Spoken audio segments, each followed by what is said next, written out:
What's going on, guys? Welcome to the channel. 3 likes, no one chatted yet. Hope everybody's well and hopefully that chat's working. We're gonna sort some tackle. I dumped my whole little bucket of jigs I made. So what's going on, Steven? How you doing, bud? We're live from home tonight, buddy. I dumped all these baits I've made over the last couple months. I've kind of dumped. So I'm just got to sort them out. Then I'm going to sort out my bucket quick, get ready for the morning. And what's going on, somebody? Superfly, how you doing, bro? Thanks for coming in. I'm sorting some baits, guys. Cleaning up some baits I dumped. Cleaning out my bucket. Getting ready for tomorrow morning. And yeah, we're going to make some more baits. I'm going to tie a few of these jigs. Welcome in. Happy Thursday. The week's done. Hope everybody's had a great week. Happy Easter. Happy Good Friday. No matter what it means for you. God bless everyone, obviously. I'm not quite famous, but thanks, somebody. Appreciate that, bro. Rob, thanks for coming in, bud. How you doing? There you go, ATC. How you doing, bro? Good to see you. I dumped these baits. I gotta just package up and pick a bunch out for my buddy Paul's way there. So I made him a bunch of baits and I just gotta kind of package them up and give them to him. And then, yeah, I got some nice fancy jigs. I tied some decent jigs this season. I think I did. We'll see if they work as the panfish get out and stuff like that. Hope everybody's had a great day.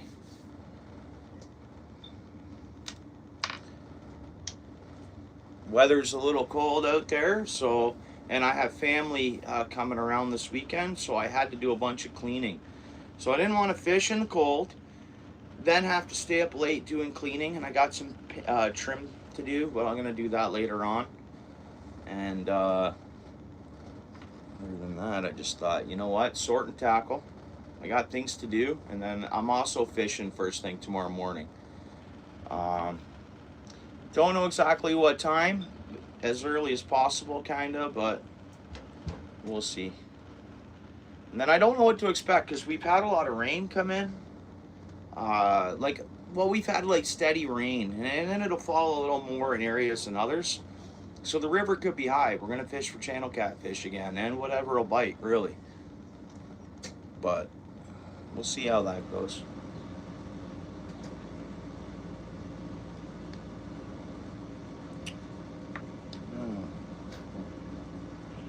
How's everybody's week gone? It's been a couple days. I didn't go live yesterday. My plan was to go live doing boat maintenance. But I made a decision to not change the oil of my boat because I used it 3 times and I checked the dipstick and it's crystal clear, and I'm like, man, I ran this boat 3 times last season. So I'm going to take the prop off, check for fishing line just in case, because that's important. Just in case I end up putting a lot of time on the boat this year or whatever.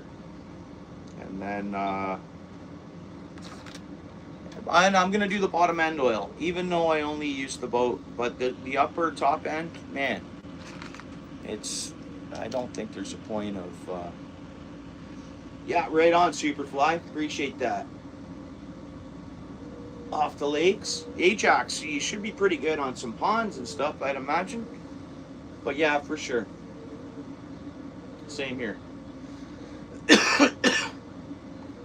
Somebody, what's up, dude?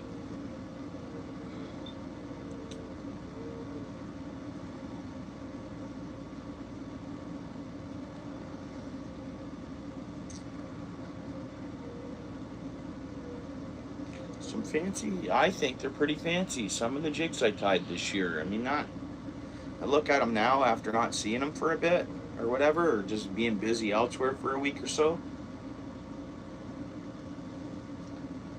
Yeah, the chocolate milk's okay if you're going somewhere for catfish. They usually go by scent. I mean, I don't know if you've seen that pork short. I'm releasing that catfish. My minnow trap's out there. That catfish didn't hit my minnow trap, and it was heading right for it. And I slow mode that. Like, the fish darted away right from the start. And they turn on a dime. And that's all. They use those sensors on a catfish and stuff.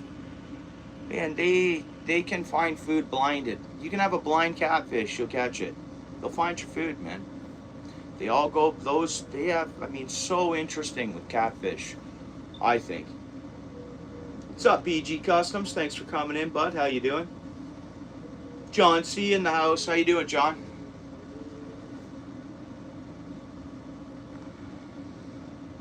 Hope everybody's week's finished off well. I know the week's might not be done for everybody, but usually, depending on what you do for a living, most places are closed tomorrow. ATC in the house. Some spinners. These, I'm happy with those. That's with the 3 balls. I think I'm happier with just the 1 glow, because the buoyancy, it's amazing on how an extra weight and less of those buoyancy glowing beads. Yeah, we hooked that right there. We go. I think I like this one better with the single bead, believe it or not, and the extra tungsten. We'll see. See on how all that works. Nice. Oh, that's cool. Oh yeah, it's a salmon juice. That's cool.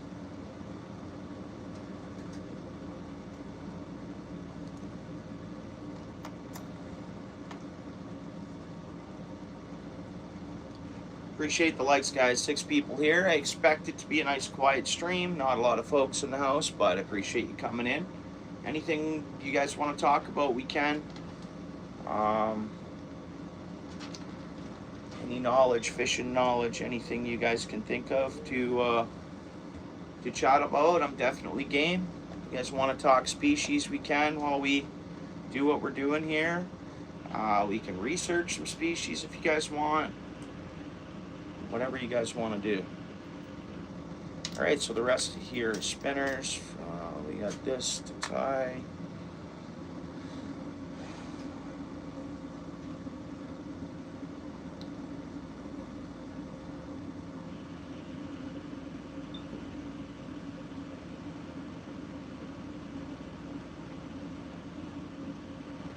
I found this like a couple times ago. I was fishing just on the bank. Whatever. Look at this. We could tie something big.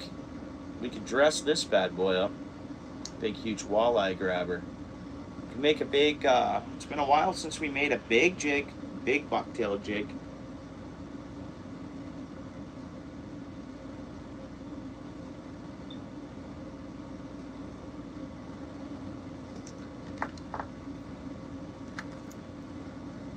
So happy with these spinners.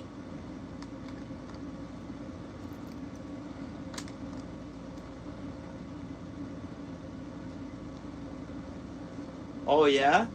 Oh, did you? New wood carving set from Amazon. That's awesome, ATC.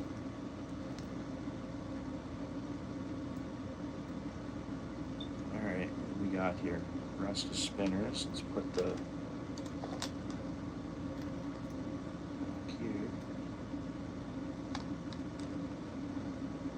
just drop in there. Yeah, when I look at things like a week after I tied them, I'm more. We dressed that tail a couple weeks ago before I started fishing, but definitely happy with things I look at after.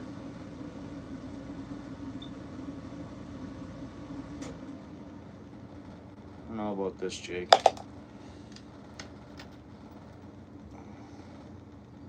Sorting your flies?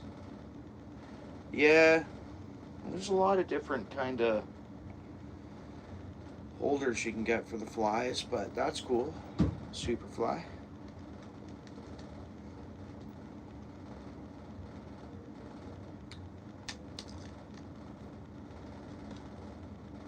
Yeah, I make a mess of all my stuff somehow. I gotta sort my bucket because it's all unorganized, and I'm going fishing in the morning, so. And I think we're getting a pause in the rain for the window. I'm gonna fish. I'm just hoping that I'm not flooded out to where I'm going, like where it's really up. It's hard to say. I don't know. The ground's thawed out, so ground is absorbing. No doubt it's going to be chocolate milk, but that's okay fishing for catfish. Chocolate milk's fine for that. Obviously, if you're going for trout or anything, I totally get it that it's a challenge to get a trout to hit in muddy waters, of course. That sounds really cool, ATC. Wood carving package. Alright, so we sorted that out. That's all back to normal. And have a sip of my coffee here. Late night coffee, why not? Weekend's here. It's going to be a busy one, kind of, but I get to fish for a bit tomorrow. That's good. Other than that, what's up, Kate? Yeah. Thank you so much. Yeah, thank you. Appreciate that.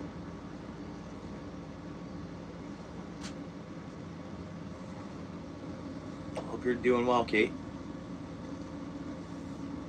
Thanks for dropping in here. Guys, actually a reminder to hit the likes. I know we only have 5 folks in, but people have stopped in, and that like doesn't seem to go up. You don't mind supporting Brother Outfish with a like? Alright, so to the bucket, and then we'll get making a bait. Again, I'm all ears, guys. You guys got something on the thing new in the news? What did I hear about this week? Hang on, let me brainstorm this for a bit. GoPro batteries, we're going to get them charging for tomorrow. That's kind of important.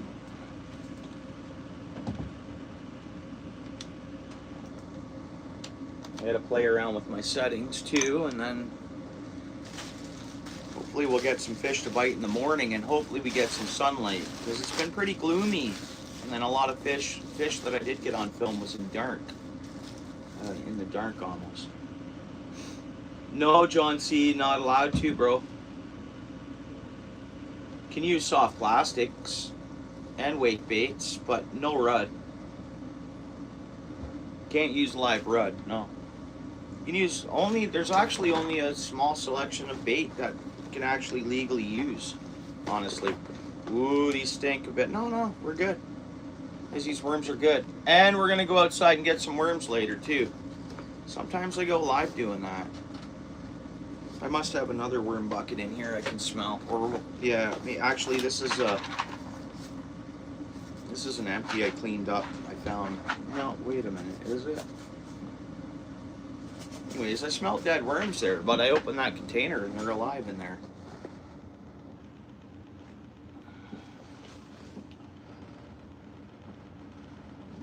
Oh, that's pretty cool. You did you, John? As you know, John, I don't use a lot of soft plastics.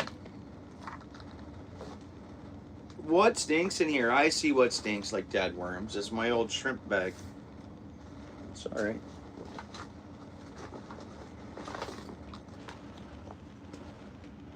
Raph Outdoors in the house. How's it going, Raph? Good to see you, bud.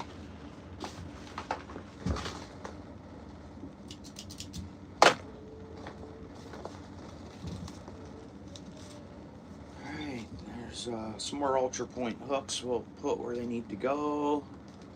These we'll leave unset up. I'll probably fish this style again tomorrow. I'm sure the river's going to be up at least a foot or two, but I'm hoping it's not up more than that. And we're just going to keep that same setup, the 1.5 inch weight on the bottom, and just run for these fish that way for now, till the water's right settle down. And Mike, in case it's windy, which it is calling for good wind, but hopefully in the morning it's not super windy and I can make do with and then there's another pickerel rig, just a good old scale. It rained pretty hard and I was outside with my buckets, so that's kind of partly why I'm doing what I'm doing, and then I'm just trying to be more organized every time I go fishing. Yeah, it has been, Kate, for sure. couple more hooks we'll put away. We shouldn't have to buy hooks all season at this point. Sinkers and inline heavy weights we're definitely going to have to buy. Yeah, it has been, Kate, for sure. So, water gremlin, again, same idea. More bell weights. Just a couple inline weights to put away in that package to stay organized. And that's it, we're emptied. This spinners, I got a few more spinners. I got a couple miscellaneous. I think we're just going to make the bigger box my spinner box because I have a lot more spinners in here. And these are just some of the recent ones that I tied and packaged up. Be ready to go out. Of your fishing bag? Did you? I've kind of had some of that over my time a bit too, John.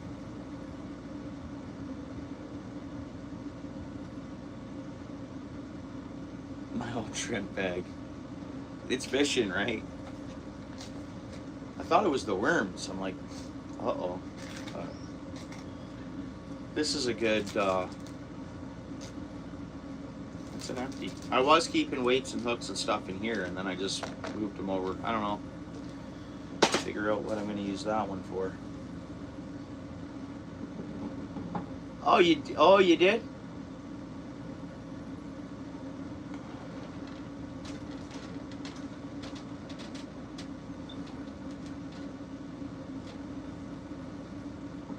Frozen? Oh yeah. Well, did it have some dead rubbish in there? Or? So this is like one of them fly. You can keep flies in here. I keep all my tungstens and then just some of the homemade baits. I haven't used much of them, but we're gonna use a lot of them small jigs. That's why I made small jigs all year, because I get in spots where there's panfish. We'll throw those jigs in front of them. Alright, there's an inline and a couple sinkers there. Oops. That snapped pretty easy, didn't it? One of what, John C?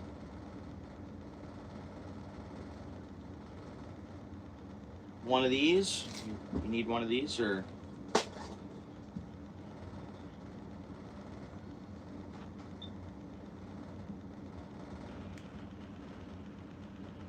Or a minnow trap. I'll probably throw the minnow trap in there tomorrow. See what happens.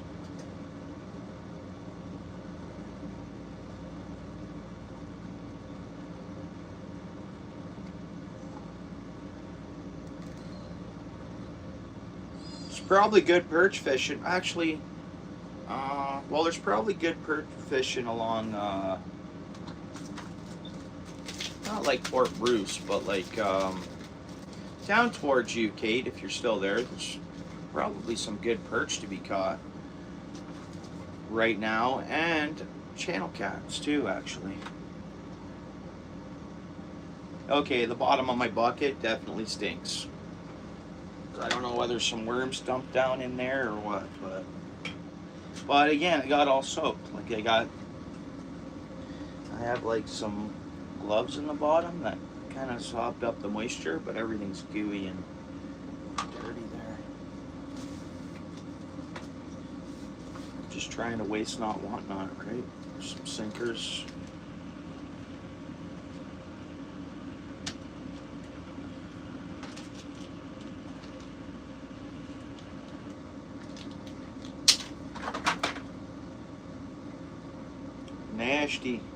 Nasty. The garbage bag over here, and then I'll tie it up tight. I'll double bag some of this. Some more sinkers full of water. So box full of water, right? That's the thing. It goes when it rains after work. I'm not set up to cover up this bucket. There's some big sharp channel cat hooks there. I'll clean them up and put them where they should go.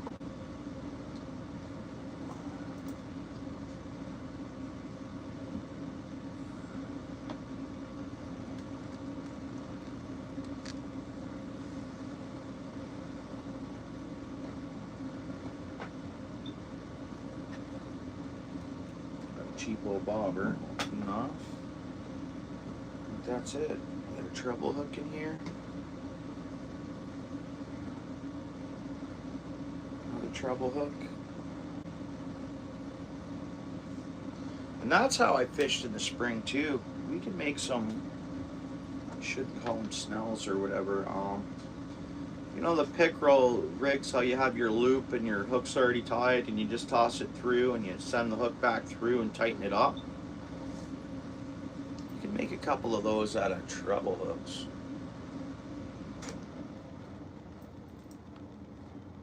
Because sometimes in the spring I'll use a treble hook. That's gross. We gotta wash that off. And that's from just switching up and throwing it in the bottom of my bucket. That's a nice looking, believe it or not, we tied that dressing on there and it cleans up nice. But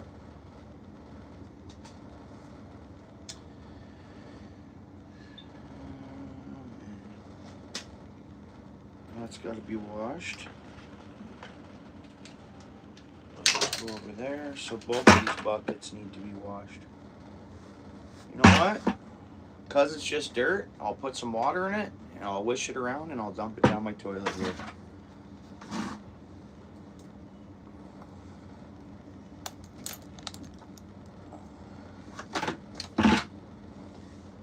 Kind of got to do that now.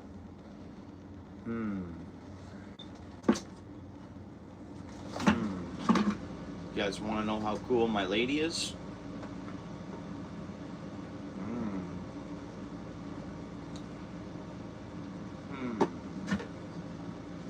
Probably get her to do this for me. So I kind of need to do this because I packed the buckets back up, right? I fish with buckets, man. Don't forget my coffee. Yeah, thanks. It's gonna get cold there, Rob. I know. I'm pretty tired actually, but been busy, man. Work was smooth today, of course. Good production and everything else.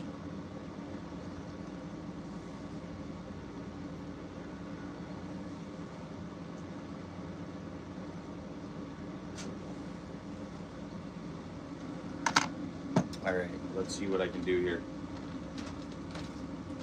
She might be watching.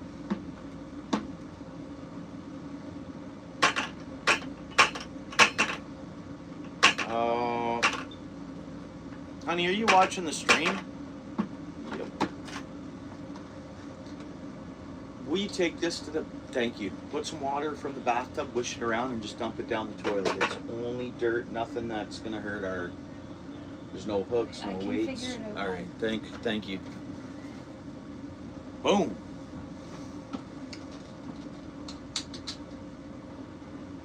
Yeah, thanks, bro. Appreciate that, Rob.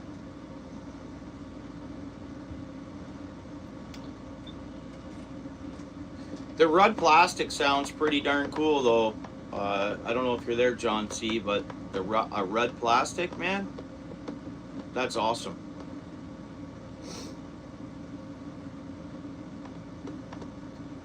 Yeah, it's from a few days ago. It's not like super right, and I emptied it out, that shrimp bag. All right, what are we gonna do? Let's see here.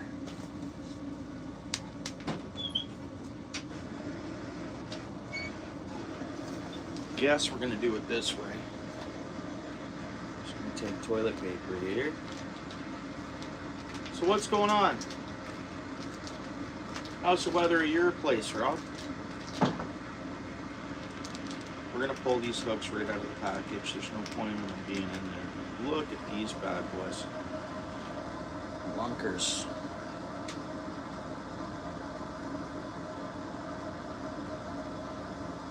Obviously they're for a swim bait, right? Correct me if I'm wrong, but they'll catch a nice channel cat. Could put a big piece of shrimp on there with that hook exposed. You really could.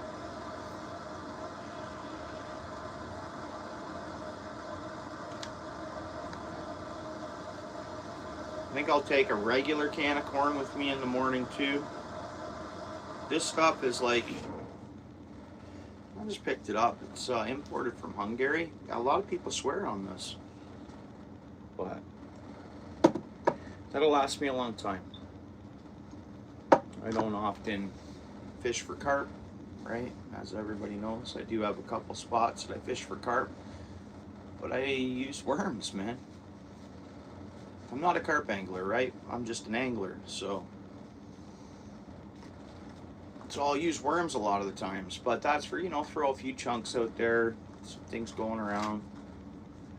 Again, I'm not a professional or at anything, and I don't plan on being a professional on anything.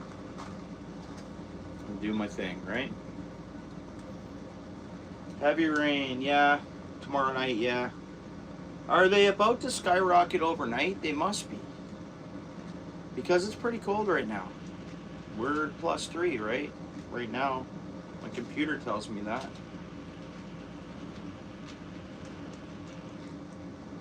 And looks like we, oh, okay. Looks like we had 19K subs, guys. Awesome.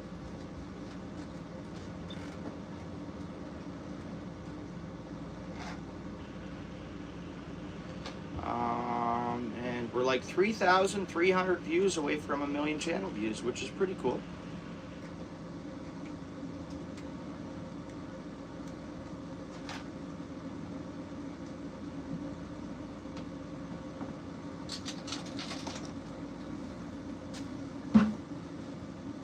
Thank you so much. Boom.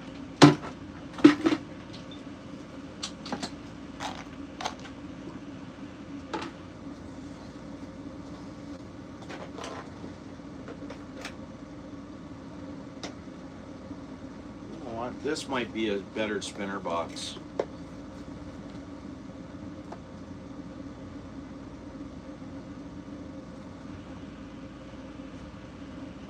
Nice. Well, that's when I usually catch them, unless I fish a couple of these little ponds. As you know, Steel City, or ATC, as you know. The Steel City's fishing right now, guys. Heads up. I think he still might be at it. My plan was to not go fishing, but then go live from my garage doing some boat maintenance, but instead I decided to tie baits and hang out this way. I was by there for a while, and then I hopped in the shower and back over doing my own thing, of course, right?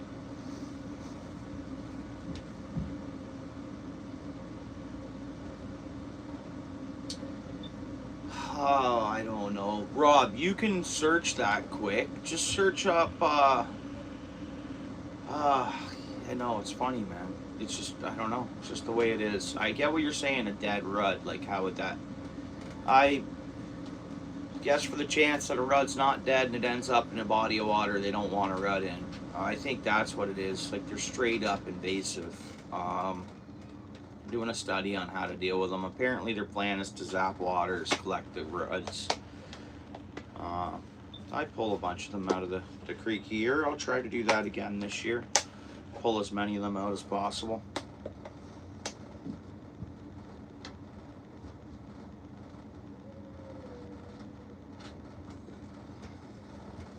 I'm going to switch over my spinner box to this one. And we're pretty much not fishing spinners until fourth Saturday in April or May 9th. Do that.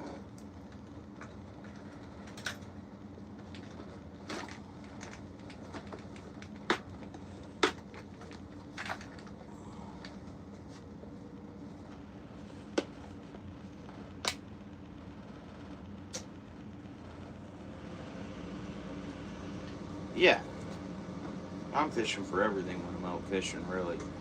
Again, I'll never target bass specifically. I'll never say, we're going for bass, because we're never going for bass. We might catch some. If I'm throwing a spinner in Long Point or Lake Erie or anywhere, I'm usually going for pike. You know, ATC, you know, I love my pike as much as you do, and even the small ones. And I bought that ultralight for the smaller hammer handles that I catch, so I can rock them on an ultralight. It's tons of fun. There's no way, no one can tell me that that's not a blast, because it is. It's awesome fishing. Hammer handles all day, no problem. I don't mind that at all. It's nice to see the odd monster pike, no doubt, or a monster. It's nice to see monster pike every day, but that's just not. That's not the way it is, you know. Depending on where you are and how you're fishing. But like spots that I see you're fishing, ATC, Lewis, bro, welcome in. Spots that I'm fishing, kind of similar idea, and a lot of the pike, the mothers are way like we get a lot of the smaller, you know. In the fall sometimes in some of these spots I can get a larger one, but never like a 4 or 5 footer. But yeah, that's why the ultralight rod, a nice little pike rod. We're having a blast with the pike like you do, ATC. Lewis, how you doing, bro? What's going on, Lewis? Just sorting some stuff out, Lewis. Thought I'd tie a bait, maybe, I think.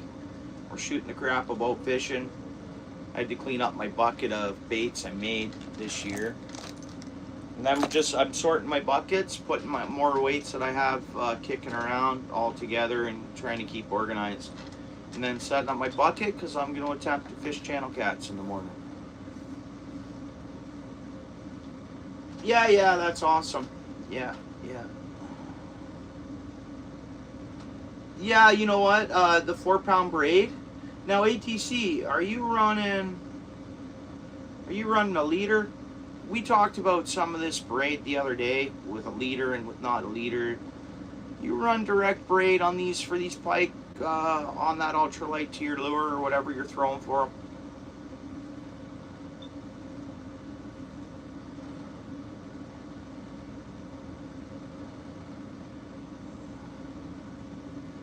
Right on, Rob. Has he caught any fish?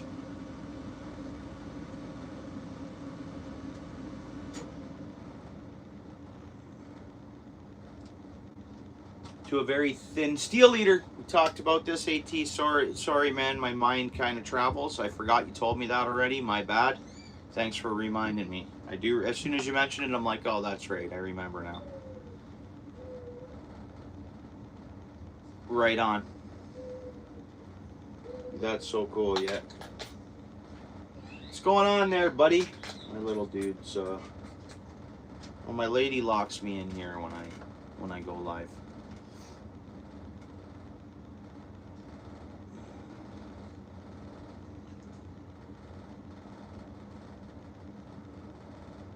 Is 8 pounds? That's what you've gotten? 8-pound pike's big pike.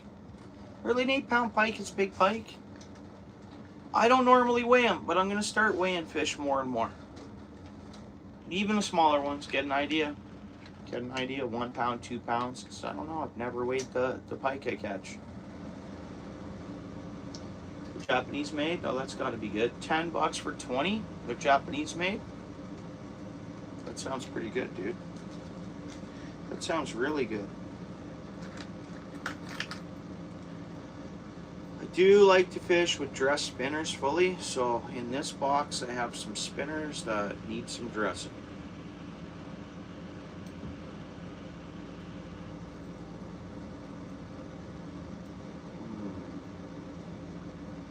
Is that what we're going to dress tonight once we get to the point of tying spinners?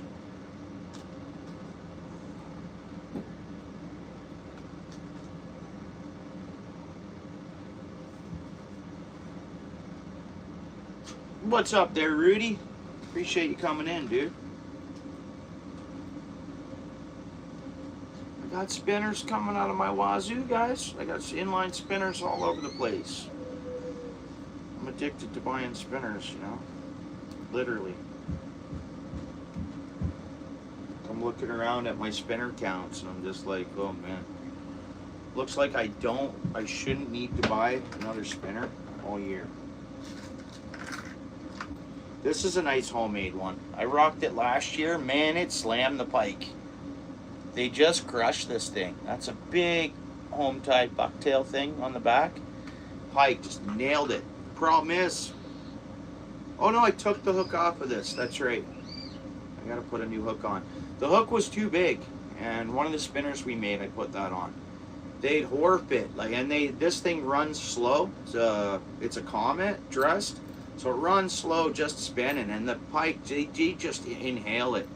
So, and it's such a big hook. I'm not out there to to catch a fish to hopefully safely release it and have it die. So I took the big hook off this and I just want to replace it to a smaller hook. But yeah, if I'm fishing for keeps. But a couple of the pike I caught, they made it. I gently got it out with pliers and stuff, but I was like, man, this thing can do some damage to fish.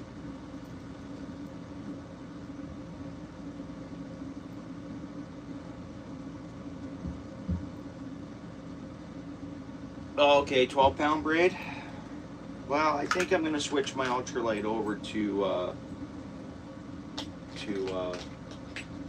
braided line too.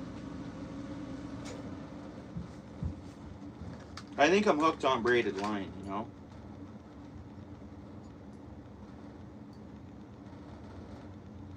What we should do is retie this.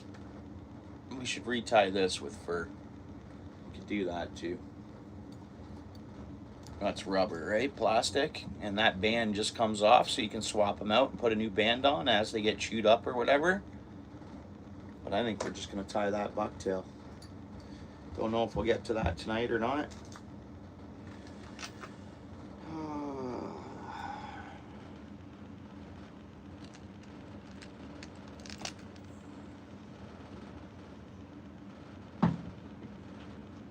.22 braid. And with the silicones, you've never had 20-pound pike on that?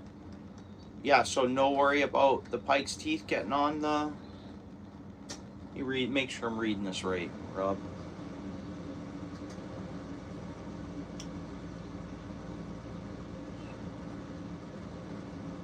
Snap swivel with the silicone sleeve.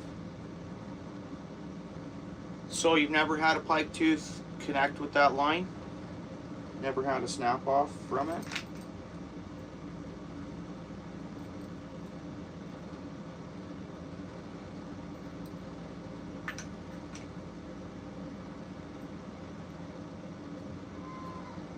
Shoot. These are ones I tied last winter and are still in the box.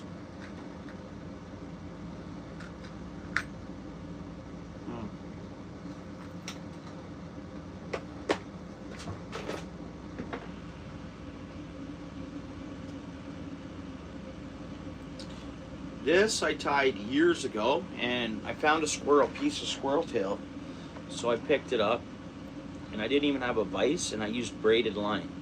I've caught fish on it though. I just tied that. I had some, it's kind of ugly looking and stuff, natural piece of squirrel on the end. That's all you need, man. But it's all you need, you know. 2 inches of rain. Oh yeah. What you showed me. Yeah, that's cool. Right on. Right on. I think this one we should, when we get a chance, cut the... Even though that's kind of legendary, I could just hang it up on the wall or something. First kind of thing I ever tried to dress by hand without a vise.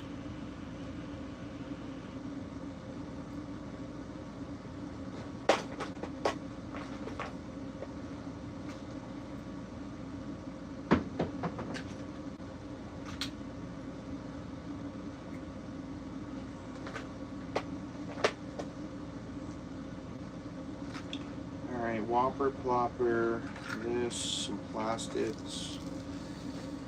Wish the whopper plopper would fit in this. I always like having a whopper plopper handy, like in the bucket. Not for this time of year, like for, you know, you get in past May or whatever, for pike, and then, you know, like for whopper plopper.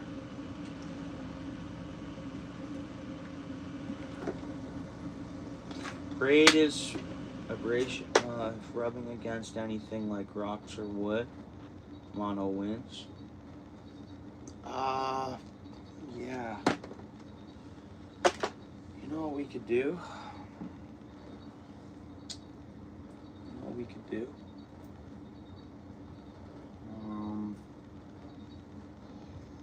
Well,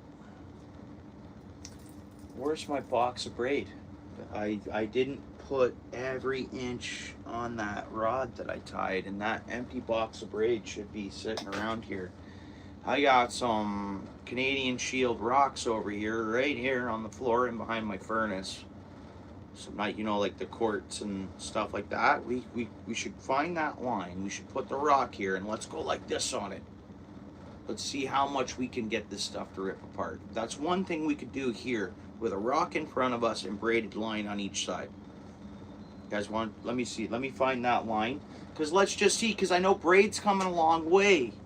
It's coming a long way, and I know nothing about braid. Rob, I believe everything you say about it. I know nothing about braid.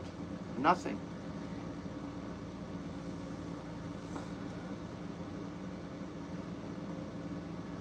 Was he in here today? Did I miss NJ in here?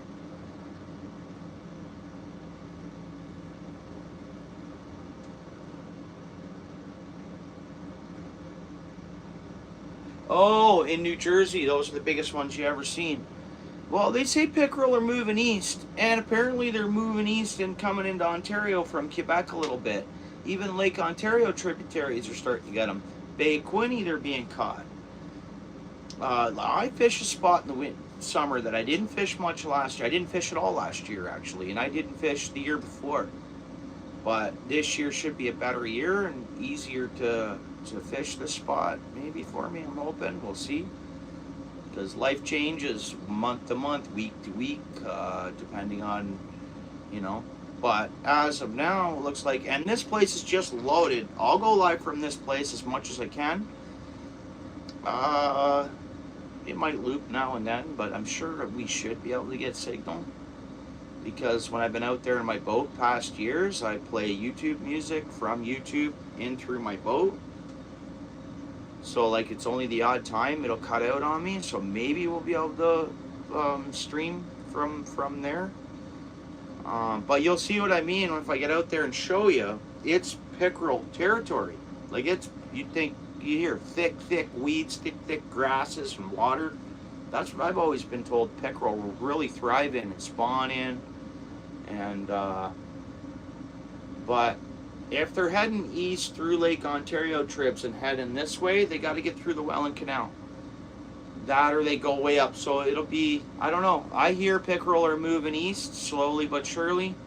Let's see what years, because they've been on my bucket list. And I've been told once, I've been told by a lot of guys that I've watched on YouTube, guys that don't go live, a couple guys from the east coast of Canada, and a couple older, or just gentlemen who go live and would, or not go live, post some long forms and stuff. And they tell me, when I'm like, oh, I so want to get, they're like, why don't you catch 5 of them or something, or 6 of them, you know, you're going to be like, oh, okay, right on, but whatever.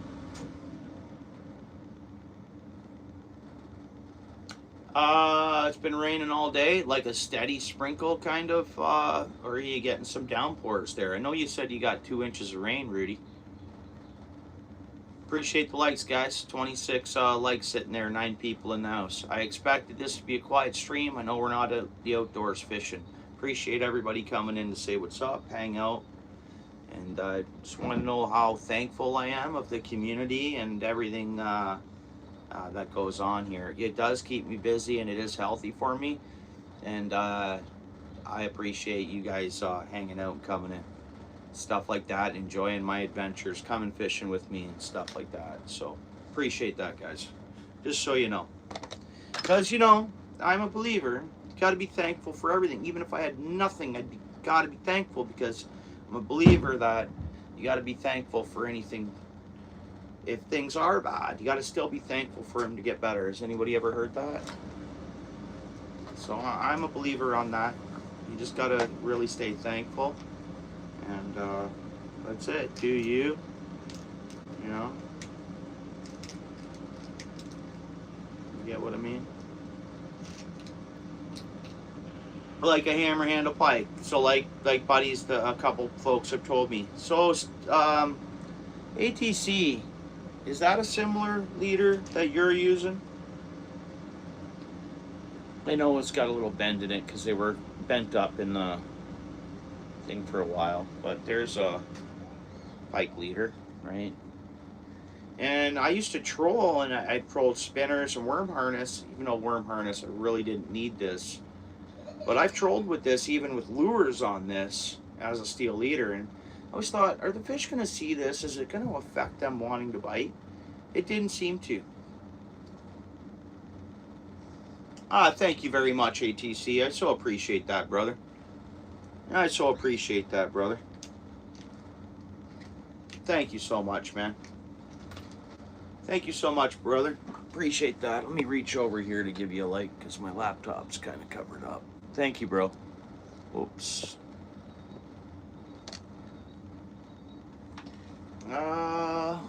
This message held for review.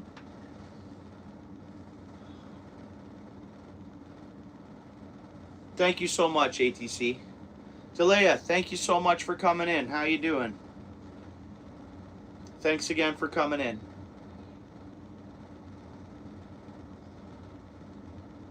Looks there. Okay, cool. Right on. Right on. Okay, so what happened here is it looks like I had all these hooks separated and perfect. It looks like if I shake this container around pretty good, it's gonna, these hooks and stuff are gonna move case to case, which isn't good. I can make a manifold for it to stop that from happening. But you'd think you shouldn't have to. They should be built for a plastic case like this, clips together. You should be able to turn it upside down and move it around without hooks going from location to location in the box, if you ask me. Thanks again, ATC. Thank you. Shared my stream. Thank you so much. I really appreciate that. Thanks for coming in. Happy Friday. It's Friday morning for you. I'm not too sure where you're chatting from, but gonna think it's Friday morning for you right now. Thank you so much for coming in. Thank you. Thank you so much. I really appreciate that. It's Friday morning. Awesome. Awesome. It'll be Friday morning here eventually. We're 8:32 p.m. Are you 8:32 a.m.?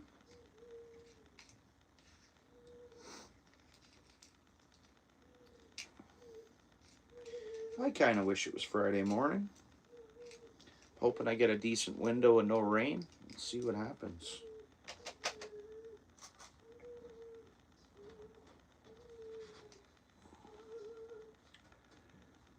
Okay.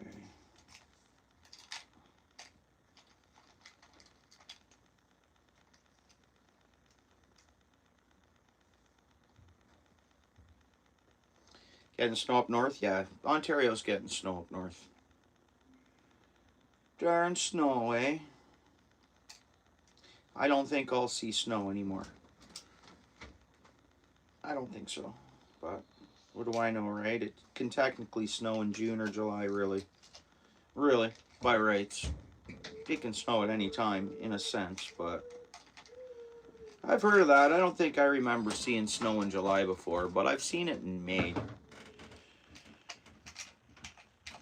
But I think I won't see it anymore until next fall, I'm hoping. I got your email there, brother. I'll check it out when I get this stuff cleared up here.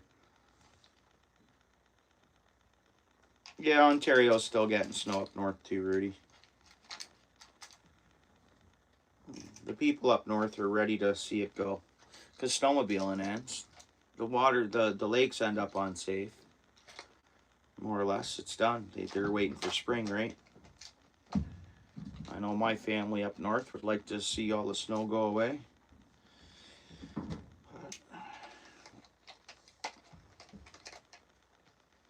I'm like, oh, I know how you get the snow to go away earlier. Move south. I know up north's beautiful, but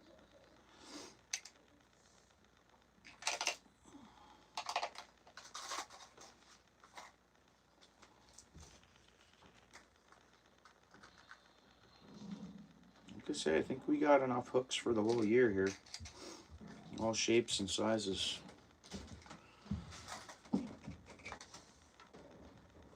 Okay, awesome. I'll check it out very shortly here, ATC. I thank you so much, dude.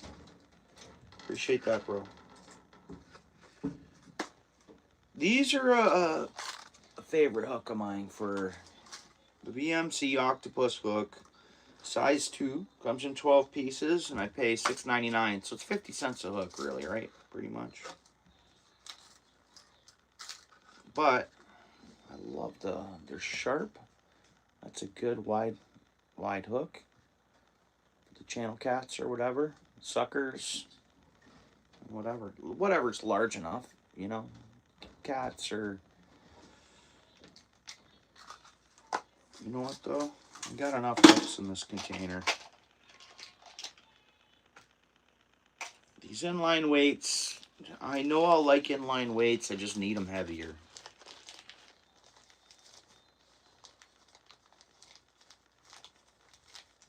Yeah, right on.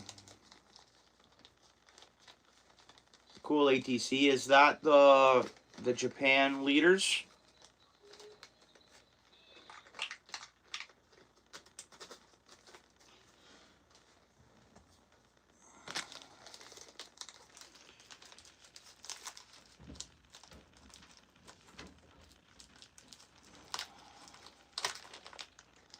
Yeah, that's cool, Rudy. We were going to do some garage stuff tonight. Get ready for the next month or so, but... Yeah, here where I live, I don't have to, my show... So I'm not lazy, I'd shovel snow, but my snow gets shoveled where I live, Rudy. I probably told you that before. I'm not lazy, I'd shovel it. It's just the place I live, they clear all the snow for me. If my vehicle's not in the drive, or if there's no vehicle in the driveway, right up to my garage, they'll clean. But if the further insurance purposes, so we just kind of play with that. We know when snow is coming, we'll leave the driveway empty. You know, boom, good to go.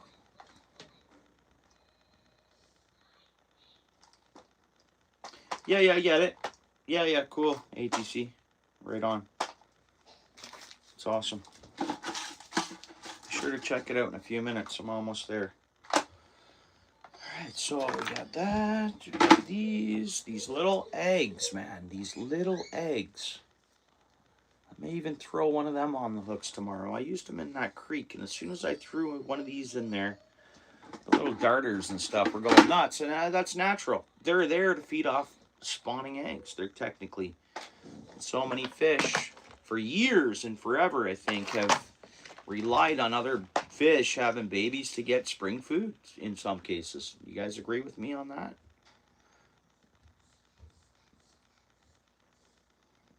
I'll put these treble hooks in here.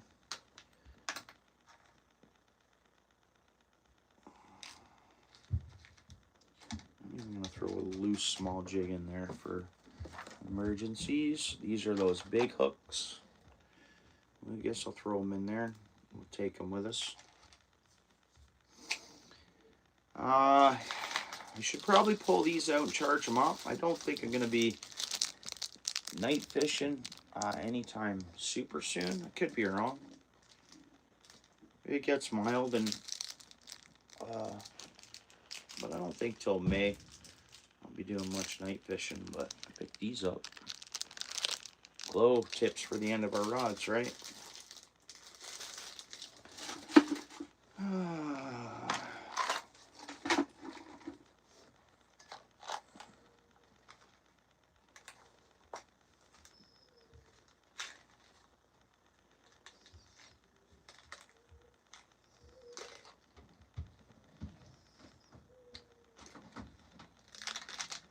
Mind if you guys hear my son in the background, he stems full time. Stemming. So, you know, it's all good. Well, I'm ready for tomorrow anyways, that way. Weights, hooks. Got 1 dozen worms, but I'm going to go out and get some more worms tonight. And I got to make a stockpile and then work on some sort of, not worm farm, but a holding compound for worms. So is that a worm farm? Probably. What's going on there, princess? Well, thank you very much. Appreciate you coming in and hitting that like. It looks like you hit the like. Thank you so much. Hope you're having a good week and all that. Good night. I don't know what you have planned for the weekend. It is Easter. Easter weekend, right?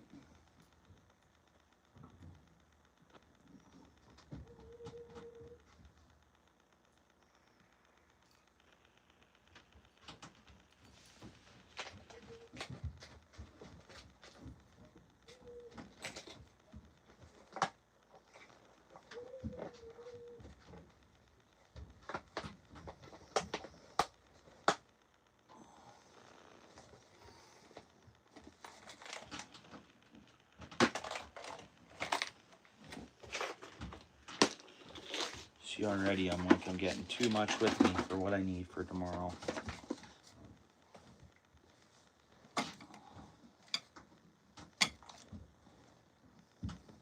Really don't. Well, you know what? This way it's with me. What else we got? We got some spawn sacks, which I technically don't need them for tomorrow. Always good to keep. G's in the house. Did I miss you, G? Are you there, bro? What's going on there, G? Sorry I missed you there, buddy. My lady sent me a message saying G's in the chat. I'm like, oh. Sorry I didn't see you there, bro.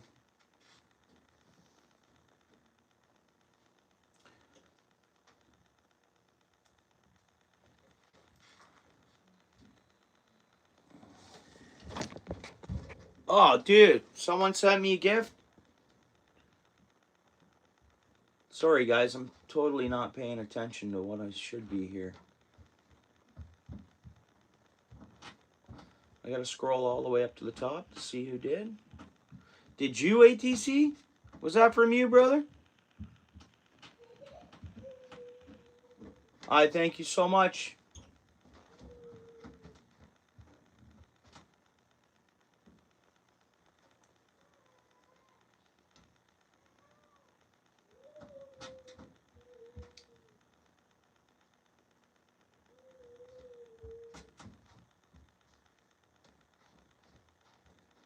I appreciate that.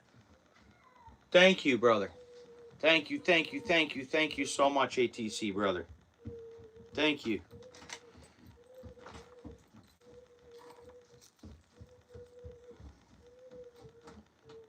All right, princess. Yeah, appreciate you coming in. All right, I gotta have a couple sips of that coffee, guys. And now these are spinners that we gotta tie as the weather's crappy. I'll go live from home a little bit here and there, and we're gonna dress these spinners to get ready for the new year. I don't know what we're gonna tie and dress tonight yet, but we'll figure it out. And an empty bucket with me.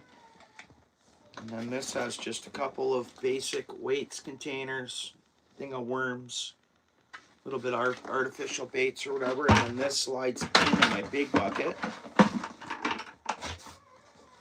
Sometimes come across garbage cans and stuff like that. So if I have 2 buckets with me, I can fill the 1 bucket with trash. Which reminds me, I should put a garbage bag, a black garbage bag, in the bottom of that 1 gallon. I'll do that. I got to keep a full garbage bag with me when I get out fishing. Because we got to clean up the shoreline no matter where we go. So like the river I'm going tomorrow. When the river goes up and the snow melts, you're going to get stuff. And that's what's awesome about the river. It goes way up and any like pollution can kind of settles back down. Now as long as someone goes along and is nice enough to clean it up, we can keep the garbage. We can keep things somewhat clean, right?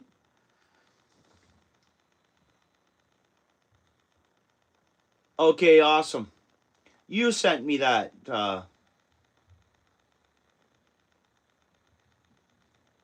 That's oh really? And poutine. That's so cool. You sent me that. Was that G or yourself? And thank you so much, ATC.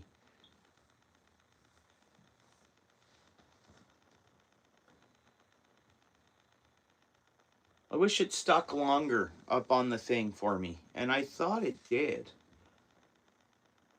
Because I get, my head down, and I don't never want to miss anything like that. You don't mind them, Rob? I'll eat them now and then. I don't hate them. I guess they're good. Yeah, I'll eat ketchup chips. Not, I'm just don't eat a lot of chips, but yeah, there's nothing wrong with ketchup chips.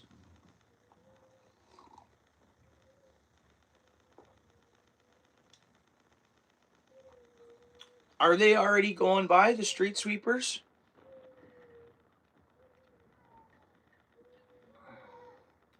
Yeah, that's my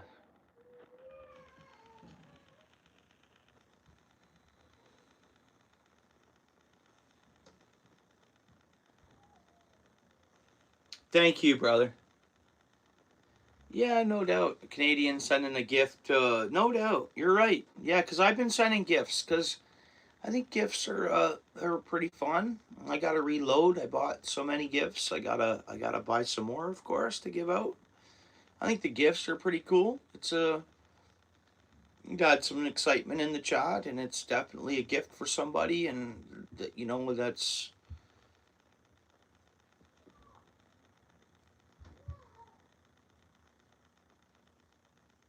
crisp bags. Crisp bags. Hmm. Crisps. We have crisps, don't we? Or like a healthier chip. Am I right? Or no, we have crispers. They're the healthier chip, I think, right?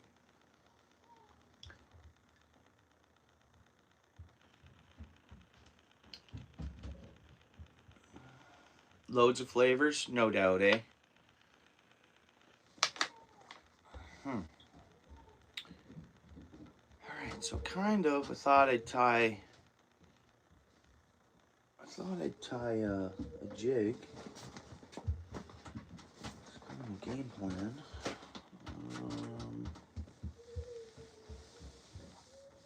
Same time, we can dress some spinners. Need to buy a pink spinner.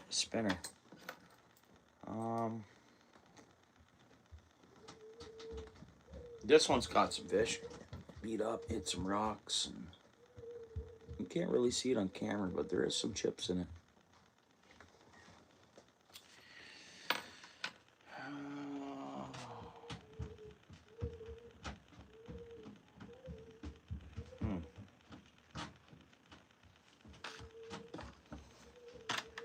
Alright, where are my side cutters here? My big ones. I gotta replace, I got this to put on my phone. Kind of replace it. I had to take off, I don't know, something happened to this glass cover I had on my phone this week. My phone's getting warranted. I'm getting a new phone, I think. It's still gonna cost me money. I got a crack in my phone, and the crack came. Yeah, I didn't see the cracks until I took the glass sleeve off. I don't even remember dropping my phone, and I got the nice cover on. I mentioned it before. It is what it is. So I took the care warranty insurance, but I think when I cash it in, I got to pay another like 150 bucks. So it's still costing me 350 or something to use the warranty in a sense because of what I paid for the insurance and then for the actual warranty, but whatever it is, what it is. Good thing I have the warranty and insurance on it because, dude, phones are so expensive. Of course, I knew that was going to happen. I left a bit of a, when I clipped off, I always clip off that, and I just left it a bit sharp.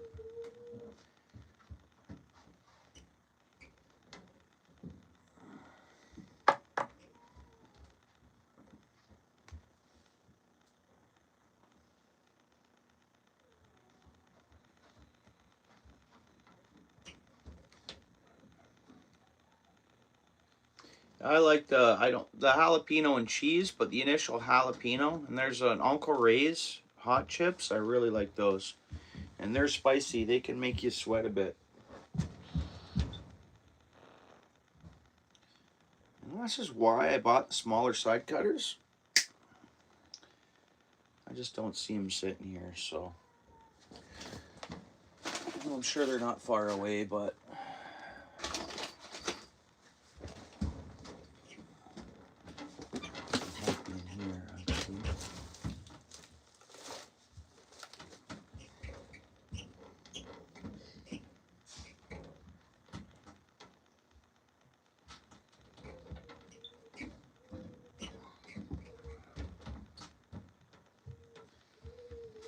ATC, did you get new stickers made? I forget. Or did you get some new stickers made, ATC?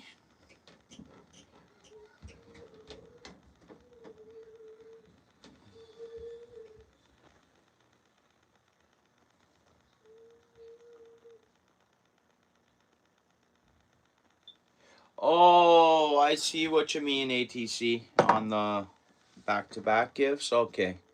I see. Yeah. Thought it was kind of ridiculous that it took so long for us to get them. Like, I don't get it. Did they have to pay some type of Canadian royalty or something for us to be able to have it? As weird as that sounds, like, what took so long to get us gifts? Right? Okay, I got 2 of the ice hole ones. Actually, check this out, ATC. I gotta readjust the gold back, but because it slipped out on me. This is going on my little fish spot on my fishing wall. I gotta fix it. I gotta put a filler in. Check that out, bro. I don't know. Have you seen this before? So there's the ATC All Things Country ice hole stickers right up here, guys. That's his logo, and this is a gold back he sent me. And then it says on here, thanks so much for supporting the channel. So I got this little frame, and I got a couple other ones I've done too, and then it's all going on my... If I ever clean this area out, I'm putting an office in. I have stuff to go on the walls already. I have things set up to have a little fishing office. So I'm kind of just, you know, the YouTube keepsakes and stuff like that. I don't know if your OG sticker, just the ice hole one, yeah. Speaking of ice holes, what's up, Anyfin? How's it going, bro? Good to see you, dude.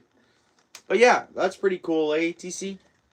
I gotta just fix this and put a filler in, because the glass frame, I just gotta put like a felt filler or something in there. But anyways, it's pretty cool.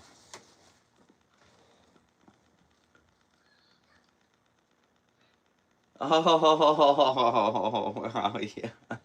You guys are funny, you two. Good buddies, right? ATC and Anyfin are good buddies there, guys. Of course, right?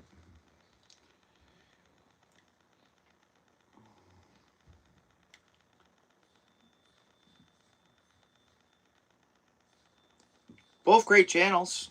I mean, I think everybody in here should know that. 9 folks in the house. Please check them out if you haven't, or if you're not aware of them already. Yeah, it's pretty cool, eh, Rudy? What's going on there, David? How you doing?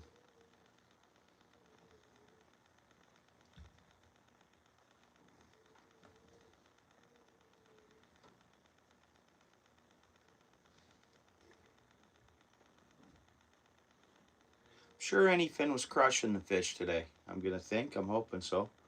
What's up there, Alaskan boys? Alaskan here, right on. Thanks for coming in. Good to see you, dude.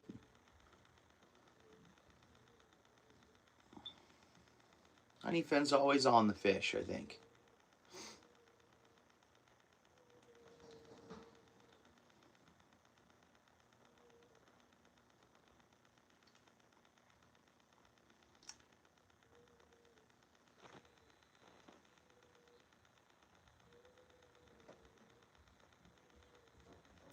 Again, I don't know if you guys hear it in the background, but my boy stems full time, so here's something. It's not strange. It's my boy just does a lot of stemming all day long.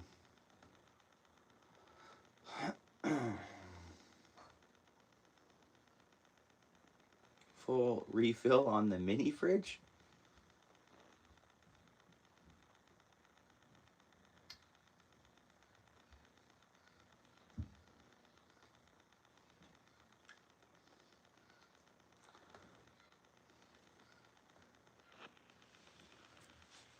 And you guys think I'd be more prepared, eh?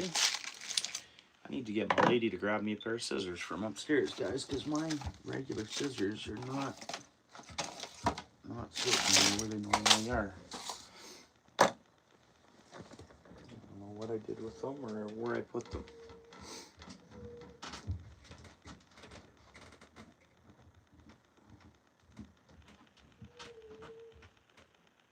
You know David is. He's all over. That's good. All right. Appreciate you, Rob. You have a good night, eh? Thanks for coming in, as always.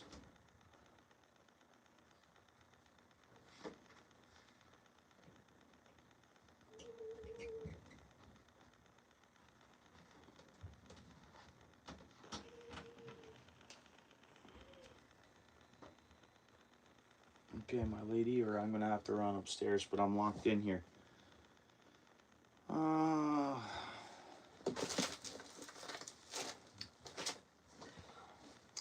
know I'm a fishing stream, but we could look at something else here. Oh, there she comes with scissors. Oh, my bad. Thanks again, Rob.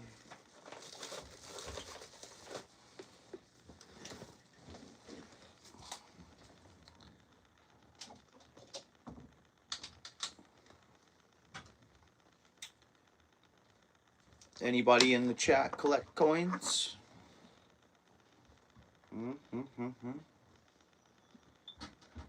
Angling and outdoors, like if you guys know ATC, he pans for gold. Angling and outdoors, precious metals. Right? Coins are cool. You guys think? She didn't bring me the scissors. I was going to show you guys something.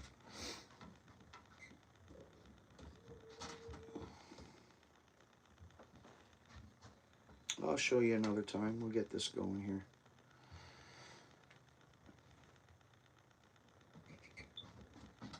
What's up, Scooter Fishing? Appreciate you coming in. How you doing? Yeah, it's been a little bit.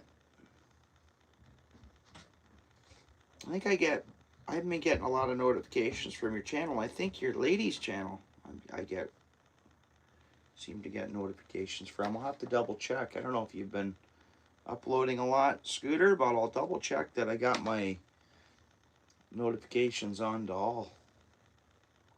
Yeah, same here, Rudy. I've always been interested in watching that stuff, eh? Yeah, those are good shows, eh, Rudy?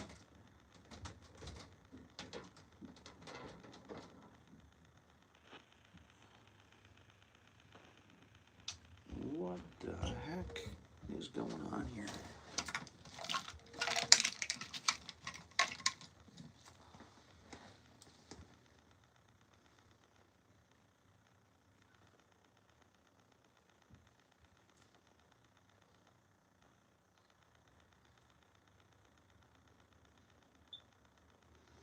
Literally have fluff from feathers blocking the hole here.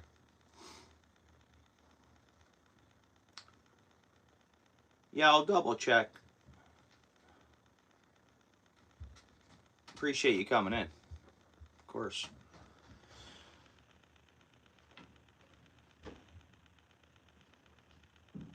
Yeah, he normally does, doesn't he? Doesn't Rudy come in? I thought he started heading to your place, ATC. Rudy, it's good time at ATC's on Sunday, bro. Real good time, bro. Yeah, I know you'll love it there, bro. I know you will. I think I told you that. I thought you did connect last time you were here, and I thought, didn't I see him there? Pardon me, but that's good, and that goes for everybody, guys. ATC Sundays, and just before I was watching, I was at ATC's a bit. He was doing he had a premiere on the go not long before I went live. MREs, a lot of cool stuff. Check them out if you don't already check them out. My boat, Scooter, or my boat? I haven't had it out this year, man. Not yet. Bro, honestly, if it was glass calm, I'd have it out tomorrow morning. I crap you not. After work, talked to my lady. We looked at the forecast and all that stuff, and I was going to drop that boat in, and we were going to target some some spring channels, some spring cut off Lake Erie. We were gonna look for crappie, but like I could go and then stay in the one channel, but we're having like 45K winds, so I got to go out into the main wavies to get into another channel to fish it, right? So it's just, which would be a lot of fun, but the weather's not working out for it, for winds. But it's coming. It's coming.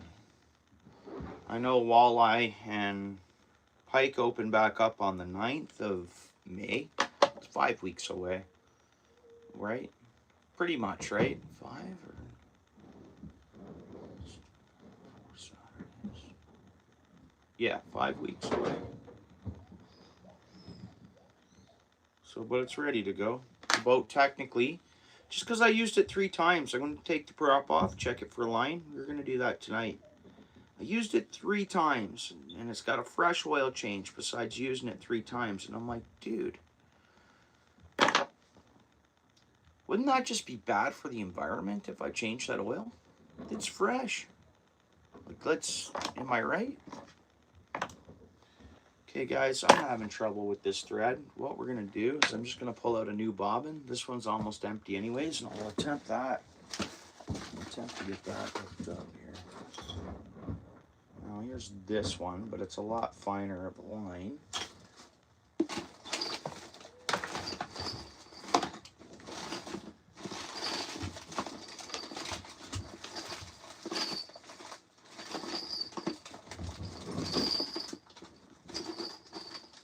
This one's like for doing more flyish, like flies. I have lots of line, just somewhat organized. Unorganized. ATC, are you there, brother? Okay, he's going to put his puppers to bed.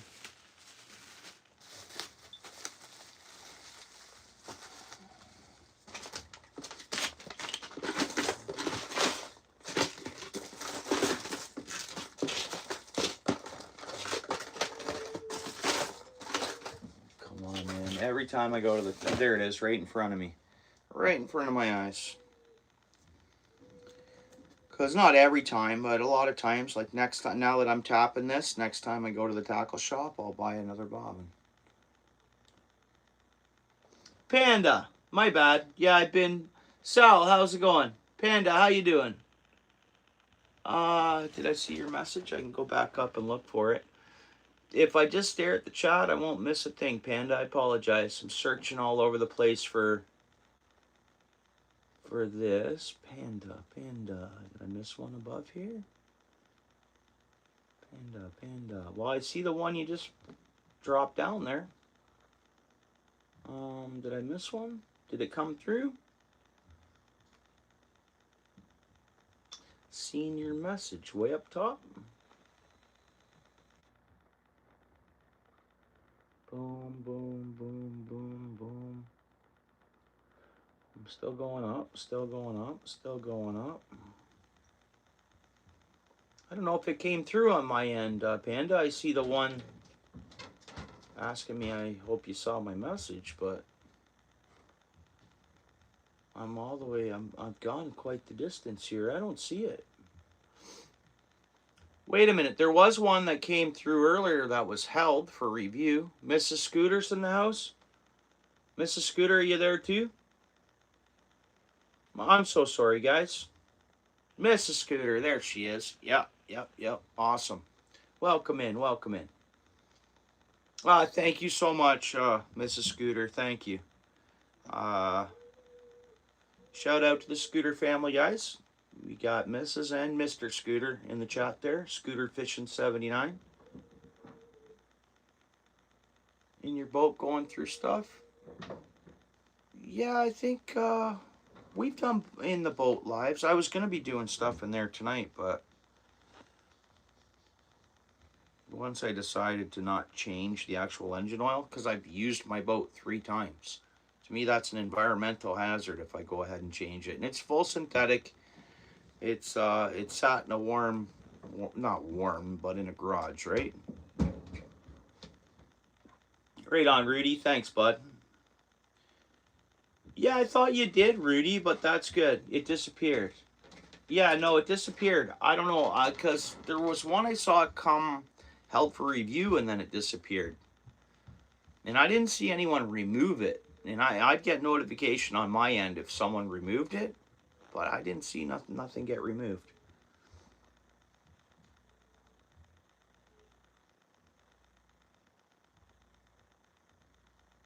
What's going on, Sal? I know we're home tonight. Messing around. We cleaned the bucket. I'm trying to get this bobbin loaded up, but cleaned my fishing stuff. We sorted some baits. We're shooting the crap. Anybody have any fishing topics or any topics they want to talk about? Feel free.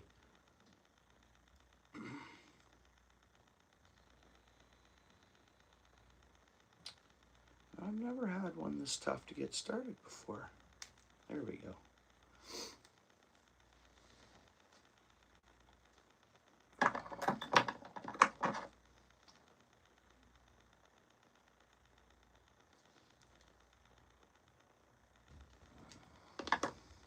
Feel free to type it again, Panda.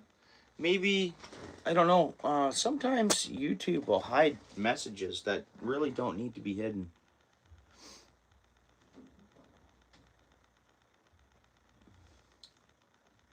Oh, nice, nice, nice, cool.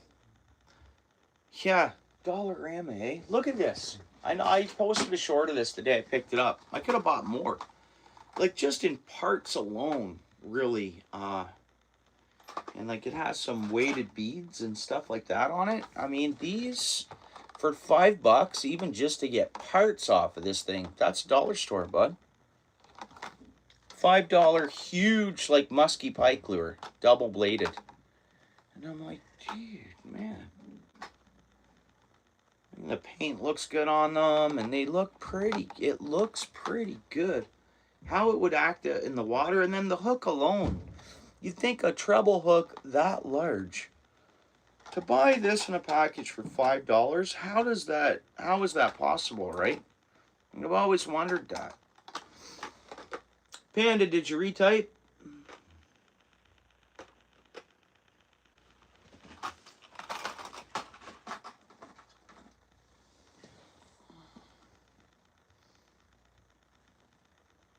Oh, really? Hmm.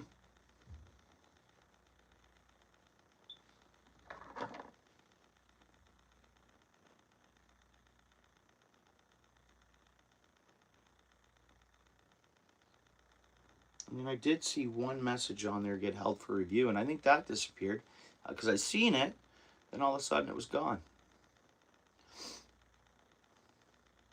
Nice. How'd you make out, Sal? What'd you pick up?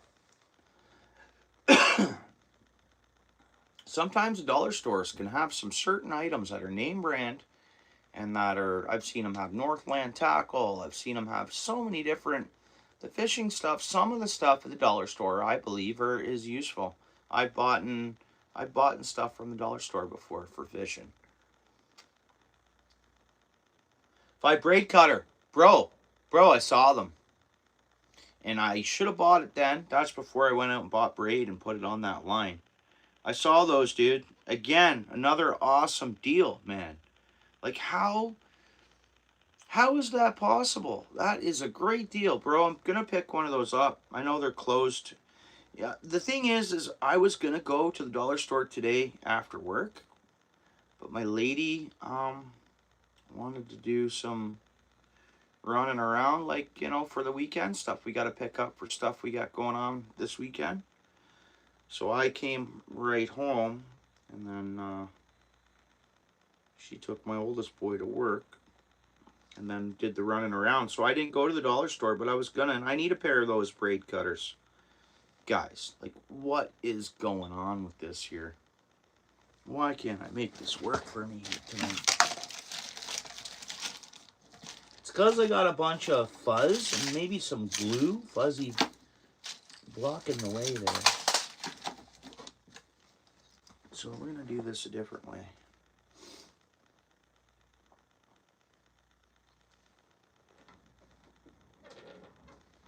Yeah.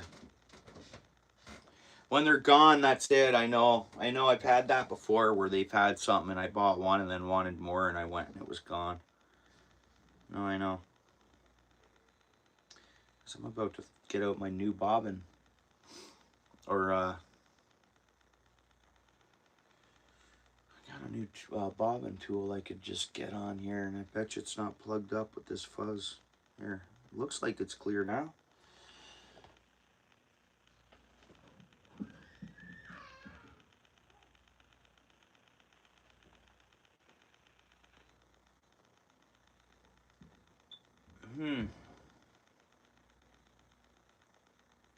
What are you, Steel City's only mod, Dave? Is that what I seen? I know I was there for a while and then had a shower and then popped out. I had to run over to ATC's live quick too because I got tons of people to support. A lot of people support me and I got to share my support around, of course, right? So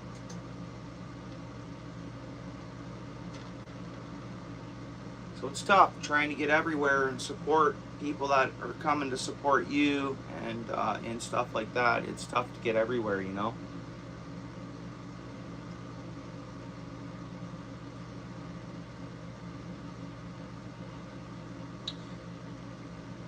Well, I wouldn't do that to you guys. I mean, I'm not saying nothing about anybody else's what they do on their channel. I'm not adding more mods, but I'm not taking any away.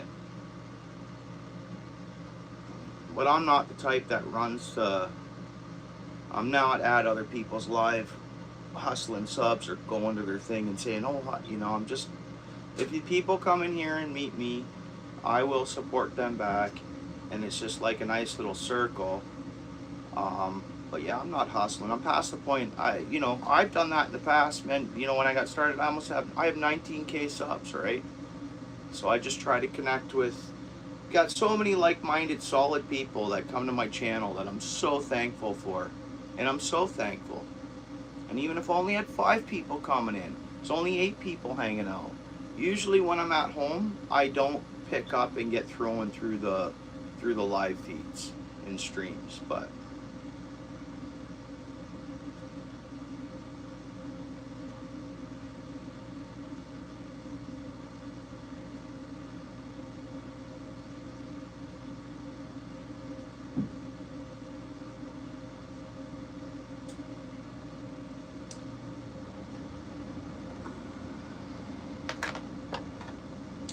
any other creators that are creating that I have blue here, I am usually blue at their place. I think it's just like Skipjack, Cindy, tons of them. But you guys see I have lots of moderators. And I will add more as time goes on and as the channel changes. And that channel's always changed. I'm familiar with YouTube before I was uploading fishing stuff. I did motorcycle content. I've actually had this channel since 2014. So, and I just deleted that stuff and switched it over to full-time fishing, right? So a lot of people don't know that, but this actual channel was a channel before it was a full fishing channel. I've seen a lot. I've seen people come and go. I've learned a lot. I've learned a lot about socializing and different. It's almost like psychology, not psychology, or where am I getting at?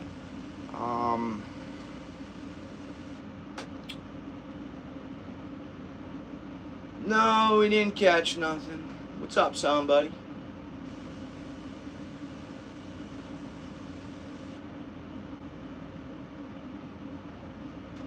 Oh, okay. Yeah. No, it's no big deal, David. No, I just noticed. I was like, well, it looks like Dave's the only blue one in the chat. Which, I mean, a lot of channels will do that, switch things around, and everybody goes the way they go. And that's, every channel's different. And every person, all of us are different people, right? What is it? What's that thing? You guys remember that short I posted and I'm cleaning up beer cans? You know? You know which one it is? Here, check this out. I don't think I can play it on here. Hang on a second. I got my volume off. I'll be right back. I'm not going anywhere. I'm just going on my laptop for something.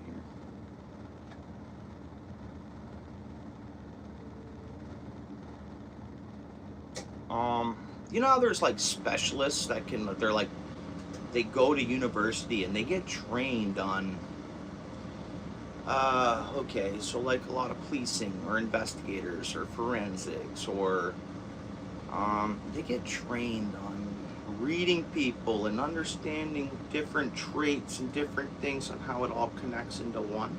So socializing is so interesting to me, kind of, you know, big time.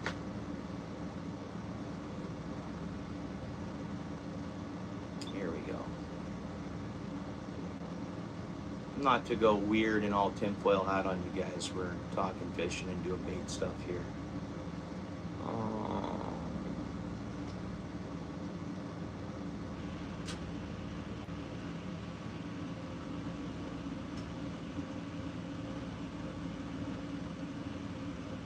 I think once in life that, like, okay, Macho Man Randy Savage, right? I've soared with the eagles, I've slithered with the snakes. You know what I mean?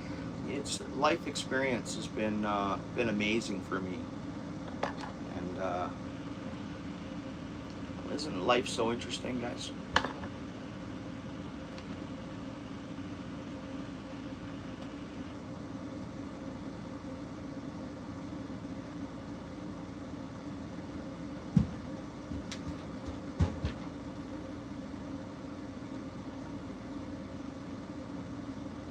And there's no snakes in my chat right now, currently.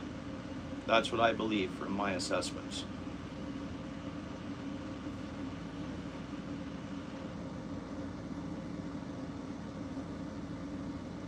Oh my God, guys, for some reason. Yeah, you know that 100%, ATC. I know what you're saying. Like, I have 19K subs. They watch a short that they might think is cool and hit the subscribe or come into the lives, but then sometimes you might not see them again. And you can have 1,000 subs, and those 1,000 people that are supporting you on a consistent basis is much better than having 20K subs with only, like, you know, 25 or 30 actual full regulars that are at your channel all the time, I believe. You see, we're getting on a different topics here, but like-minded friends is the way to go. And yeah, once ATC's got a lot of life experience, I might look like a young lad. You guys know how old I am, you know, and you learn a lot in life. You honestly do.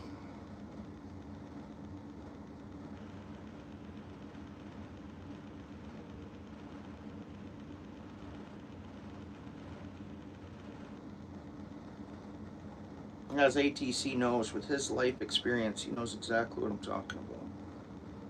And I'm sure many others in the chat. David as well.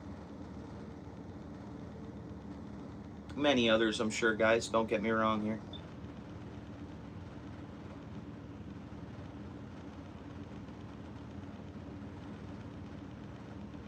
I don't think I can get this fed tonight without a tool, guys. I really don't think I can do it. I'm wondering if I hop out on my porch real quick, check out what's going on outside, and then come back in. I'll probably feed this right in and we'll get this tied and make a cool jig.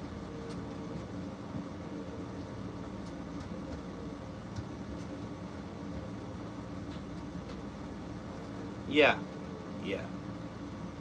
I get what you're saying. You have a good base of solid individuals and folks around your channel, ATC. You know.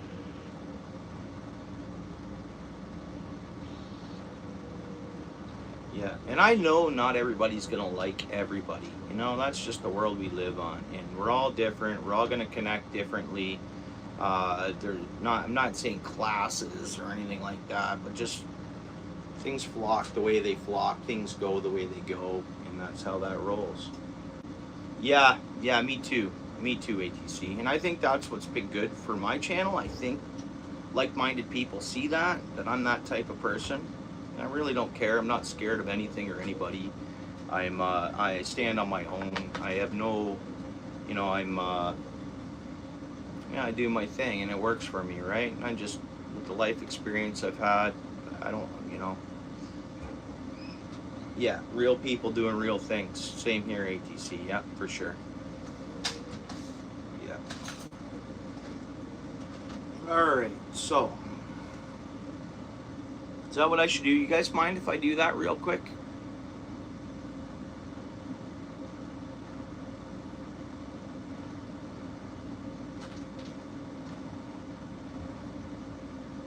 But I've reaped the rewards as well, guys. Like, you know, I'm pretty happy. My lady's giving me shit, though. If she part of my language, she wants me to talk about fishing. Go for it. You got it, ATC. Thank you, guys. And we'll get this done. We'll make a beautiful jig. This thing glows, so the head glows on this one. Actually, it might not. No, this one doesn't. It's just UV, so we won't put no glow tinsel. We'll put UV. We'll put UV flash boo on there. All right, appreciate you guys being patient. Stop texting me, whoever's texting me, please, because every time I got to clear it from my phone, and I can't see fully what's going on here. All right, appreciate it, guys. I'll be literally 2 minutes, honestly. I'm always quick when I say I'm going to check out the porch.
All right, sweet. We can try this again.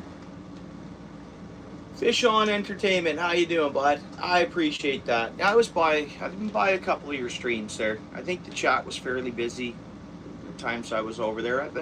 When I see the notification, bud, I try to hop over there. Because when it's dark here, if I remember correctly, it's always still light at your place. So like it'll be dark here and you'll be on fishing. You're in the Western time zones or whatever. You must be along the West Coast or something, different time zone than me.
But I hope the fish are biting in the morning, and I hope I'm not too flooded out, because that'll be a bummer if I get to my spot tomorrow and the river's up.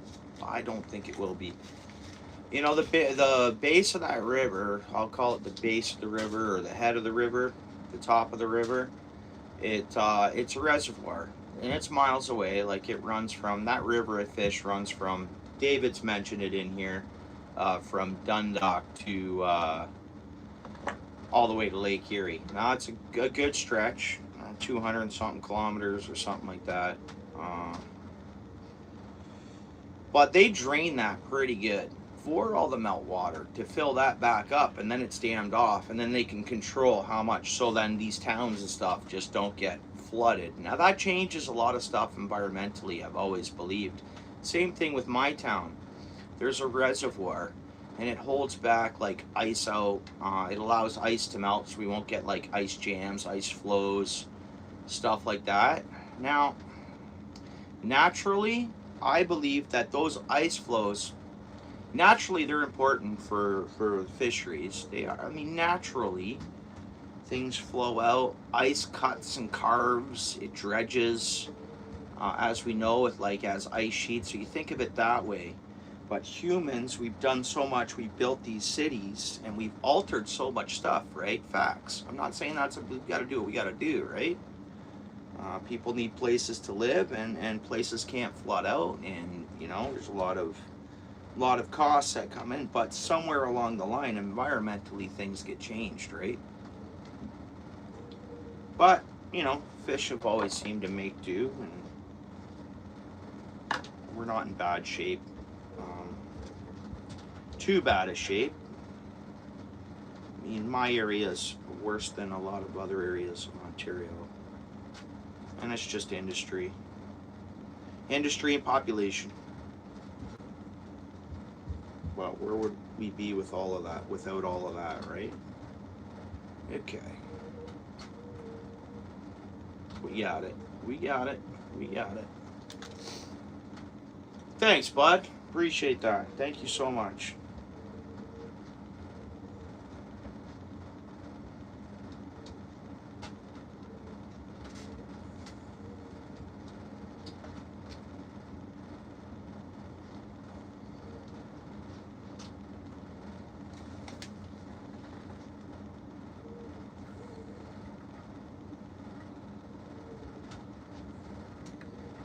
You know what? A real amazing thing. Um,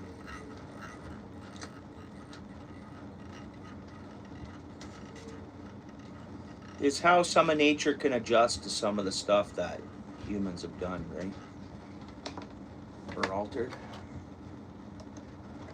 Alright, we're finally tying a jig, guys. We're finally tying a jig. And shout out to everybody tuning in. I know we only have 6 folks here, 41 likes. But appreciate each and every one of you.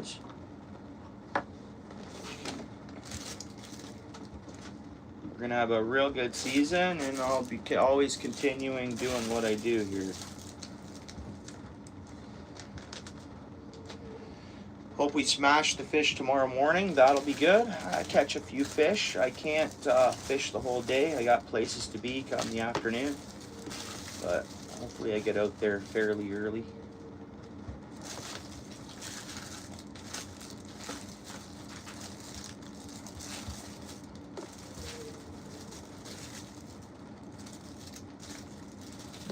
Alright, so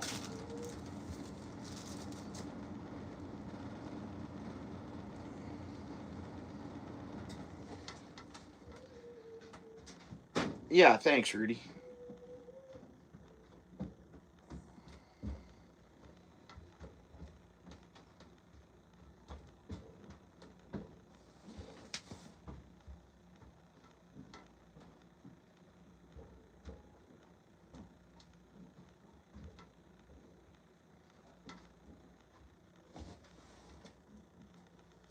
But it should be a pretty cool year, and it's going to be a different year that you guys aren't kind of used to for me, because I've been really in a tough bind for a couple years, and now I can actually get to different spots and have a little more, even though gas is the price it is. But we're going to do some cool things. I'm going to go to a lot of cool spots, and we're going to use that boat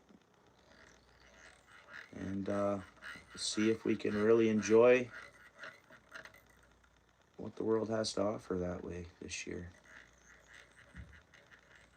And it should be pretty cool. But life can change, so, and that can change for anybody. So never take anything for granted. Be thankful for what you have. And we always got to try to make the proper right decisions in life for it to go the way we want to. And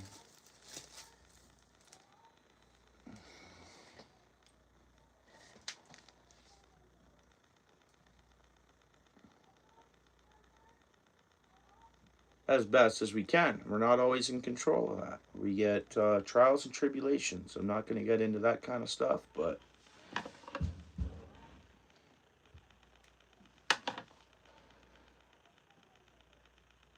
yeah, I'm down. Yeah, I don't really do the co-streams fully on it. I get it. A panel stream, a panel live. So what is that? Is that one person hosts it and then other people connect to it? Or do you have to have a streaming? Do you have to download a streaming um, kind of app for that? Or I mean, I'm not, maybe, I don't know if I'm fully down with that or not, ATC. I don't know. Yeah, it would be probably maybe cool. I'd probably just sit back and chill and fish. I don't know.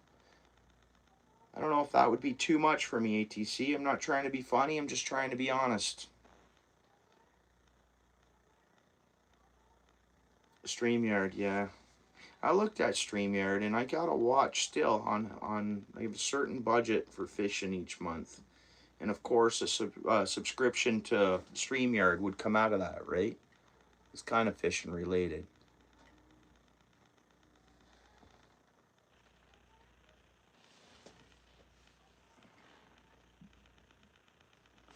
But I get what you're saying. But for me, just we're all different humans, and I don't know if it would.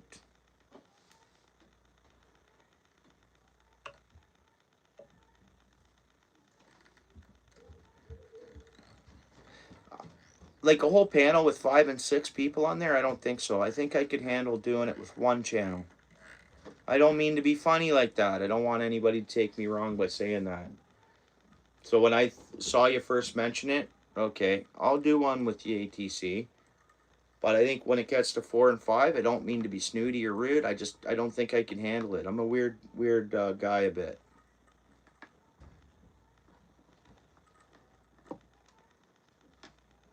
As crazy as that might be, again, I can only be upfront and straightforward with everything I do in life. The best policy. Best policy. Best policy. I think.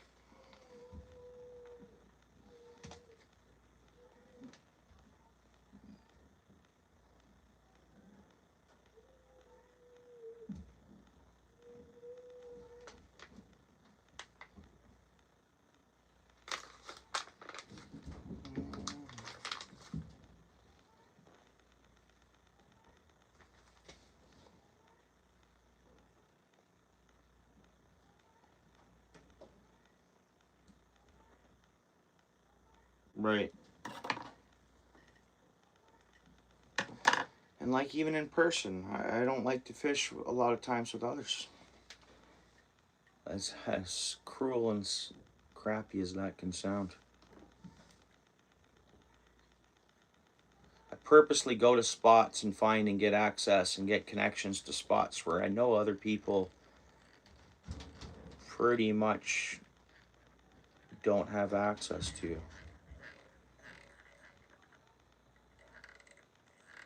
But obviously, still, if you were on a trip, we'd definitely get together and go fishing. Don't get me wrong, ATC and stuff. If you were on a travel across Ontario, and you know, don't get me wrong here. Of course, love to fish with you.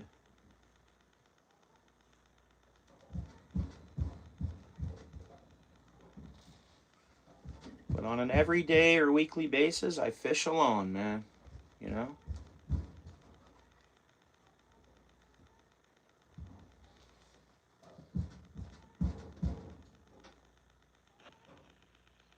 Yeah. Oh, yeah, yeah. Yeah. For sure. Yeah, like I say, that's why I made sure I got over to your premiere today, ATC. I appreciate you as a friend, and I respect you and your channel and everything else. And you're a good, solid fella. Lots of life experience. And I really appreciate you, ATC. And that goes for Paul's Way, everybody. Steel City. I appreciate Rudy. Rudy, you probably have a lot of life experiences and different, we all have some different life experiences too, right? That's the thing.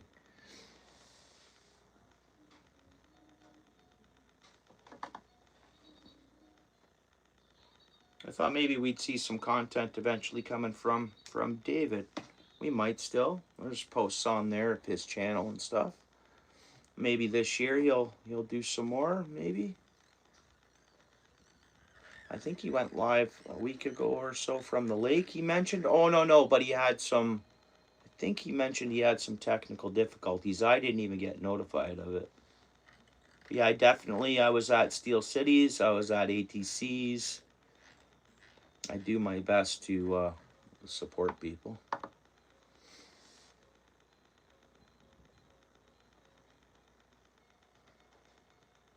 Yeah, call me selfish or self-centered.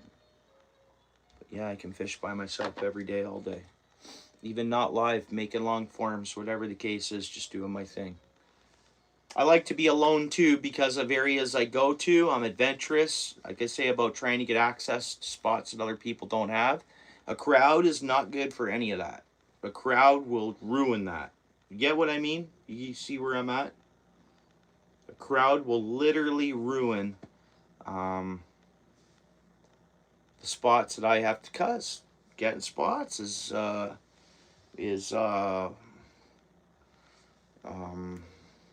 you know, it's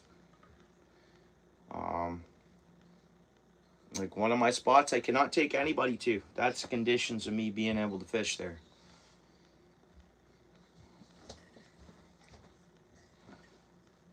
I can't advertise where I'm at. I can't anything, or I lose the spot and lose respect from the folks that I got access from to the spot.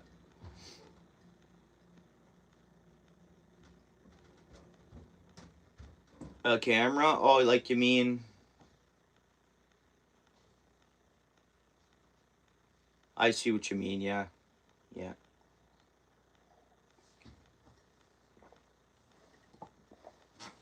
Yeah.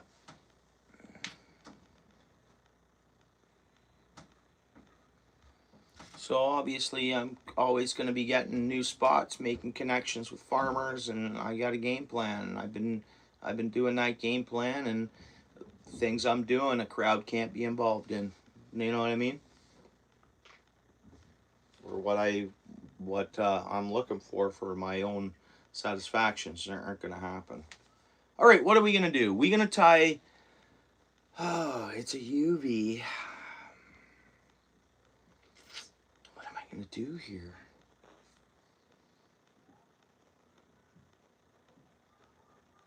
Rolling camera, yeah. See, if I didn't have the channel member option and channel member, I'd do some more lives that had no chat running, and I'd be standing far away from and just fishing, casting, catching fish, throwing them back, and just literally doing that way. But I feel obligated to have a chat going, which I appreciate chatting too. It's not like I'd always do that. I appreciate chatting. But I did a couple last year, I think it was, or whatever. I did a couple lives like that, and YouTube brought viewers in, and I got good watch hours. That was even before I was monetized. I think something peed me off, and I said, you know what? But since being monetized and having members, I really feel obligated to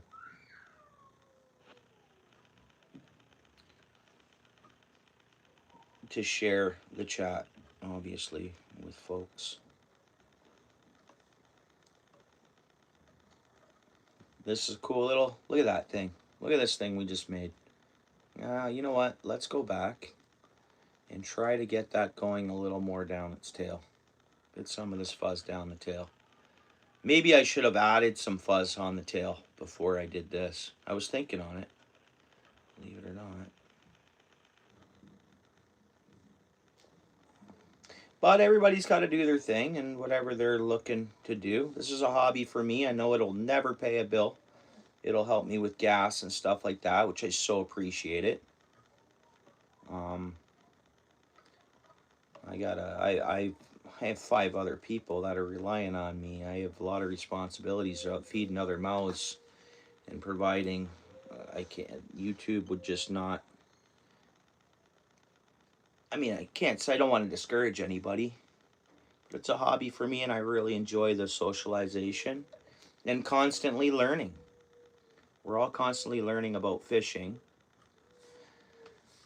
Some of you guys have probably heard, yeah, Rudy, yeah, it is. It should work all right. And I got black in the tail, and then the black base in behind the feather here.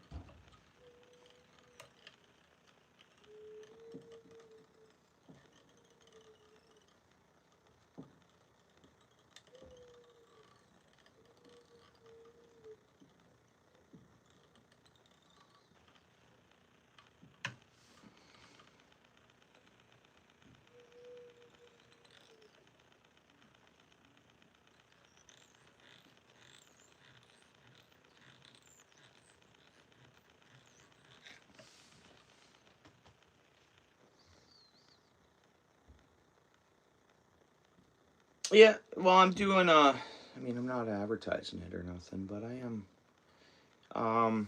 Last year, I never made any. I gave away double of whatever I've ever seen come in.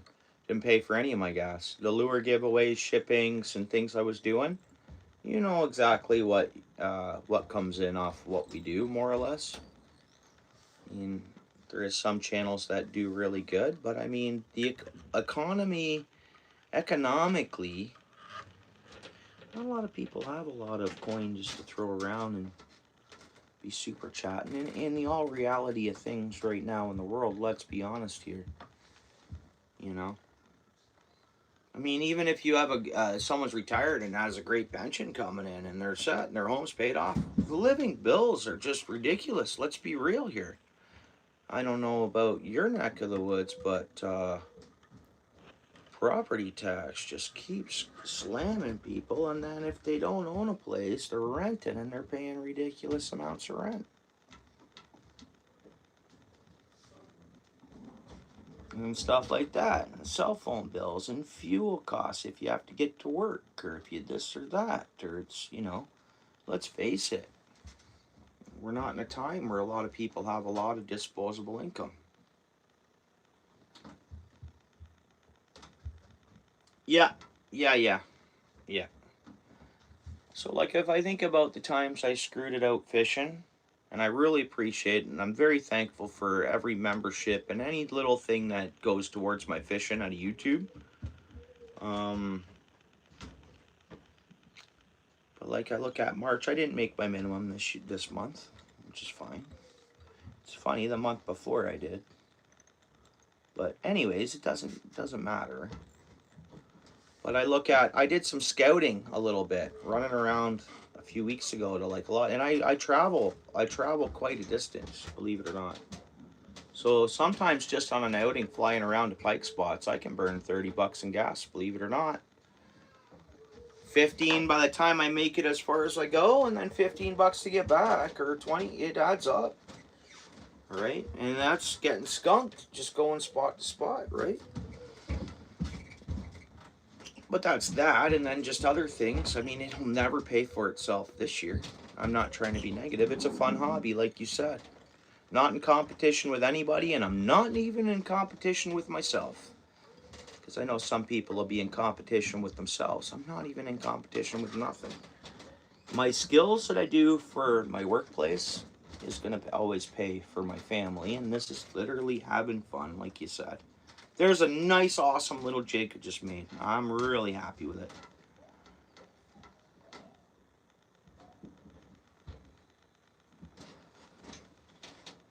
Sal, you do a lot of cliff and rock fishing? Oh, I see. In dangerous spots? Yeah. See, I go to spots where I'm safer on my own. You know what I mean? That's which is weird by saying that. It's maybe I'm always safe. Sometimes I'm safer by myself.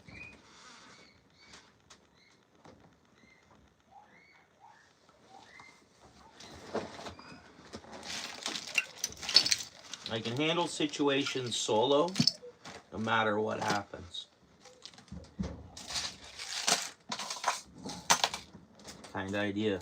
But yeah, if you're rock climbing and all this stuff and going to these wild spots, I get your point there, so totally. Yeah, Rudy, I really like it. We just got to glue it up and it's done, man. That's a nice little crappie jig. It's super fun. Dude, I love YouTube. And I don't mind even if I love it. I love it. In competition with nobody, not even myself. I'm enjoying myself. I'm going to do me, and I'm always going to be doing that. I think we're all the same. I think you're the same way, yeah.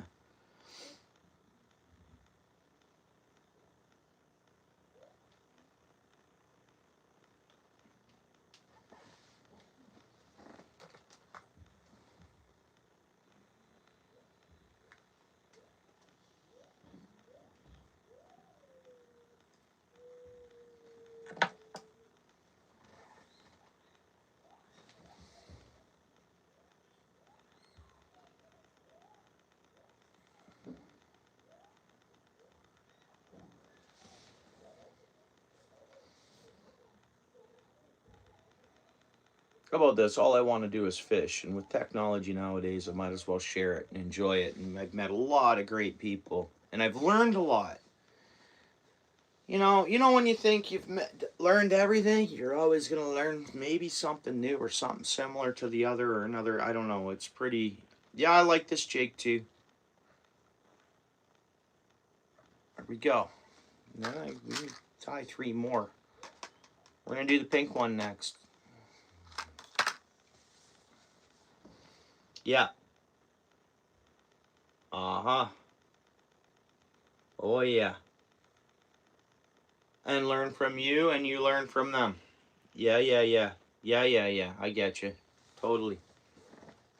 For sure, ATC. You guys have gotten to know me a little bit on the way I am.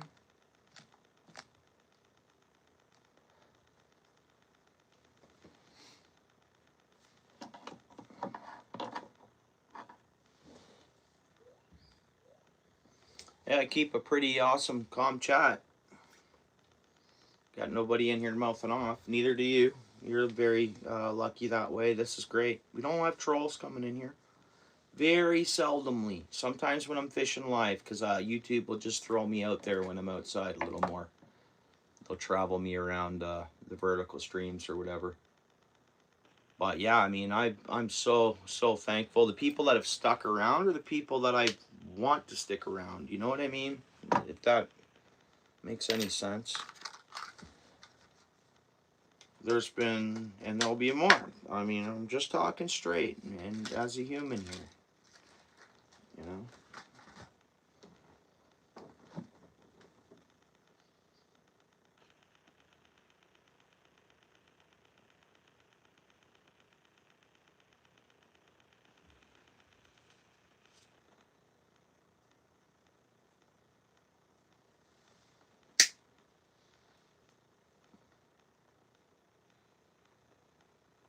Yeah, I know. Yeah, I appreciate that. Well, the stars aligned, Rudy, for you to be hanging out here. I roughly have an idea where, I get it. You're a good dude, Rudy. And yeah, it's weird. You don't know. What are you saying? You don't know why? You just stick around talking with me? I appreciate you, Rudy. I hope you learn stuff when you're hanging out, and I learn from you. You learn from me a little bit. I hope you enjoy the socialization. Everybody's good folks in here. It's a kind of safe place for anybody. If any crap gets going on, it's always dealt with, and then the crap doesn't ever come back. say no, it's like it's a short fused any crap, and it's just from past, and then drama people don't come around. We don't need watch hours. We don't need, we need chill and good vibes and like-minded individuals, I think. At the same time, all is welcome. Unless you cause trouble or do some shady stuff that really shouldn't happen, then everybody always keeps their access to here.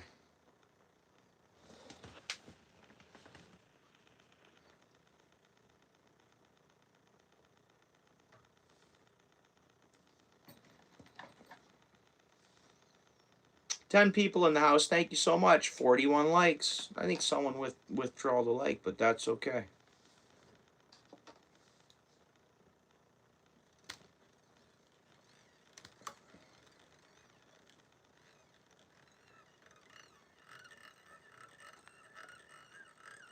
So I don't know why I went with a black trailer. I think it because of my black thread, go black trailer. Normally I was always matching. We're going with pink feathers too. Get me wrong, this thing's gonna be it's pink and black kinda. So we got the black. Think of this as the lateral line and finish and tail.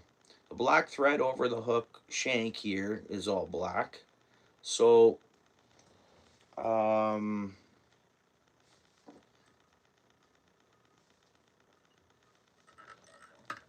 so the idea is here.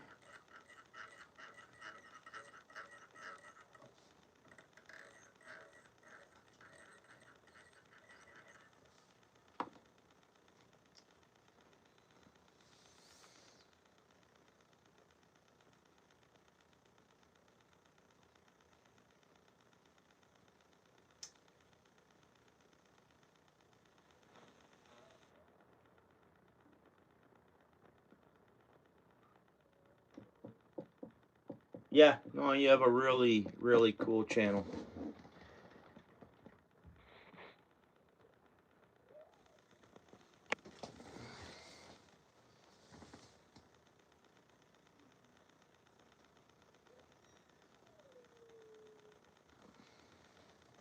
Well, ATC, like myself and my family, we've had these thoughts. Like, okay, COVID year, we were gonna go out east and drive and stay places, and I was gonna fish. We were even gonna tow my boat. And then, but there's so many places that my lady wants to see with the kids. Okay, like Trenton, there's like a fair and there's historic stuff. So we had this trip kind of planned out all the way heading east. We're gonna do it still. We're getting there. But if I ever do that ATC, one of the stops we make, definitely we could get together fishing, and then my fam can do. We've already looked at this and planned it out, like where stuff my fam would want to do, and places I'd want to fish. And we have this crazy idea. My lady's so down for it, and it's her idea. It's her idea. It's not like me. I'm like, because not everybody's into the boat and fishing in my family. That's just the way it is. So, and so it's like myself and my son. The plan was 5 years ago, myself and my son would do fishing trips. We'd meet up, also do family stuff. But like, and then my daughter, and I think that plan was before my little ones come. We had this planned out before the twins come. But even still, so my oldest daughter is older now. She's 18. So like they do whatever, and we've had this, and she's mentioned it again recently. Like we are gonna do that big east trip. Problem is I gotta be prepared. I have to take like 2 weeks off work, and financially we gotta be all set for that and whatever. See what happens.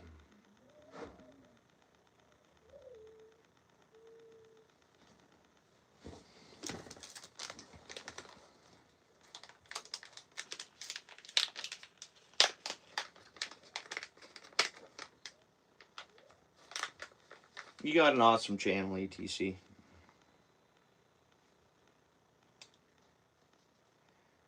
And what I like about the prospecting, I'm not saying that anybody or whatever, but the prospecting channels and the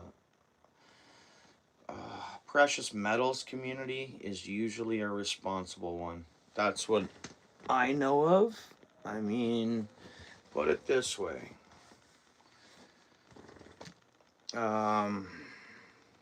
It's I don't mean to say like successful, but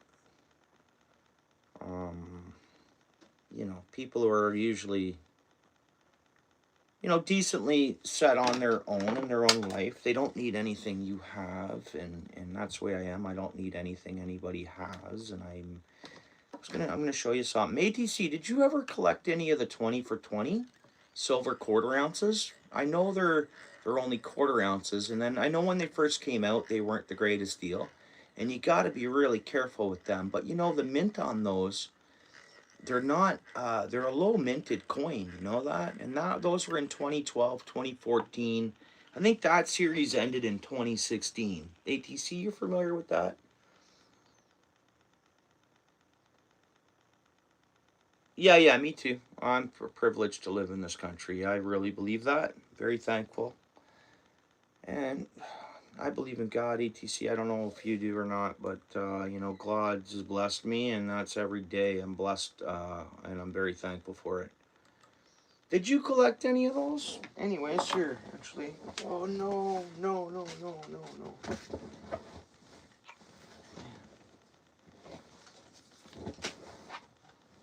Dude.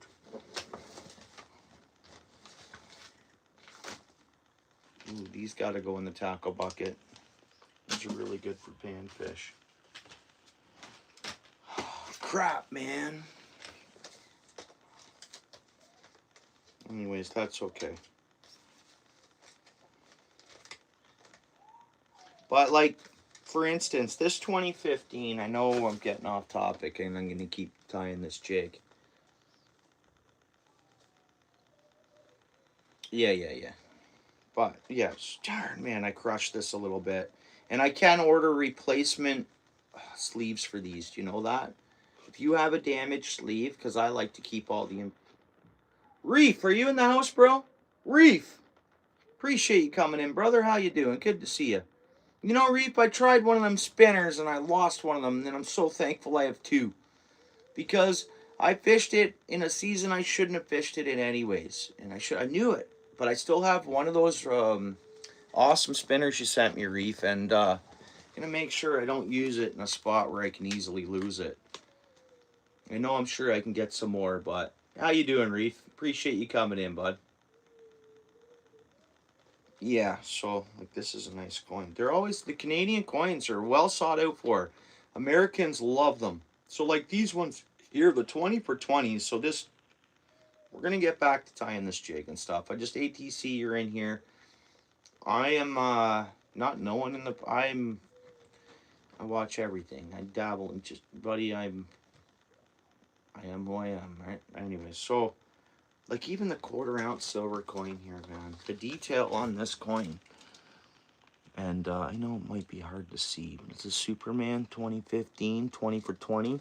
So it holds $20 currency value and whatever the weight of silver is. Fine, 999 silver, right? Like this one, and I crushed the darn. This thing was just mint. And it's just, all right. So like this one, they did make 350,000 of these worldwide. But of this one, not all of them are like that. Some of the 20 for 20s were only 225,000 minted, some 200,000 minted. They're all different, right? But, I mean, I think these are a gold mine, brother. They're not making any more of them. And I was wondering how many of these would never, you wouldn't think would ever go to melt. Because it's $20 currency right off the top. But I mean, I really love this, the 20 for 20 series. And I know we're going back 11 years ago from what it ended. And they had the 25 for 25 too.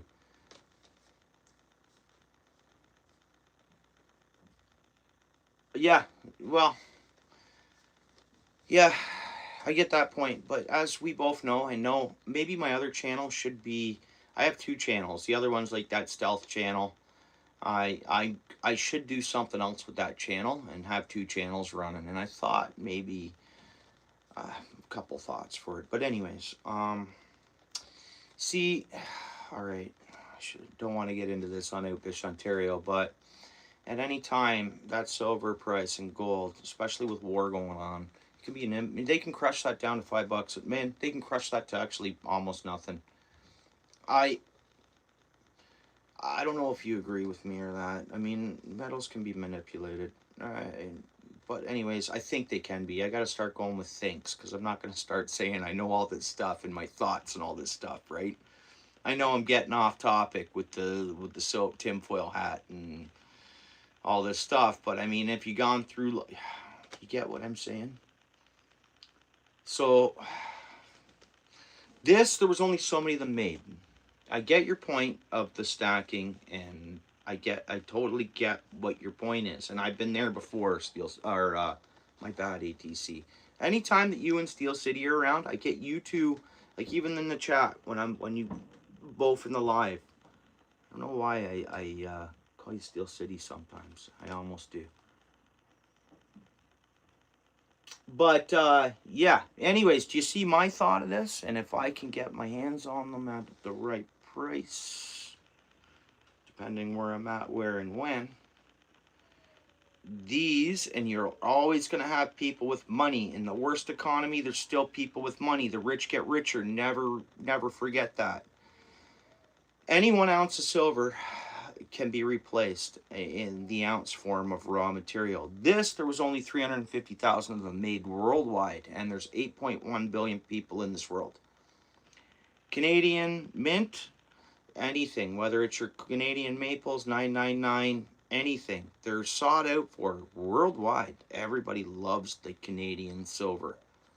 And it's not that it has an extra point or it's an extra fine. They're quality coins, especially after 2017 or 2018. I forgot what it was. We don't get milk spots anymore. But at the same time, milk spots let you know you're not buying fake silver. If you look at it that way, there's a couple things you can look at. You look at a Canadian maple, or you look at any Canadian silver pre-2018 or whatever it is. You see milk spots, that's real silver you're playing with. Pretty much. I mean, there's more to it. Anybody can add a milk spot look to a fake coin to try to trick somebody, I'm sure. Because this is the world we live in, right?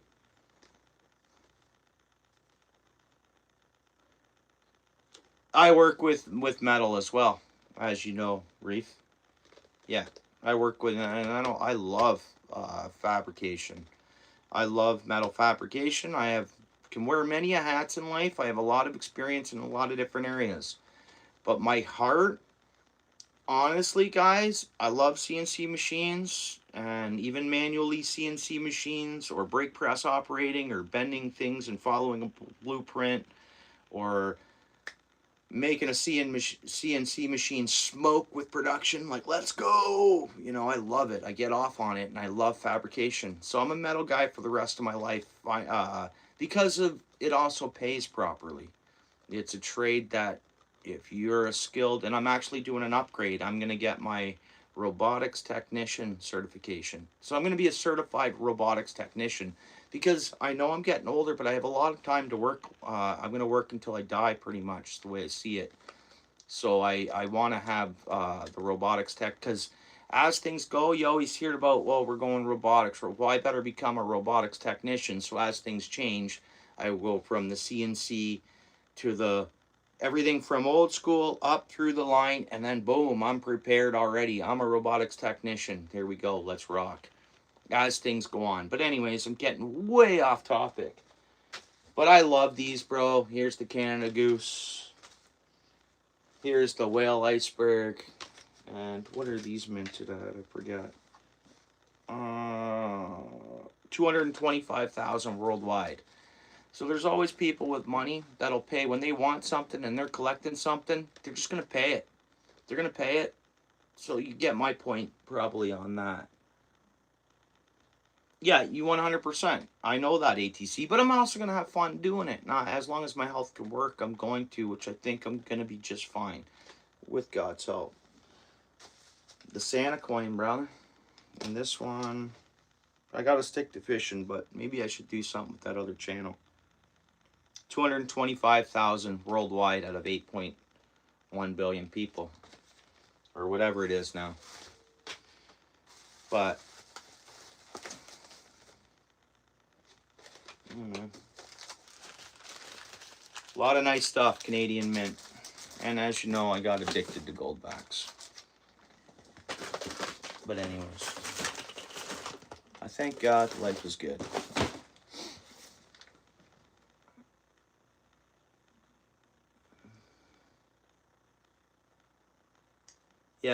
Yeah, for sure.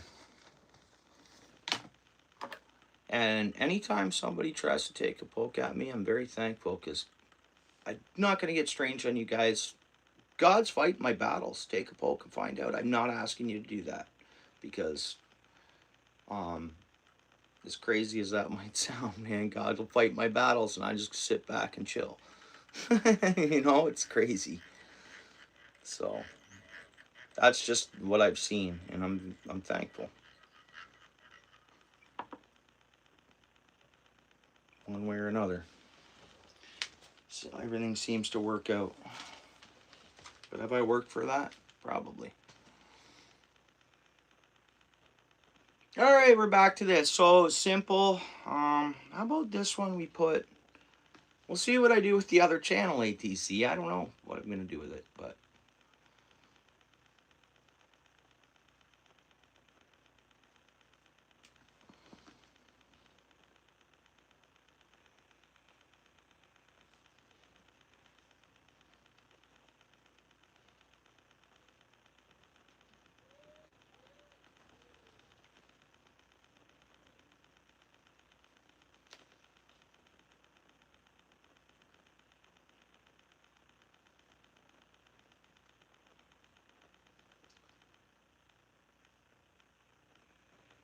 I don't know if you're still there listening in, Reef, but I love what you do, brother. I love that machine you're running. I think that's the coolest thing, and that's right up my alley, dude. That's when I watch you sometimes. I don't know if you're there, Reef, but when I watch you go live sometimes at work, like for you when you're working and you're doing that, that's such a cool gig. You know, I see you. You know, you run the machine, you lay out the parts, you cut it to length, you walk it up, and you pile it at the job site, and away you go. You know how cool I think that is, man?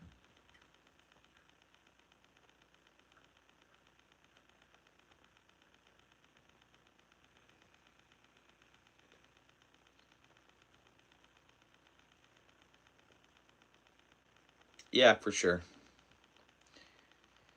Then technically, if that silver value gets manipulated to nothing, there was only 225,000 of those made worldwide. So many different. So I get what your point. Different ways to look at it for what you want to do. I've been in all. I've been in that spot before, but you know, uh, there's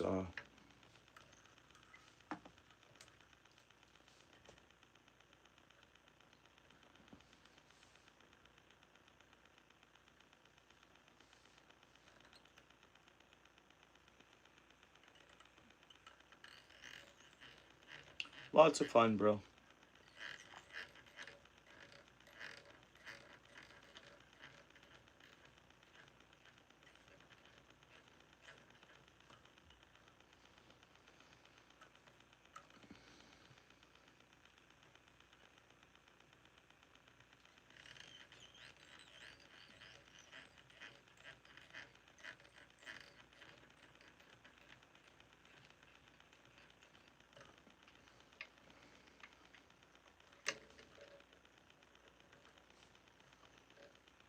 Hmm.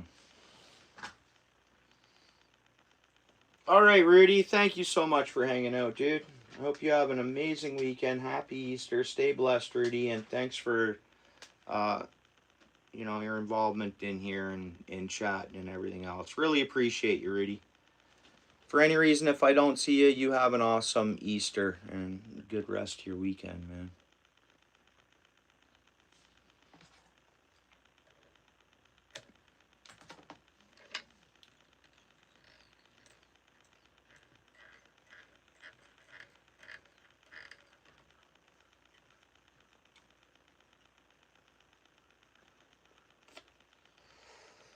don't know if what I'm doing is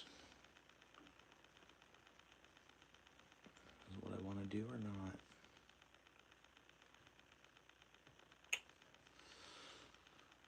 Man, this thing's kind of looking weird, guys. It's looking weird, all right.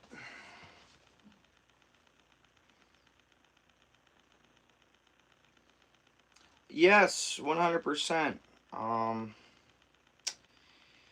Our plans got changed for tomorrow. We have family coming. But our plans got slightly changed for tomorrow morning, so I'm clear to fish until around noon or so. And then, yeah, the rest of the weekend is family weekend. Sunday, if the weather's not too bad, I'll have a chance to get back out and do my own thing fishing. But other than that, my lady's off Saturday, and we got big family stuff going on. Yeah, you know, it's Easter weekend, you know. We got a lot on the go, actually, which is good.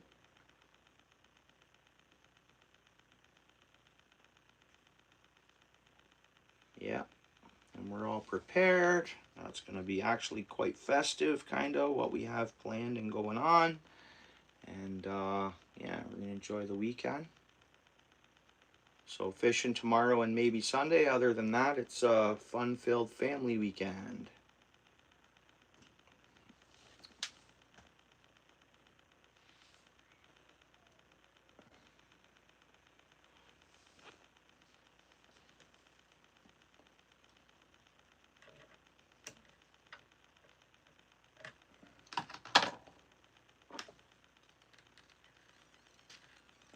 I'm hoping the fish are biting into the morning and things aren't too flooded out.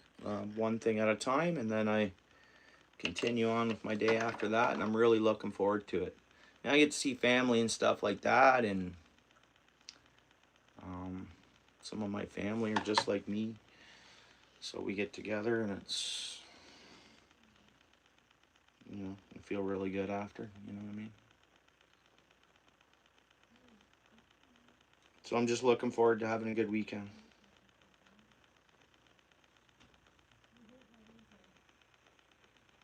Day off with pay tomorrow, that's really nice.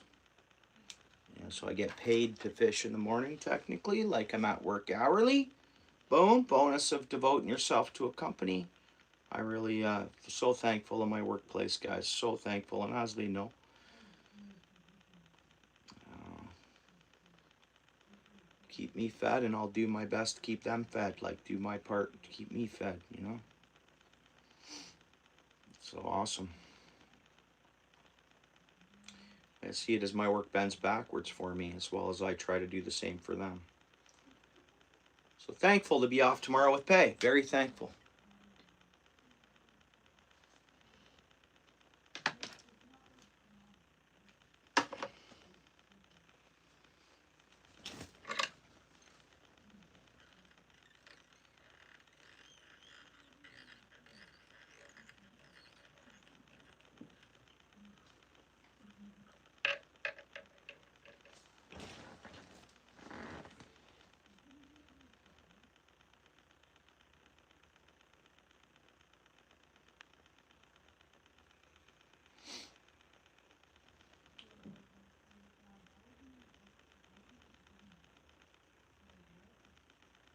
Oh, right on. Yeah, yeah. Yeah, well, we did do that kind of stuff, and we couldn't find it in ourselves to just go and buy dollar store chocolate. I'm nothing wrong with dollar store chocolate. It's awesome. It's great. We don't eat a lot of chocolate around here, but we do a little bit of that part of Easter, and we bought high-end stuff. As silly as that might sound, it's maybe I'll post a picture on my community page with the little ones how they make out for Easter, but um, you know, it's like, not that we can whatever, just, man, the kitties and whatever, it's fine. But yeah, that's super awesome. ATC. That's awesome. Throw a bag of Skittles to the ceiling fan, grab your coffee, and relax. That's awesome. Yeah.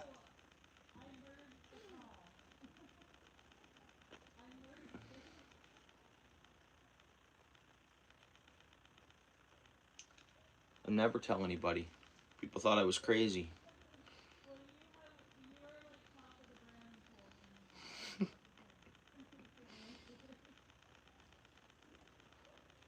Let's say some of those people that thought I was crazy could phone me right now and I ain't gonna answer. You know what I mean? Yeah.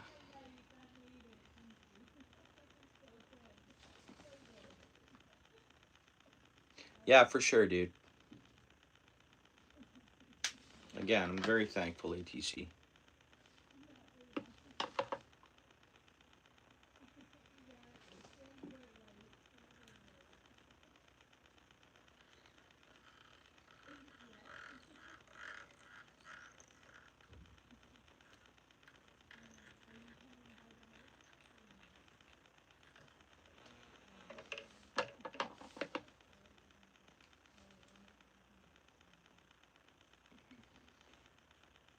Did I see I went chromey on this? Oh, I better zoom into it. You guys don't even see what I'm up to. I don't know, I'm going nuts with a bit of chrome on here. It's like, what kind of flash speed do I go with on this? Little bit chrome.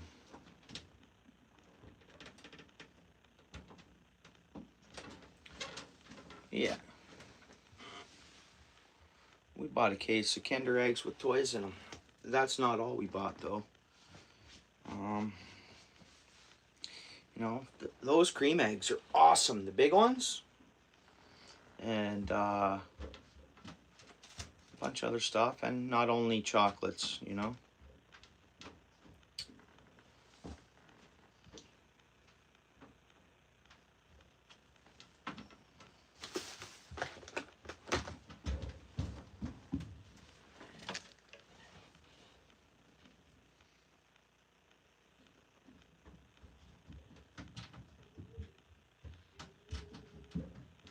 The pink?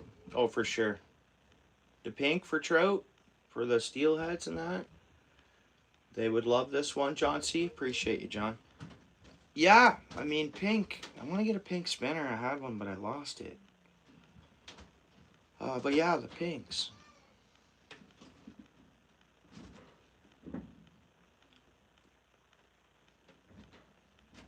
Yeah, for sure, John. I love what you guys have stateside for your trips of that. I mean, you guys get trout where literally you can walk across the almost some of the spots. I've seen this. I've seen video of it. Some of the spots you can walk right across and be like walk across the river standing on trout. Thanks, Scooter. Appreciate you there, bro. Thanks.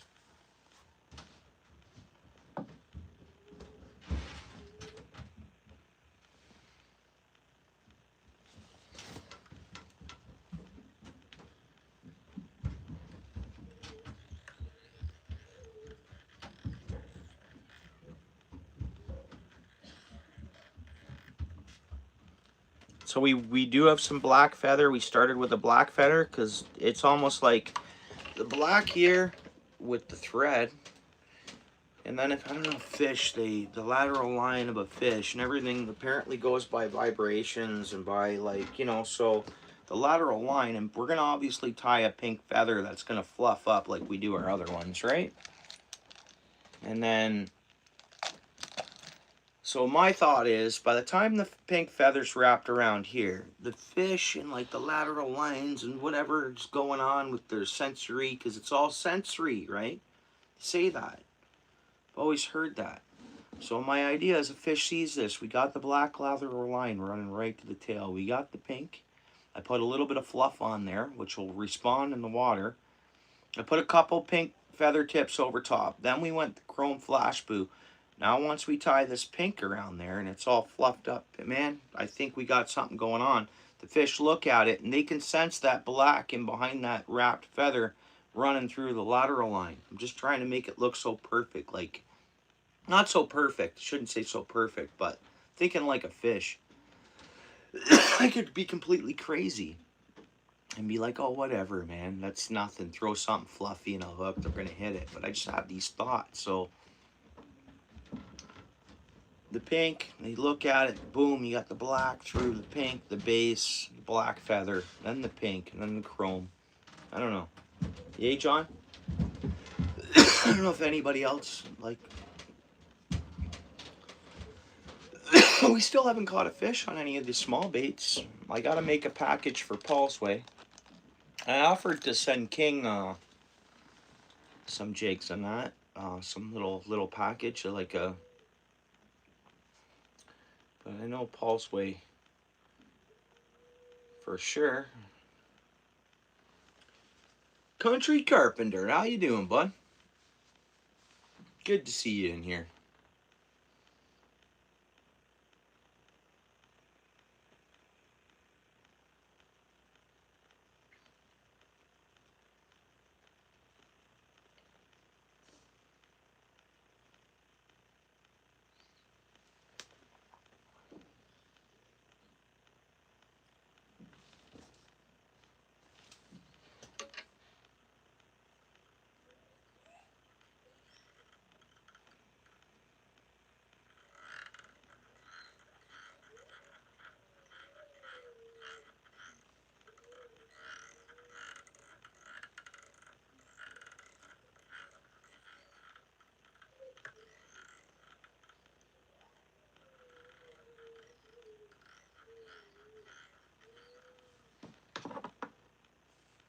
Alright.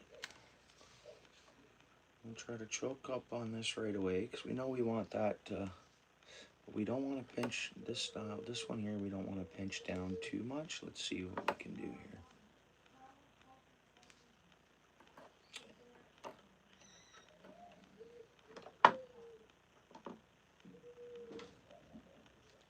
Come on.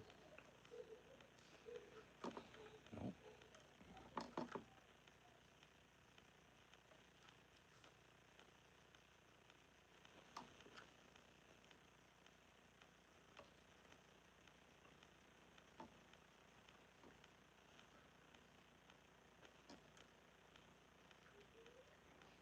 We don't have enough feather. Maybe we do. Maybe we can just make this work here. Nope. Nope. No good. It's alright. I'll just get a better pink feather.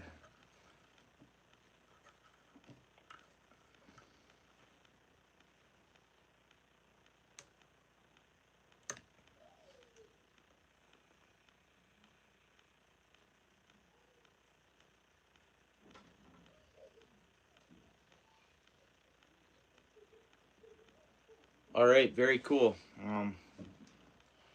Very cool, John. Thanks for throwing that in there. So cool. Well, we're gonna try this one out and see how it works. Not gonna try it tomorrow or anything. It's once we start. I guess if the wind was calm and I was launching in Long Point tomorrow morning for the cuts, fishing for crappie, we'd definitely fish with some of my little baits I made this year. That'd be fishing shallow water, but we could still, I got a few pinks and we could still try to see how that would work.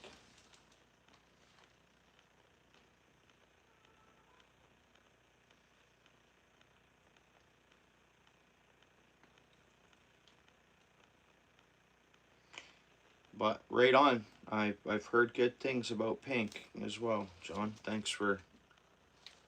Didn't know about the Florence, and I didn't know about what you added in there, so right on. Oh, right. Good. That's a funny point. This one's kind of dirty looking, eh? Not dirty looking, but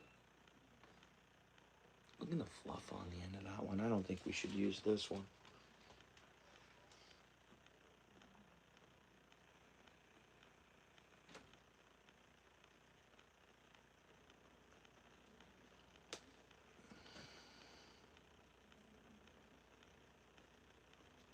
That's so funny. You're right. Hey, John?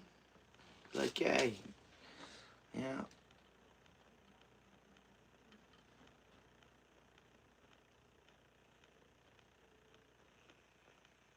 Flash is flash. Right on. And I have heard a lot of good things about pink. A lot of Niagara steelhead guys, Great Lake steelheaders, and I think there's some folks using some pink beads too. And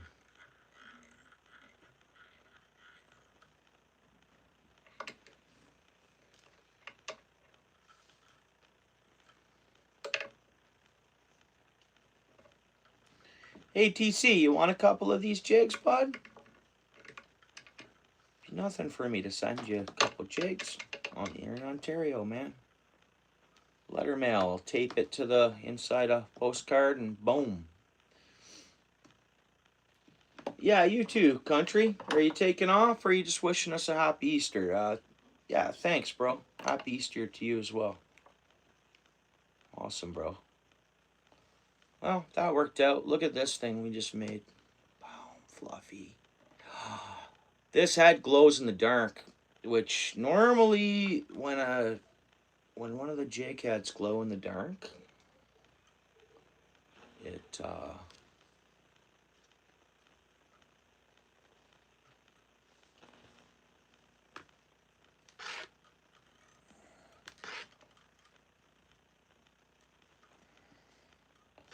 I usually will throw a tiny couple of glow flash boos in there. We don't need that though.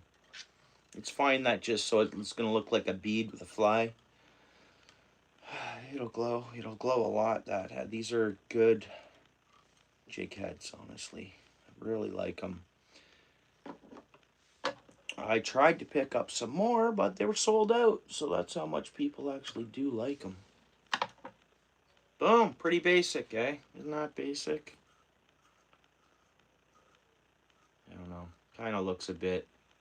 Maybe I went overboard back here. Maybe I didn't. I don't know. It's zoomed in. What do you guys think? It's kind of... Who knows? Drop it in front of a fish and bounce it around. They might go for it.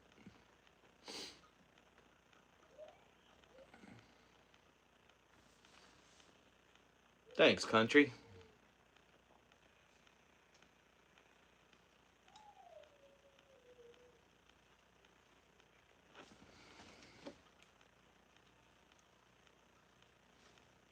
Yeah, and heads up, it's very easy if someone's in Ontario for me to get something to them. It's just once the border's involved and gets to be a big pain in the ass. And the biggest thing is I send something to somebody, they're getting extra taxes afterwards in the mail. Even though when I ship through UPS, I tell them I can't have the people get a tax. Oh, no, they won't. All my products, my shirt, it comes from, it's stateside product. My stickers, stateside product. So with the whole ordeal with the governments, something that is an American product heading back to the States shouldn't have a tax on it. I just pay the full shipping amount. Nobody should get a tax. Because that's the deal. It's an American product just heading back to America, or to the States, right? I'm sure all that'll get... Hey, times always change. That'll all get ironed out. It'll be a lot easier.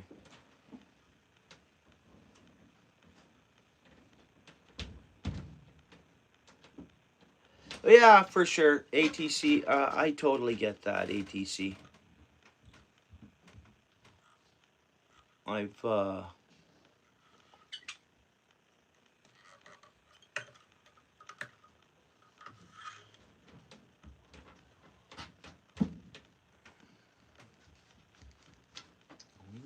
awesome.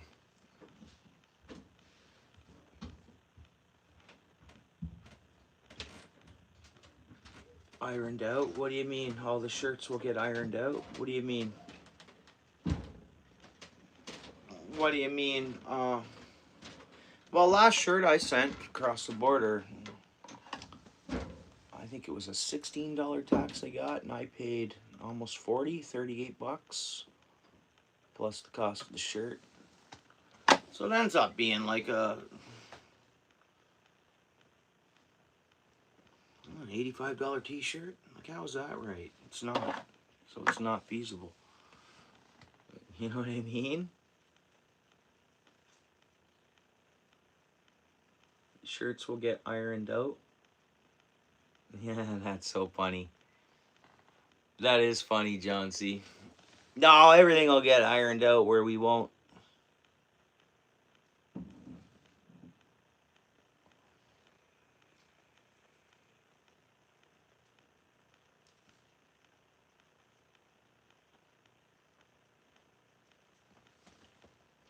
I just don't think it should cost $85 to get someone a shirt. I mean, that's including the price of me buying the shirt on discount when I get the email, but so that's my deal on the shirt, and then by the time I send it, pay the shipping, and then the receiver stateside gets the shirt, they got to pay another tax sent to them in the mail.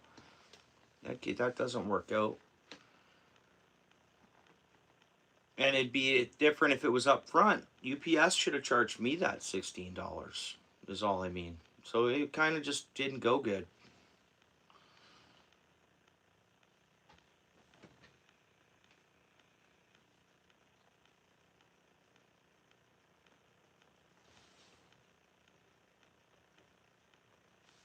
Alright, there's our pink jig, guys. We're getting another pink jig. I tried a couple other pink things before. I like that one better. That's the best pink one. That is pretty good, little pink jig, guys. I mind you, John. John, I could easily send you stickers and stuff. If you want a little sticker pack, send me your address, man. You've been a great friend of mine here on the channel. I can get you some stuff. I can send me your address if you want. I can send you stickers and stuff, magnet, if you want, bro. Just email me an address, brother. I'll get you with the hackle. Like that here. I wish I could easily send you one of these, but I got to declare it, and it's got to come through customs. They won't even know.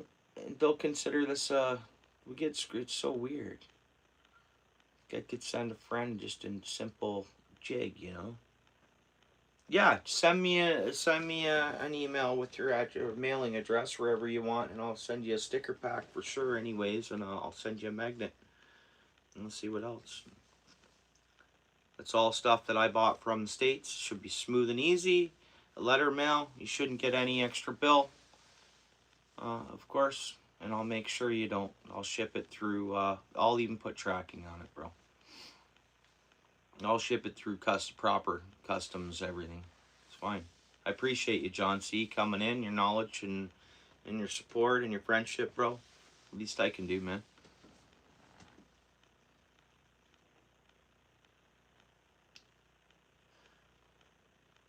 You just use the Spreadshirt and let them handle it?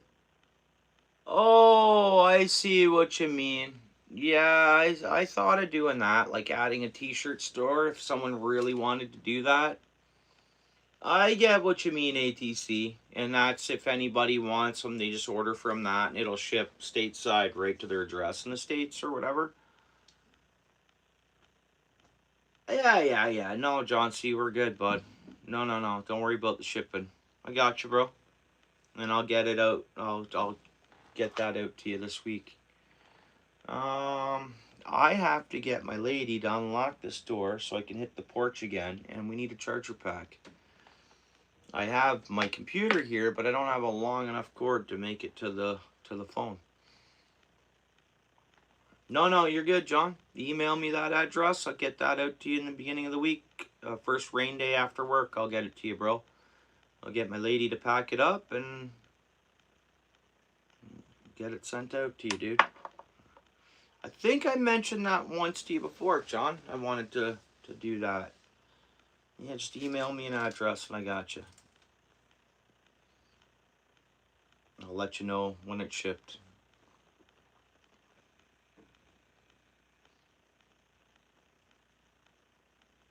ATC, are you up to date on that? Do you have want an OUTFISH sticker and stuff? I got the new one that has the YouTube label on it. I know my stuff's pretty plain, but if you want, bro.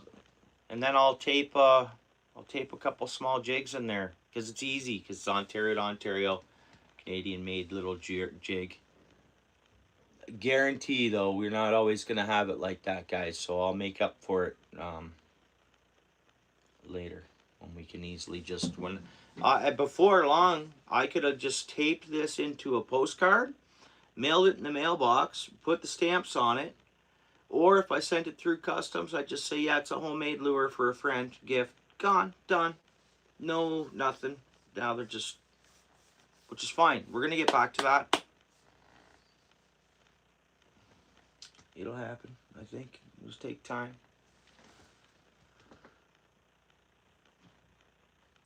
What's up there? What is that? Marion? Thanks for coming in. How you doing, Marion? Good morning to you. It's getting, what's the weather like where you're at, Marion? Pretty warm? Thanks for coming in. You don't have any of them? I don't have your OG. Yeah. And I won't, I've mailed you something before, haven't I, ATC?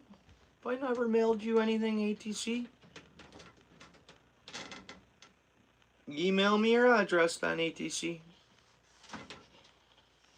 And I'll throw you a couple of these small jigs too. See if you can get on some panties with them or something, panfish with them or something. Sal, bro, appreciate you coming in. I thank you hanging out. I thank you for hanging out here. We're fishing early tomorrow morning, bud. If you're available to come by, hey, we'll see you then, bud. Hopefully we get on some fish.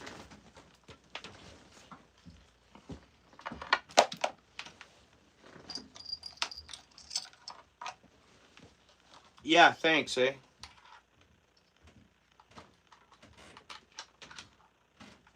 Nice bright pink. Nimby, how you doing? I appreciate you coming in. Yeah, nice bright pink. Put a little bit of...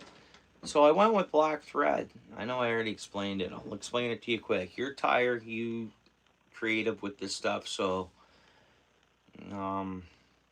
black feather, black thread. We went a little bit of fluff, of course. Like a few, I think it was 2 more pink feather tips, and then wrapped, and then it's a black collar underneath, and I just got it like it's like a lateral line right to the end of the black. I think the fish senses all this. Call me crazy, but it's a creative little jig. Thanks for coming in, bud. Appreciate you, Nimby. I am pink flash. Looks like my kind.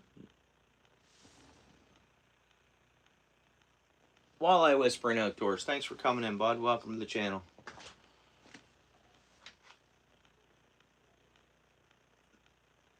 Like the line, see, you get me, right? The thought of, I see. You channeled in on that. Yeah, the lines and like the things to, yeah, man, you got it. Awesome. That's the way I think about it too. I think these fish, they always, what we know of and we're told about fish is, you know, their lateral line and their vibrations. Yeah, they have 2 eyes on them, but a lot of it is just, like a fish is so... I posted that short of that catfish release. It didn't touch that minnow trap. If you'll see, I don't know if anyone recently seen that short. I think it might have been the last short I posted. I let the fish go and I slow it down. That's a slow motion because that fish does dart off. But it literally did an over the 90-degree turn, sharp, did not connect that with that, Now, was that vision? No, that was sensories. It was everything. It knew it was coming up to some kind of embrasion. It literally snapped sideways and swam away. And that's like the fish. Like that's, I think, boom, they'll go for a bait like that if they want it and they see this. Their sensories and their whiskers. That's just talking about a catfish, but you take a bass. Say like a bass and a lateral line. And like apparently it's all... I don't know. You guys get what I mean? Color or the brightness? We don't always need bright lures as you know that, right, ATC? You're not... I know I tie a lot of bright stuff. I tried to tie some natural looking stuff. Even just plain black can work. Fuzzy little black, the way they see things. I've talked to a couple anglers that'll say if they could choose anything, it'd be a dark black or straight purple and dark, dark colors. If they had to choose from light, fluorescent to dark to plain, that's what I've heard. A lot of these pros will say, I want a dark jig. I want to go black then, or I want to go.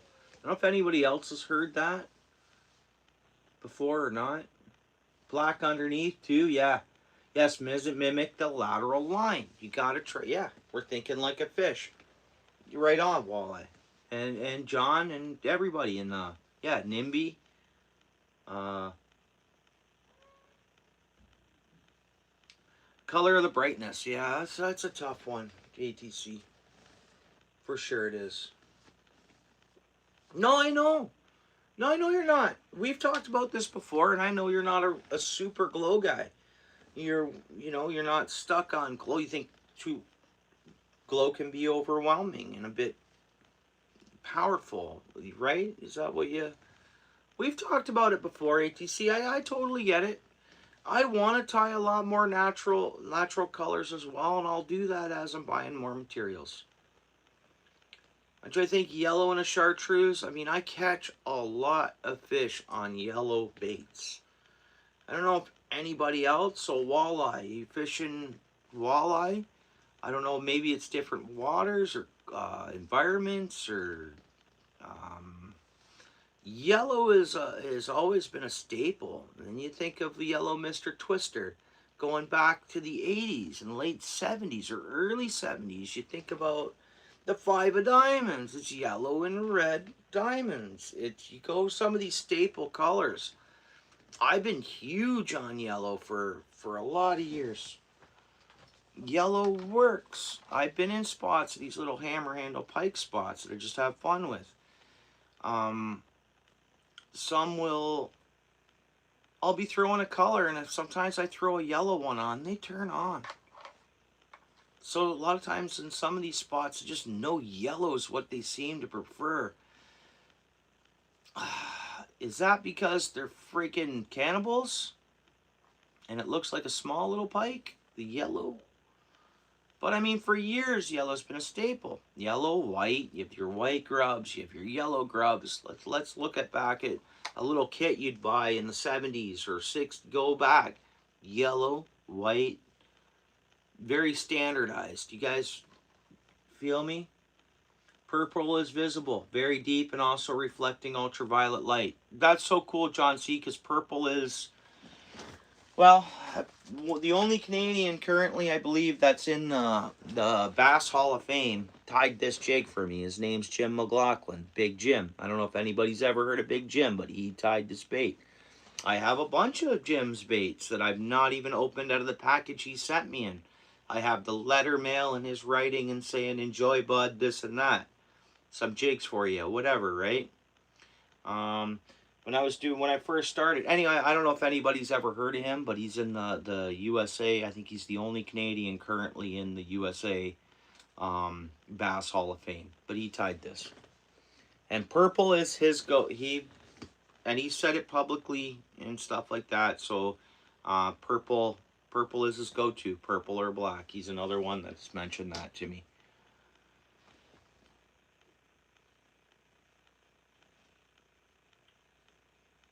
Yeah, no, we don't. No, well, and in fishing, it's weird, whether it's spiritually or something, what works for one might not work for another. As weird as that sounds. I've seen people use baits and they go and they'll fish with a bait and it works for them and they nail them. They're like, dude, here, put this on, and it doesn't work for them. Why? Is that like what works for some get their knack, some get their, is it movements? Is it the way some people's wrists move as they're holding their rod? Is it, because all that, everything adds movement in one way, shape, or form. As deep as that might sound, does that sound deep, or what is, I don't know. some people, okay, I finally nailed a walleye, and did I nail a couple walleye this year? Using a vibrant spinner. For years I used a vibrant spinner. I'd use them till I got snagged and I wouldn't catch fish. But my buddy, my good buddy that I communicate with a lot, I know I haven't got him out on, I should have probably seen what he's doing tomorrow morning. It's a buddy I fished with for many years. We were talking about getting out ice fishing and we didn't. And I should have actually seen if this guy wanted to go where I'm going tomorrow, but I guess, even though I'm going to a spot that I don't want to have more than myself at, but anyways, but he will always fish with that Vibrance Blue Fox and nail him. He used to right beside me. I couldn't get them to work for me, no matter how I fished them. But I'd throw on one of my algae maps and clean house.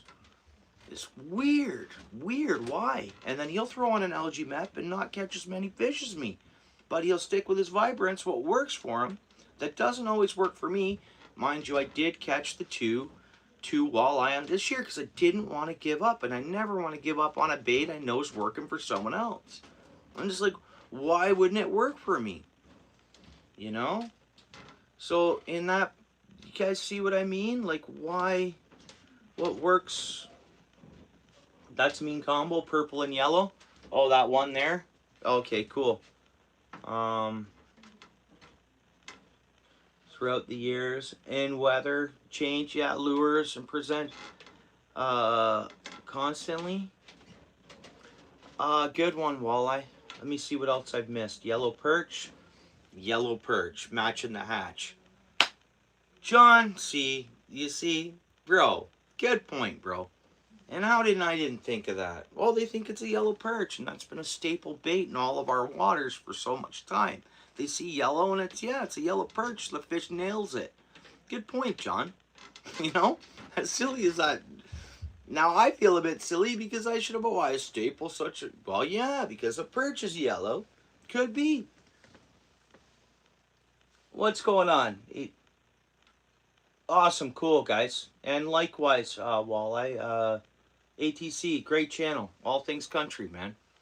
Awesome channel. We're roundabout doors and a little bit of prospectings and things. Check him out if you don't already know.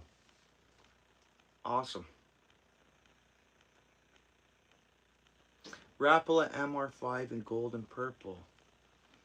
Okay. David, your color is white? Okay. Right on, David. Thanks, David. Appreciate that. I appreciate all you guys being in here. We're kind of, we'll call it it's not Friday, but it's Thursday night, but it's Friday for a lot of folks, right? M&M, what's up, dude? Good to see you. As you see, we're not fishing tonight, bro, but we're tying some baits and we're talking fishing, so welcome in. Glad to see you.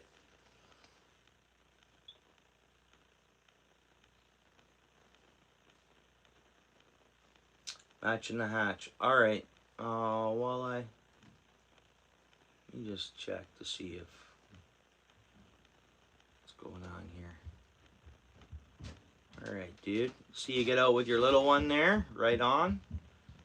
Let me make sure I hit all notifications, and I gotta watch something of yours here while I'm here, just so later on I don't get kicked off, because I heard that can happen.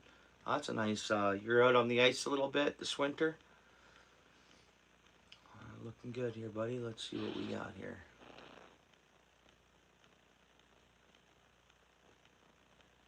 Freshwater monster, eh? Pretty cool, man. Thanks for coming in here, Walleye. A lot of like-minded people end up connecting with this channel, and I'm very thankful for it. So, stars align. Looks like what I see here is right up my alley so far, and I've just watched your last short here, so.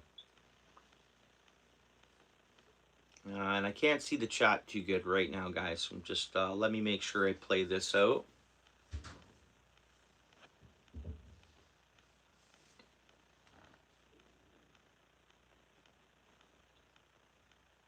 That ice getting a bit spongy there. Is that your last time out and that's it for the year? This was your last time on the ice maybe for the year, eh? Maybe. I didn't get out, man. I paid some other bills, and I didn't go ice fishing this winter, man. It seemed like it was gonna happen early for us here. I got my gear ready and this and that, and then what did I miss there? Thanks, Walleye, bro. I appreciate that, dude. Are you laying down, bud? I get it. That's cool. You can lay down in bed and hang out and chat fishing and check out what's going on here, bud. No problem. Comfortable is the key, buddy. As long as you're comfortable, Eminem, that's cool, bro. You say you got a new phone? Nice. Congrats on the new phone, buddy. Congrats, dude. That's a fatty. That's a nice pike. Yeah, it's not 4 feet long. That is a nice, healthy pike, and it's girthy.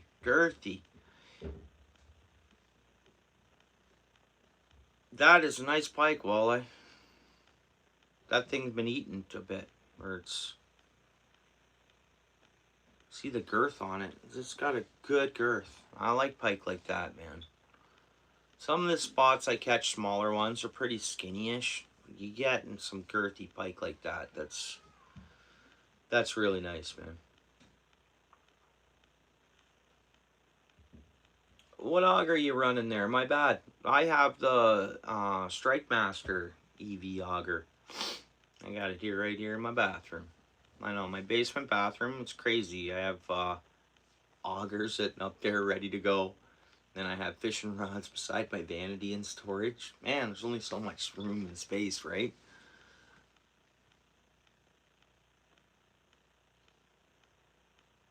Alright, dude, nice. Nice. Let me get the like on that. Oh, nice, brother. Very next short. I like that. Alright. Yeah, bro. Welcome. Dude, right on. See, you got the little one out there. Cool. You go with the whole fam, eh? That's awesome. Looks great, bro. I'm glad you stopped in here and I got over to your channel. Alright, I'll get back to yours later. I know they won't kick me off it. The sub will stick. And I'll get back to your channel later and keep going on that, man. Pretty awesome. And there's a lot of great channels that come around here, and there's a lot of good experienced, knowledgeable, decent people, good people in the channel here.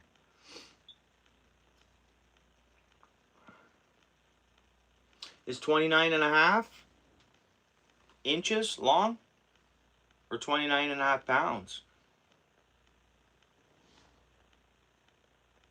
29.5 pounds? 29, it would be 29.5 inches, I would think. Well, I caught that 28 3/4 last, whatever it was, June. I got a long form on it there, that walleye I caught. And that's what it measured out to, is 28 3/4. That thing could have been a little more girthy. Like, I don't know. Not pounds. Yeah, I get it. I figured that, David. Don't mind me. I figured 29.5. Hey, you know what? That's a long walleye. And then after that, I think I caught... I didn't measure them or whatever, but I caught a few walleye for the season after that. Just some shore walleye or whatever, but... I hope the walleye are going to be... It's going to be a good season for walleye, I think. Any of the rivers, any of the southern Ontario, I think we're going to find... You know, Lake Erie walleye count... I'm talking about there's 81 million walleye produced yearly right now currently. Am I right by that? Or the walleye population, they have it ironed out to 81 million walleye in Lake Erie. There's more information online about those numbers. And I came across something last week where I was watching something and they were talking about it. And the study's been done. 81 million walleye in Lake Erie. 10.5 pounds? Nice. That's a heavy fish. Mine was not 10.5 pounds at 28 3/4. There's no way mine was 10.5 pounds. And no, I wasn't set up to weigh more fish, because that would have been a good one to weigh, just to get an understanding of, because you can get a girthy walleye to a little slendery walleye. You can have a longer walleye that's a lot lighter than a shorter walleye. It's just so, whether that's water body or just like us humans, we have that as well. You may be larger than me, I might be smaller than you, you know, or I don't know what that is, or it's got to be environment or water body. Because I find that with the pike, you know, you get the girthy, larger, you know, is that deeper waters? Is it, you know, food sources? Is it, I don't know. All right, bud. Oh, okay, bro. Oh, sorry, dude. Deal with that. And, yeah, no worries, dude. I hear you. Good on you. Good on you. I've been there. I might be there in the middle of the night. My son could get up and be just like that. Buddy, I respect that, dude. We're here, Eminem. Right on, dude. Depends on water body and food, yeah. Squirrels magnet fishing outdoors in the chat. How you doing, buddy? How you doing there, brother? Brother Squirrels in the house, guys. How you doing, bro?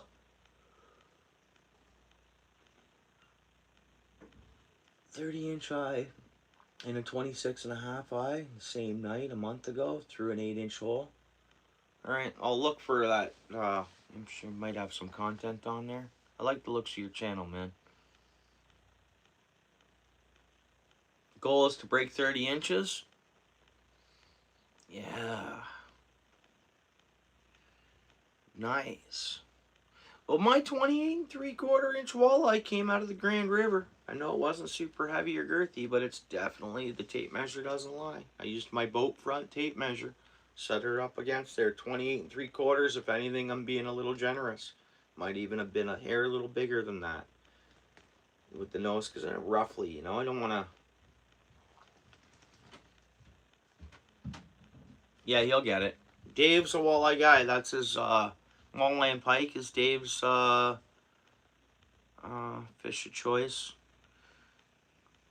Mine would be walleye and pike. I'd be the same, walleye and pike. If I was fishing game fish, I'm not a bass guy at all. I'll catch the odd bass, but I'm not fishing for them.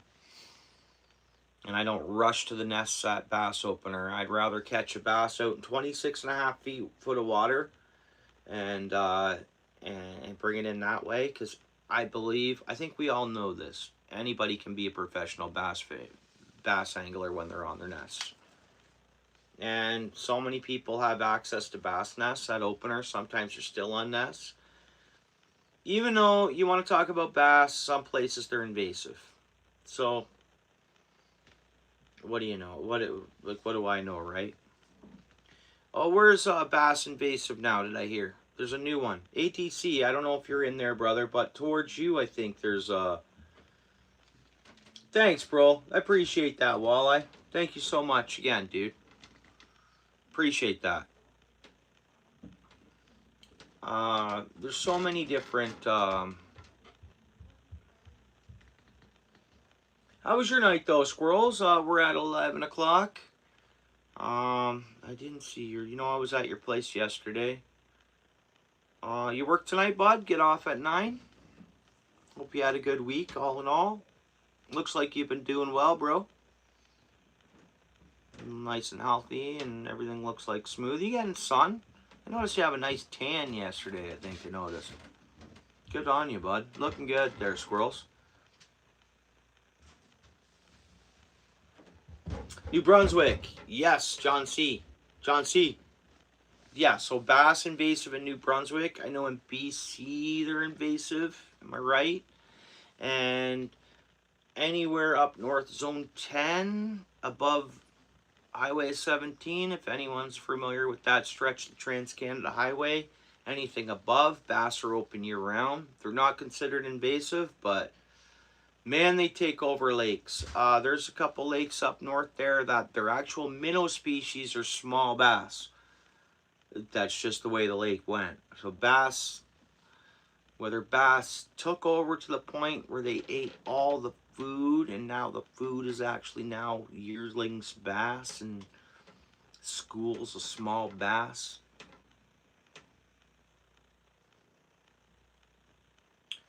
A do not release bass order. Okay, John. Right on, John. You get off at 7 p.m. now, eh? Starting earlier? I hope they didn't cut back your hours. Just starting a bit earlier?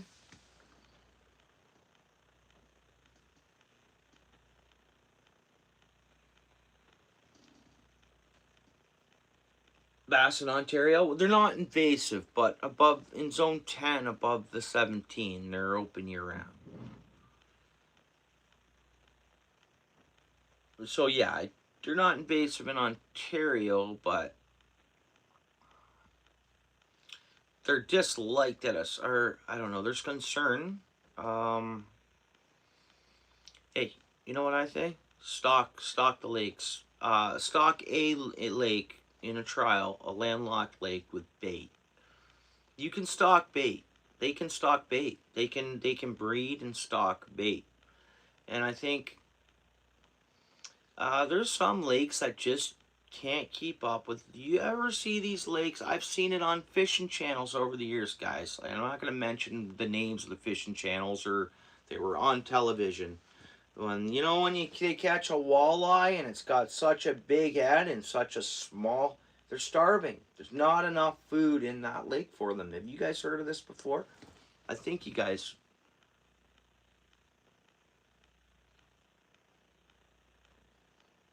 Practically disappeared.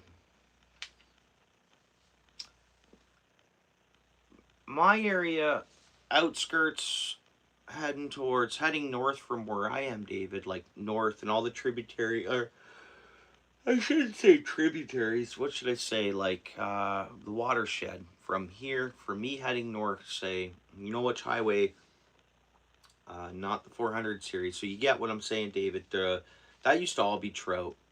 Every little creek and pass a bridge, one pretty much next to before my time at this point, but they all disappeared. Now, warming climates, other fish got in that ate them, or something in the water, or algae and less oxygen. What removed the trout? And now I catch a lot of pike. And I think the trout were gone before the pike were introduced, honestly, as well, too. So it's not like I'm a believer that the pike took them out. Environmentally, something changed. That maybe I'm wrong. Maybe it was the pike or other fish or something that wiped them out. I don't know. Completely illegal? Oh, it would be for sure. It's completely illegal to move any fish from any body of water to another body of water, no matter the species. Here, that's our rules. You get caught doing that. Right? Truthfully, someone gets caught doing that. I don't even think you're allowed. Are you allowed to take fish to a private landlocked pond? You can stock a private lake as long as you use the ministry stocking program, or a business or whatever. There's one in Norfolk. There's a walleye hatchery there. And they sell walleye to people with landlocked lakes. I think you need the government to approve it, but I think it's pretty easy if if you're a private landlocked lake, I think. You used to be able to stock rainbow in any lake you had, or private lake. Maybe you still can very easily with ponds, like a trout pond, right? Bass are so aggressive. What's up, Owen? Appreciate you coming in, bud. How you doing? Guys, I got to use the bathroom real quick, if that's cool. You were in Minto but couldn't go fishing? Why? Because you needed a guide? I was told when I go to New Brunswick, I got to hire a guide for me to legally be able to fish. I don't know if you guys have heard that before, but I was told that.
Yeah, pardon me, guys. Pardon me.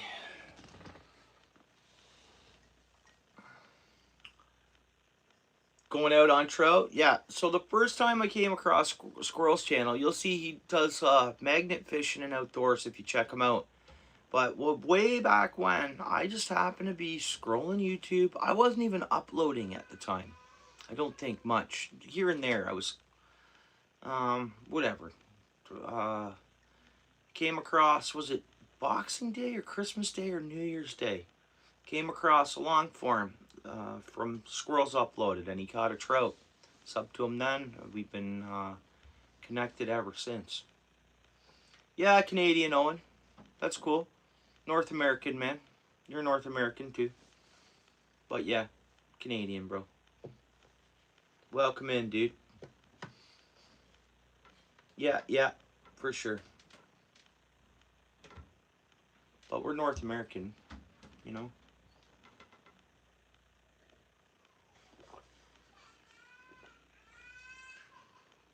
Snakeheads would push out largemouth bass, but they don't. This is good, John C., and I appreciate this. Turns out, peacock bass, cichlid eats eggs and takes over the nesting sites.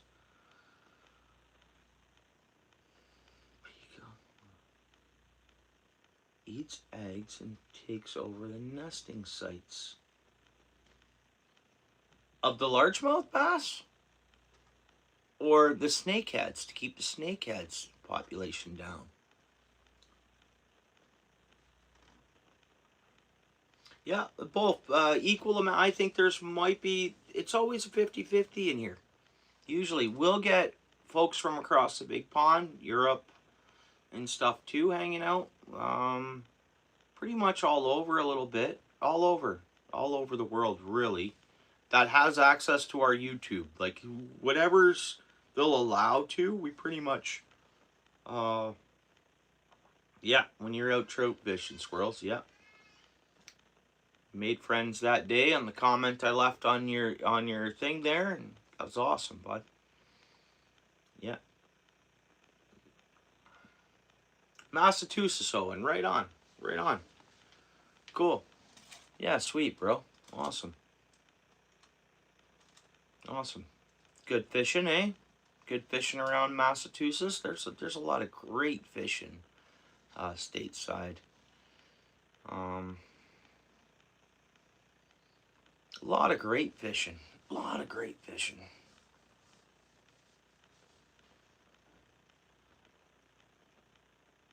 Fossil trip all week in school. That's cool. Fossil collecting, John C. Oh, dude. That's awesome. I like fossils and rocks, John. I want to go. There's an amethyst mine about, like, it's a far drive from here. It's in Ontario, but it's like a 23-hour drive from here where I'm at. And there's an amethyst mine. My whole family wants to see it. We want to go have a look at it. Peacock bass from Central and North and South America are destroying native true bass.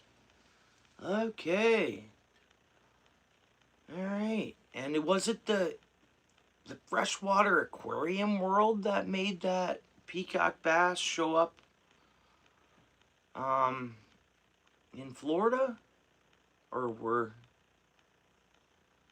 because a lot of times or did someone just transfer them there, or were there always some there?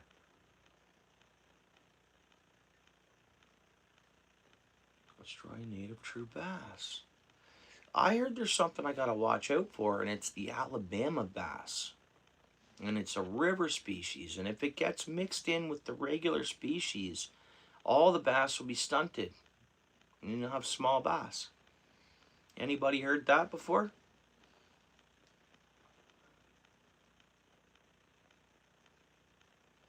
Oh, really, Owen? It almost sounds like some bad words.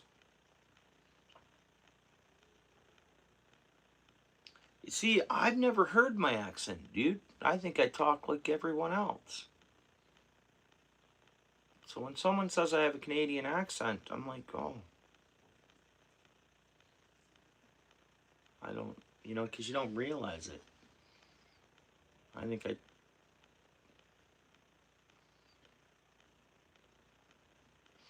have they always had peacock bass though, or they were introduced there at some point, right?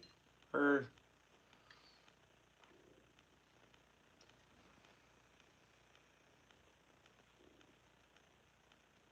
we're told to keep our eyes out for snakeheads, of course, too. It's a matter of time, I would imagine. And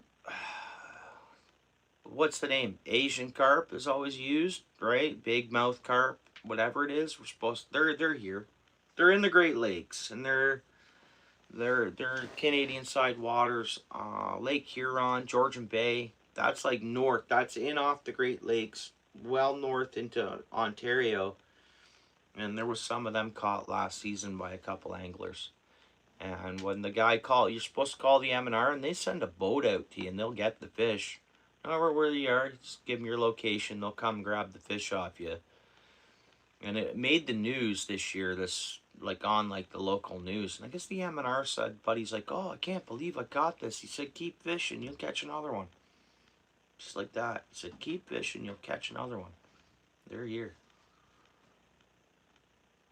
And they don't eat oftenly eat a hook and worm or a bait or a lure. They are feeding on plankton, right? Are they plankton feeders technically? Aren't they?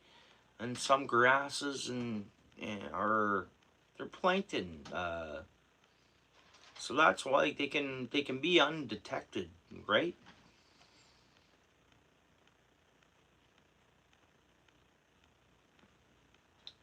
You fly fish, do you, Owen? That's cool. I got a fly fishing rod my cousin handed me down, but I gotta get a new reel for it because it's a really old, awesome fly rod. It's old. It's his grandpa's.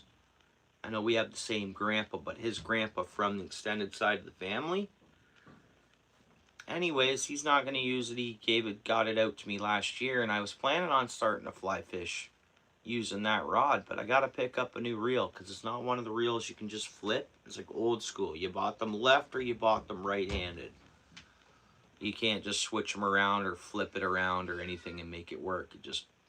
I can reel in backwards, more or less. But so yeah, I want to try it. Thanks, Owen. Welcome to the channel, dude. Yeah, if you upload any content, I'll check you out. You upload any content, Owen? And I just don't want to miss anything.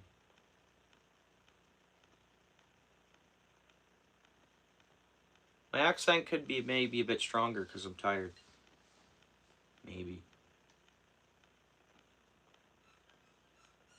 Yeah, lots of good people, man. The bad people just go away. They just do, naturally. I hate to say that. And I shouldn't even say someone's bad or bad people. You'll see what I mean. Or the unlike-minded true people, I think, just carry on their way. We have a great bunch in here, and I'm so thankful for it. So thankful. A lot of people can read between the lines. A lot of smart individuals, experienced individuals that come around here, which is so awesome. And all outdoors related and other stuff. It's some people are just getting into fishing. Some people, it's small. We got 11 people in the house. Sometimes when I go live, YouTube will throw me into some vertical feeds when there's some outdoor action and stuff, it seems. But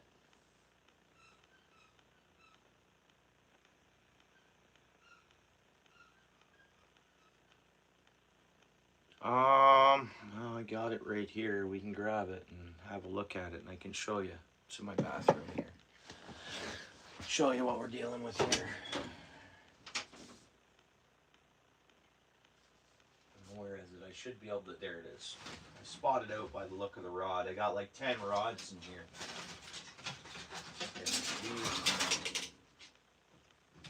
Like, they don't make rods like this anymore. I can't get over on how good a condition this rod actually is for its age. It's a gliding South Bend, made in Canada. South Bend, gliding South Bend, but I guess apparently, so this is what I got here. So, did I already do this? Spin this around to see if I could make it work.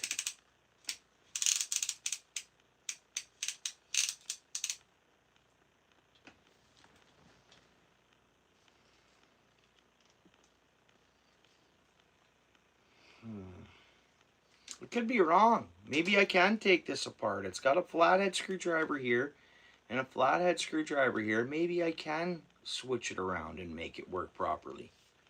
Maybe I can. I know my cousin will be thankful if I don't buy another reel and I'm using the full rod and reel combo.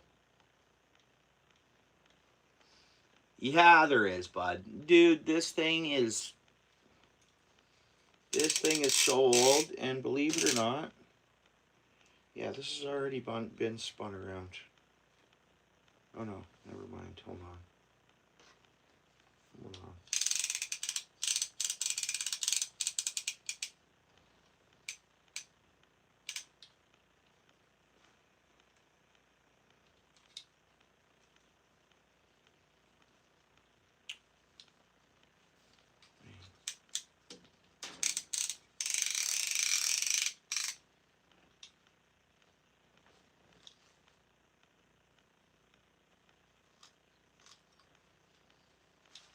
We gotta get the line coming through the proper eye. I don't know a lot about fly fishing and fly fishing rods and reels, man.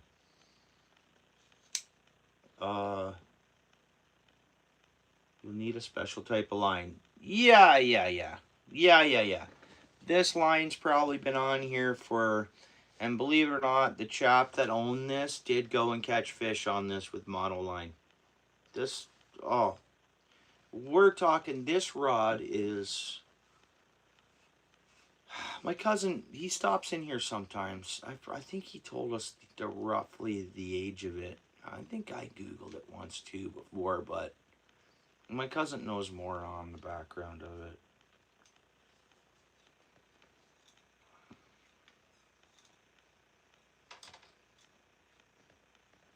But it makes my day if I can send my cousin to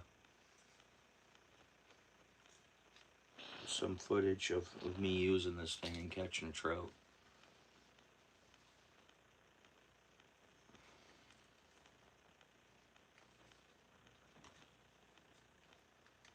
Come on, man.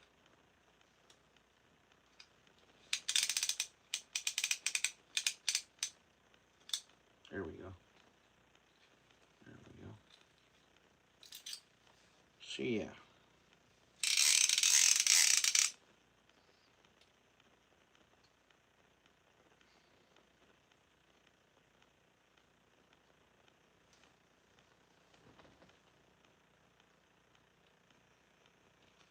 On a fly rod, yeah. This is like a lot of the spots I fish. I'd have a hard time using this long rod because of the trees and everything, right? Like a lot of areas I go for trout are pretty packed with trees and bush and stuff, but because I just imagine I got no room to.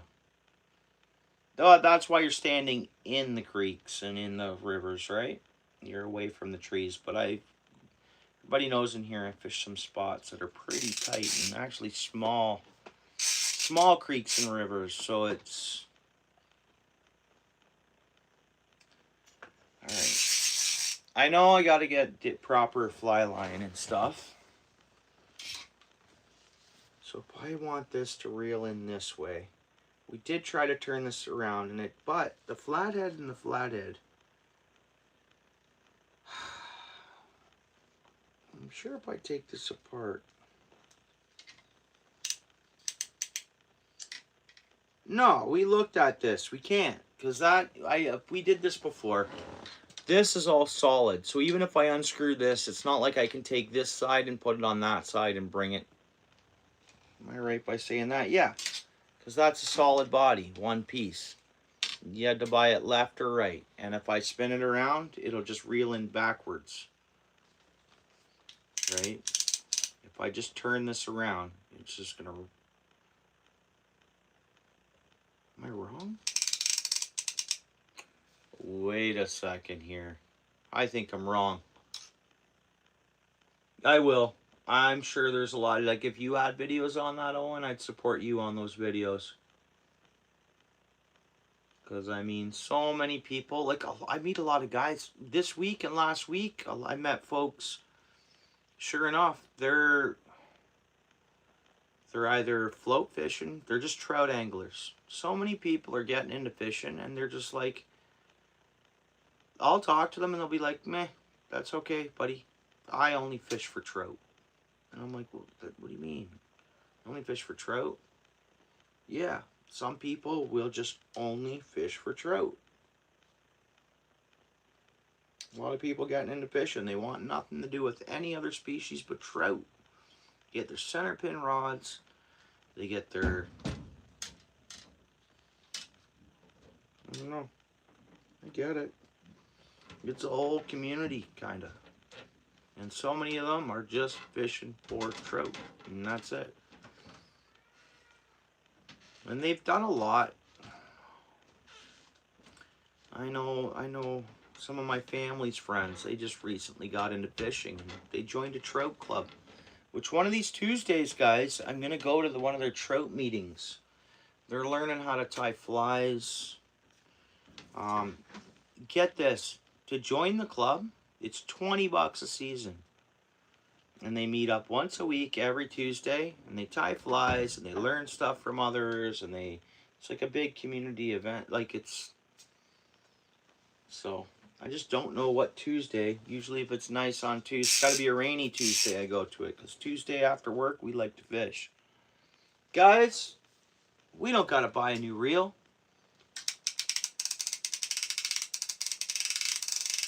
Oh, yes, we do. Yeah, I was right. So, wait a second. Now, if I just wrap...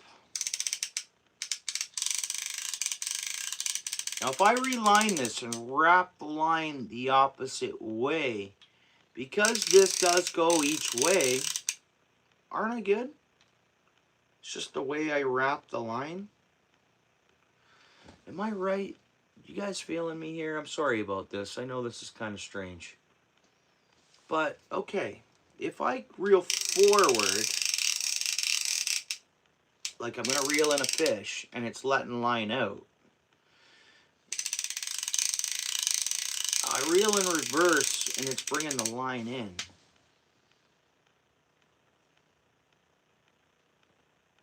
When we put the line on the reel, as long as I just spin it, that it's going to... You guys with me here? Am I just cheesing out here? Like, am I right?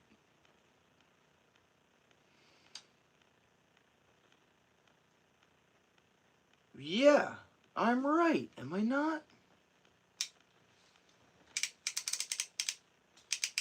It's letting line out. That's bringing the line in.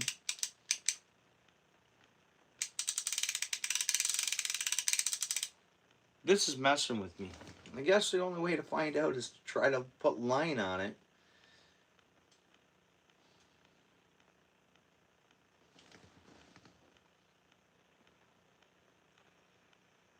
It's going to work. There's ways to fix it, Owen. Now, because it freely, and there's no lock, and it freely goes each way, when I line the new line on this, if I wear on this hardcore, this reel is going to, it feels like it will break. Maybe I should just pick up a new reel and keep this reel. We got a use for this reel. We really do. I got a beaver stick that I planned on making like a display kind of rod thing out of. Finding some old eyes. We can use this reel on that. I should just pick up a cheap reel. Because if I really put wear and tear on this, I'd hate to break this reel. It's been sitting around for quite some time. Yeah, same here, Squirrels brother. I like to fish for whatever, as you know. I'm not a professional at any type of fish species. I'm not a professional at fishing. I don't think I'm the man. I go out and I enjoy myself and I fish. So call me a Joe Blow angler. Or whatever it's called. Not a professional at nothing. Ties, whatever. Anyways, we're just having crafts. It's like every person that knits a sweater, are they professionals? No, it's their hobby. You know? I think if I just reline that line and on the reel and I have that, yeah, what I mean, I think we're fine. I think it was just because they were right-handed when they put line on it, they reeled it in straight. I think I'm totally fine with that. Cortland Fairplay fly rod. Cheap and easy to use. Thank you. This antique rod I probably shouldn't use and beat the crap out of. I should leave it as an antique. Whether my cousin's gonna be happy with that or not, that's the problem. I gotta go and catch some fish on this rod at least. And even if I go ahead and buy another cheap fly rod and rod and reel combo, I gotta get him some fish on this rod. Or because he could have just stored it. You know what I mean? Yeah, the plan for him giving it to me was to go out and fly fish with it. So, all right, I appreciate it. All right, peace, man. Thanks for coming in, Owen. Thanks for subbing as well.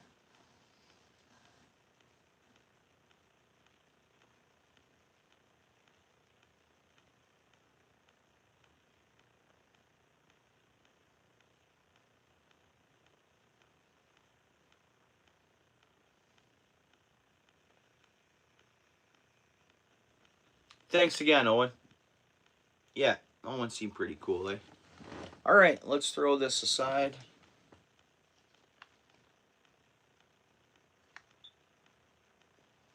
And I'm going to tie one more. I give these away and stuff, so I always got to tie small jigs, right? And they're fun. I so enjoy doing it. I do got to get some natural colors, for sure.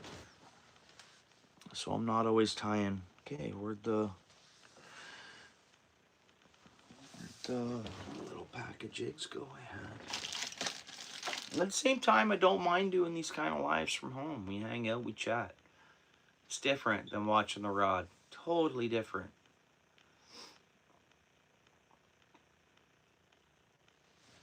Yeah, I appreciate you coming in, Owen, if you're still there listening in. All right, I just had a little pack of round jigs. Now, they were sitting at the beginning of the stream on this table. Oh, there they are. We're good. We're good. We got 2 chartreuse jigs we can tie. I did go try to pick up some more of these the other week. I was at the tackle shop. Just so when I feel like tying, I can have some fun and tie these. I know there's a cheaper way to buy jigs and jig heads, but these are quality and they glow. Like, and even the UV ones, throwing the UV light on them with the UV flash boo. I like these little jigs. They got nice glass eye, not glass eyes on them, but they look like glass eyes. They're quality, I think. You like the t-shirt, bro? Oh, wait a minute. Did you get your new stickers in? Laura, how you doing? Machine Gun, are you there? Do I see you in there? It's going all right, bro. Good to see you, Machine Gun. How's it going?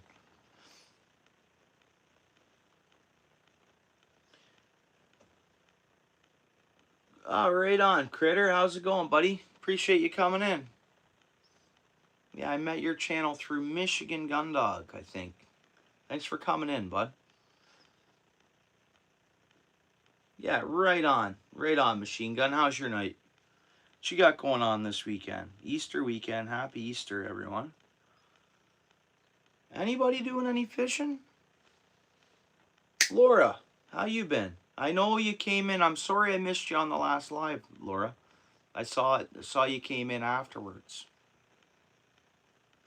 I know it's been a while. I hope you're doing well, Laura. I was skimming through my chat afterwards, and I saw you were in there. I was like, I miss Laura. Appreciate you coming in. We're back to fishing, Laura. We've been catching some channel cats. Finally came out of the mud, and they're starting to bite, which is cool. Got a couple cool spots to catch them at. We're at secluded locations. Good to hear, Laura. You going to the lift bridge on Monday? Are you? Lift bridge, eh?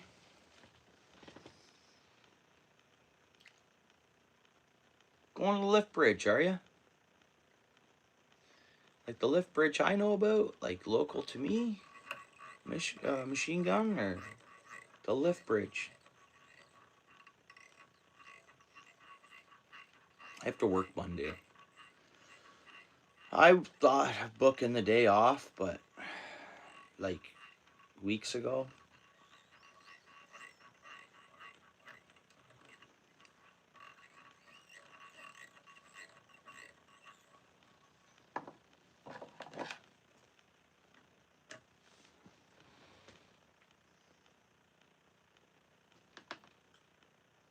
The lift bridge.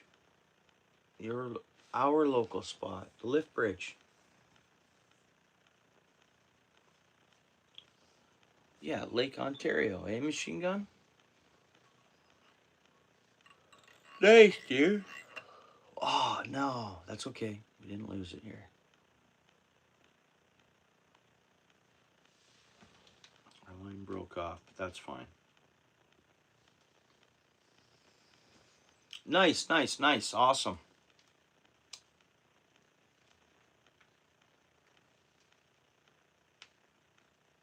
Yeah, nice. They must open that back off because the last year and the year before, I think they were renovating the bridge or the walkway or something. I think they blocked it off to us. Heads up, you know that, right? I'm sure you know. There must be fish being caught there. You know all about it.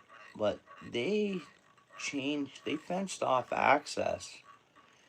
And I heard that anybody that, but this was last year, the year before. Maybe they're done the reno and it's good to go. People can walk the pier again. Because I thought I heard. Oh, really?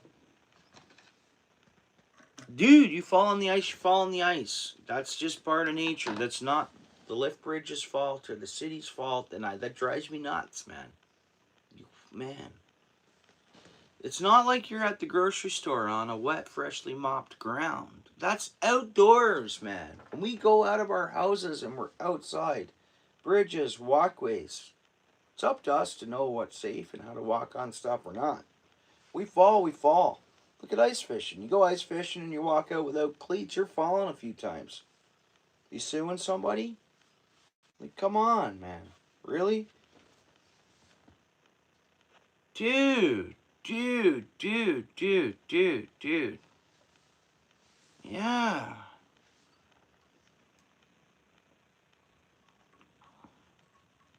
Dude.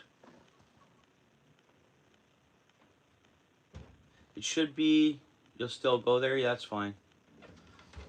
I'm wondering if Hamilton, did they block off both sides or on the left side of Burlington side, you can call it, because that's kind of the lift bridge is the transition from Hamilton to Burlington. Burlington side still accessible? Anyways, I heard that they were trying to give out fines and stuff if you break the rule, or I don't know whether they're trying to give out trespassing, but the way it works here is they should do it this way.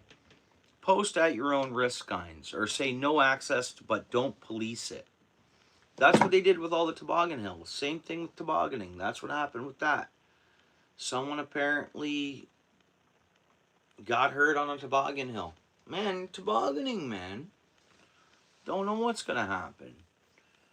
So they posted all these signs. Yeah, use at own risk. Okay, yeah.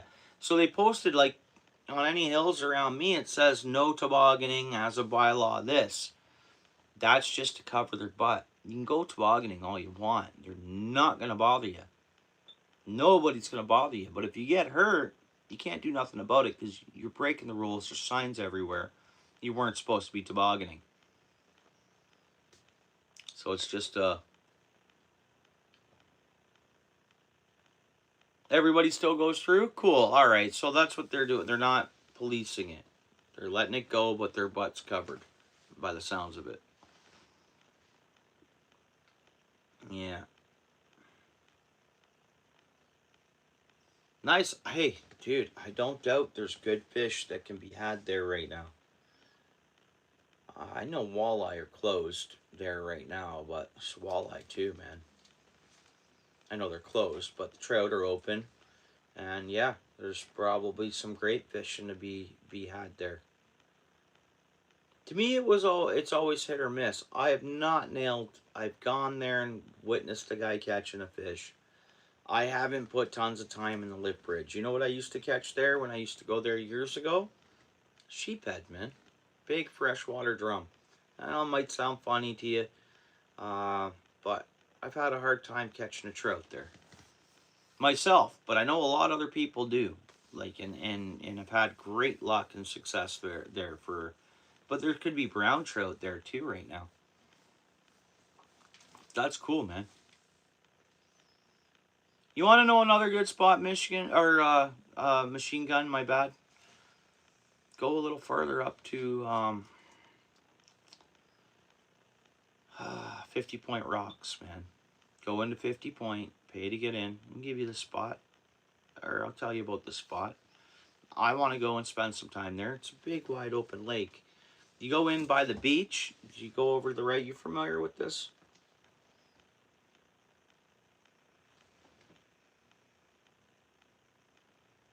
All right, Ronald.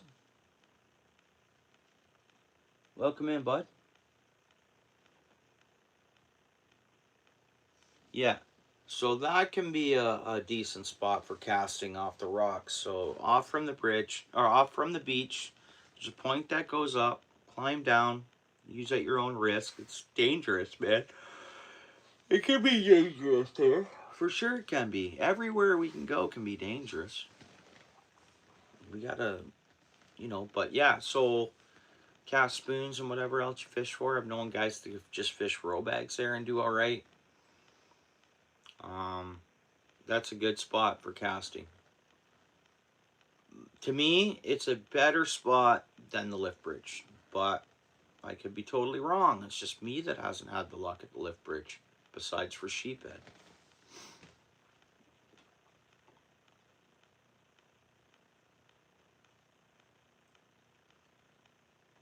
Yeah, yeah.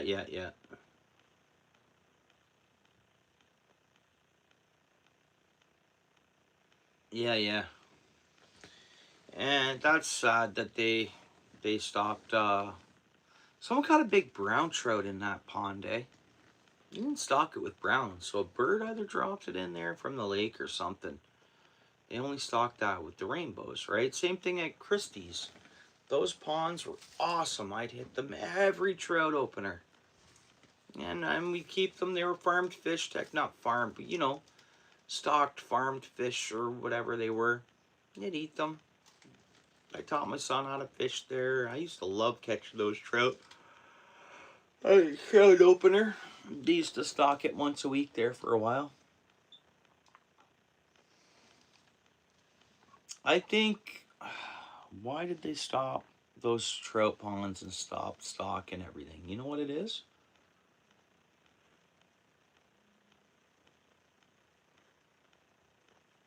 The pond began connected to the lake.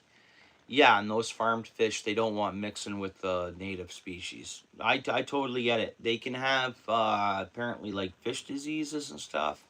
And they can alter the whole wild apparently alter the whole wild fishery.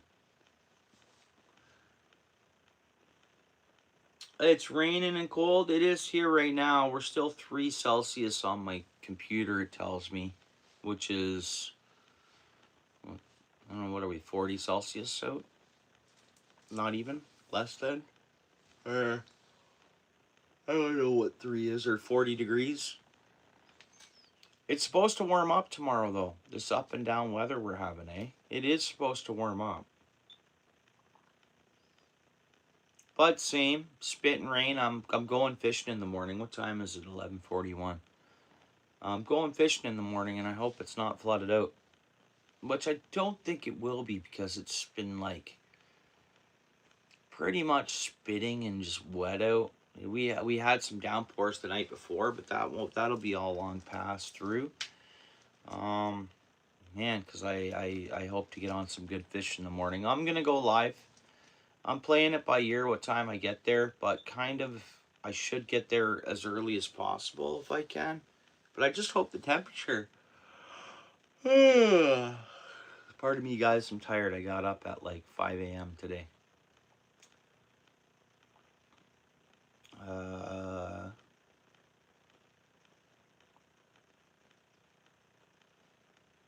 37.5. Thanks, John C, bro. Thank you.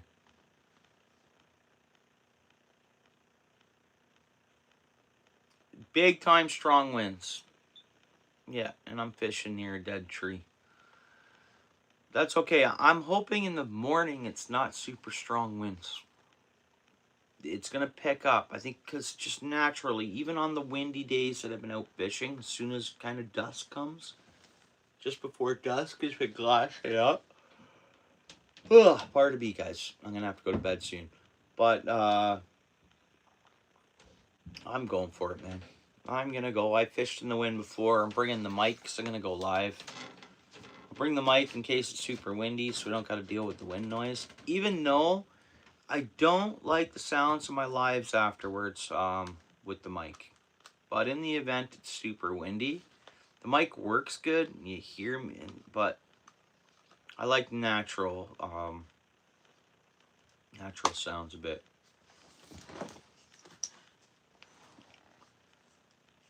I'm not too sure. Machine gun. I always play it by ear because things can always change. But I don't know, by 8 a.m. Be on the road by 8 a.m. maybe.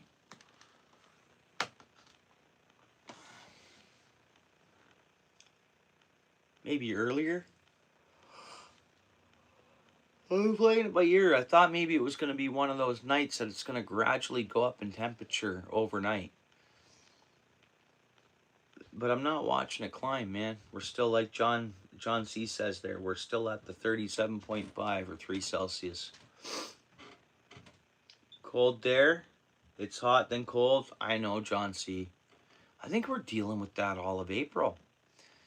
And I think that they're predicting it to be more on the colder side than the warmer side. More colder days than warm. We'll get through April. That's good. Gets too warm too quick, it could cause us a problem. We could end up with a really, really good year of fish populating or like breedings and cycle or whatever. It could be a really good year for the fish if we don't warm up too fast.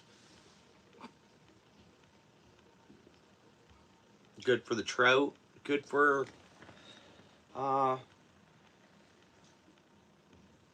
we'll get through the month. Before we know it, we're gonna be sweating our what's off, bro. We're gonna be so hot, and then we're gonna be wishing the water's temperatures cool down just a little bit. There's never almost a happy medium, it seems. We're never getting seasons again that are consistent, where they're stable where it's nice and beautiful out, but 11 Celsius, or okay, let's use degrees, where it's 65 for a whole month straight, or roughly in between that. Like you said, it's either boom, we're either frozen or we're way up. There's no happy medium anymore. When I was younger, it seems like we'd get seasons. The seasons would be a consistent You could more rely on it more to, yeah. And that's even for our winners, up and down. Mind you, this year we did get the second half of the winter, or whatever you want to say. We got a stable cold. Really, we did, where it didn't bounce up and down too bad. But in the last 10 years, we haven't gotten, consistent, stable seasons, it seems. Oh my God. You see what just happened there?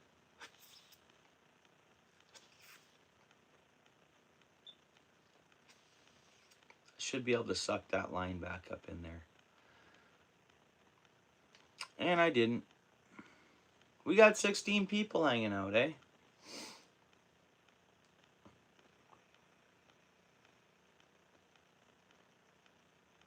Three times, John? That's good. When it gets cold and back and forth, they will spawn 3 times?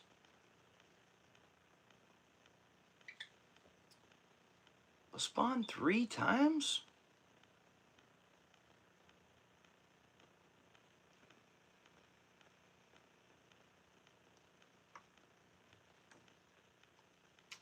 That's interesting, John.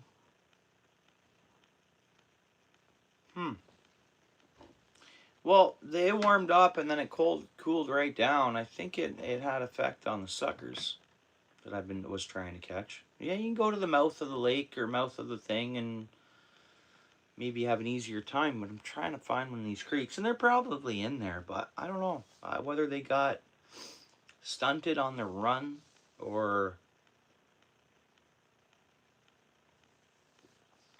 Yeah, spawned 3 times. I'd love to get on some Lake Erie crappie, man. Tomorrow would be the day if it was calm. Calm winds. That's a quick kind of season. The spring crappie in Lake Erie and all the channels and bays and stuff.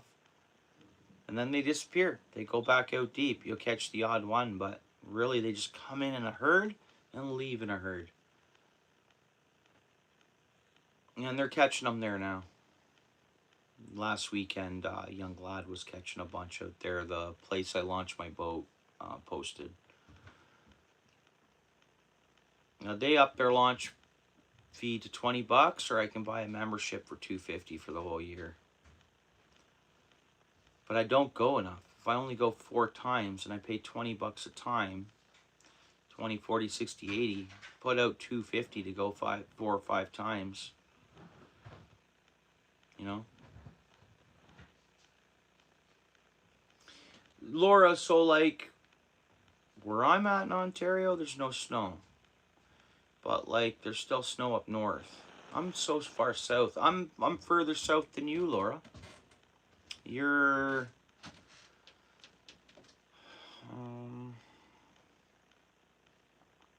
I think your north would be comparable to like Barrie, Ontario, or just north of that, maybe.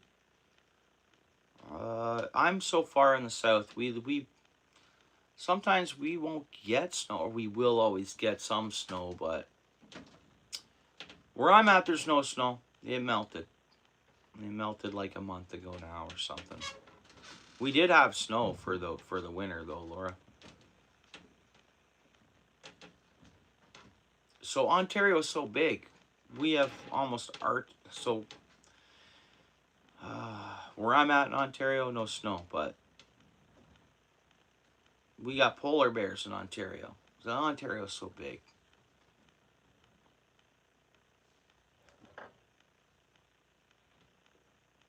Yeah, we are. A lot of the northwest states are like so much further north than me. We drop down to where I'm at. Because Ontario, it's like kind of like, well, not a horseshoe, but it's like a, but I'm way down here, and then it,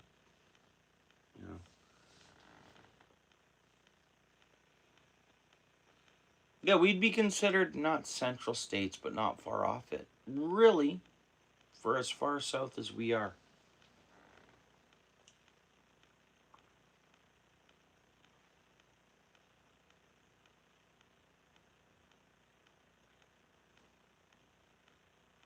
Oh. Oh, second and third fry. Yeah. That makes sense, John. I totally get it. Yeah. Some of that stuff is starting to come out in that creek I fished the other day. I ended up getting that log perch, and I was getting instant bites there. So there's a bunch of little darters and stuff in there. Who knows what else? There would have been good sized bowfin and stuff feeding on those, I'd imagine, but we didn't get one to hit the time I was there.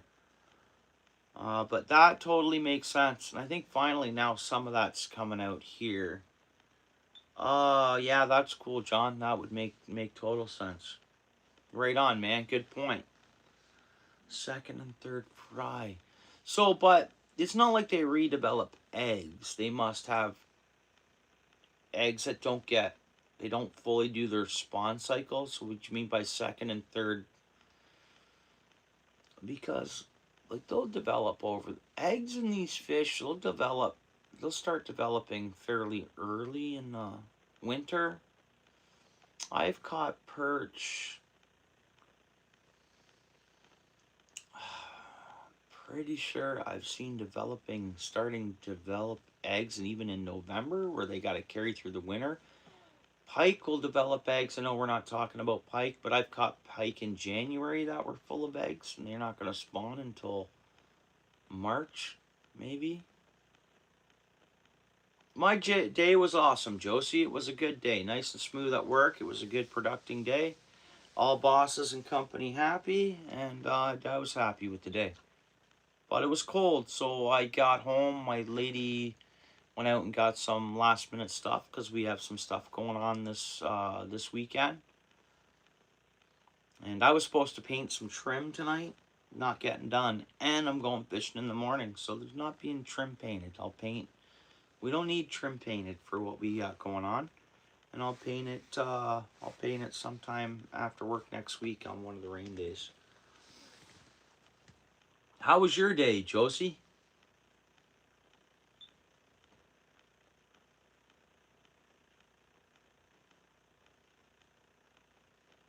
Yeah, it's super cool, John C.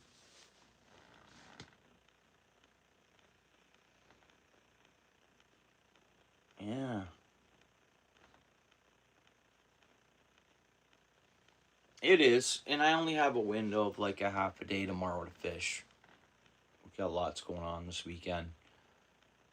But yeah, it's more important than this trim. We're calling to be a lot of up and down weather in the next few weeks. The rain crappy days where it's real bad, I'll paint trim and do things like that. But if I can go fishing after work, I'm going. And stuff like that into tomorrow morning.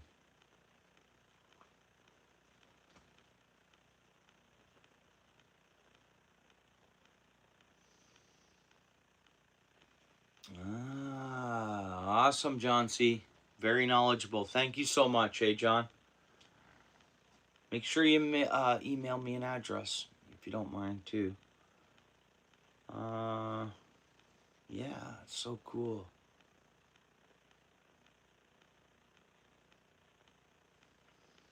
I got this video. My son was playing with one of my old phones. I just got to dig it up and plug it in. But I got a video, and I can't post it on YouTube because I'm cleaning this pike I kept. Should have seen the size of the jumbo perch in this pike, man. And I got film of it, of me cleaning this fish. I did the 5-stake method. But, man, and that one was full of eggs. I couldn't believe the amount of pike eggs. I guess some people will use those for rainbow. And salmon, they'll use pike eggs for roe. I don't know if you've ever heard of that, but... Oh, did you? Oh, found some mushrooms today. I'll have to make sure. Actually, Josie, I'm going to double check that because I go on and you're, just in case I miss some content, I'll make sure that it says all notifications. Yeah, it's set it all. It's fine.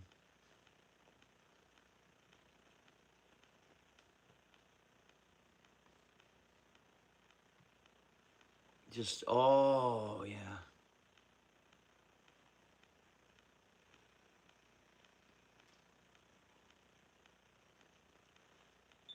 Sweet. Awesome, Josie.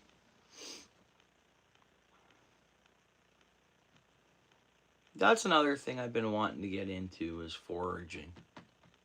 Big time. I mean, I'm always looking at mushrooms. I am looking at mushrooms when I walk through fishing spots and stuff. I don't know tons about mushrooms, but yeah, I know what puffballs are and some basic stuff.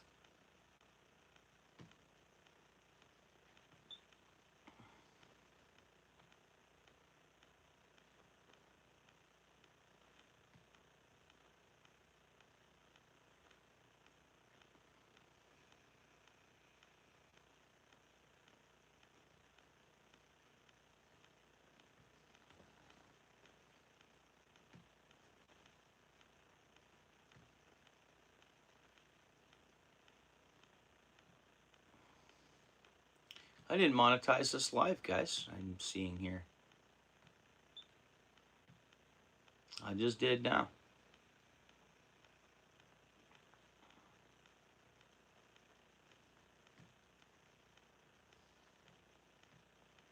Let me know if you guys start getting ads popping up. You shouldn't get ads popping up midstream or anything like that. What's going on there, Paulsway? I can't believe I didn't monetize the stream. But mine, it would normally only be an ad when you pop in or leave or come back. It's not like there's... Let me know for some reason if there is, because I've never gone in through my studio. Because I was just trying to get back to my stream so I could see the chat on the laptop. And it said, oh, monetization off. So I just did a few things there. Let me know if an ad shows up, guys, if you don't mind. How you doing, Paul? You get to my chat where I can see it better here. Well, I have an ad playing now. Just relaxing. I'm good, bro. I'm good. Hey, Laura. Yeah, there's Paul's way.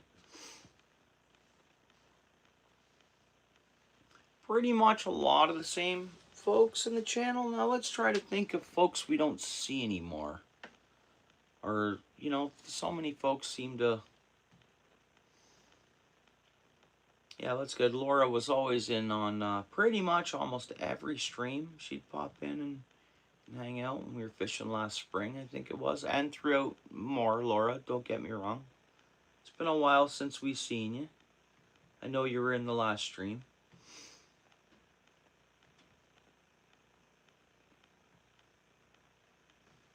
Thanks, guys. We got 65 likes. I really appreciate it. And let me know if you guys see an ad pop up midstream. It shouldn't. You shouldn't see one. It's only on the replay views. If someone replays it, one will pop up every so often. But live, you should only get one when you first come in. You guys ever want to help me out? Watch a full ad on any... Go to my channel, click on something, and let the full ad play. But don't have to. Don't get me wrong here. It's no big deal. Gotten an ad? Awesome. As you know, Josie, you don't on mine. I know there is some other channels that are seeming to have ads pop up midstream.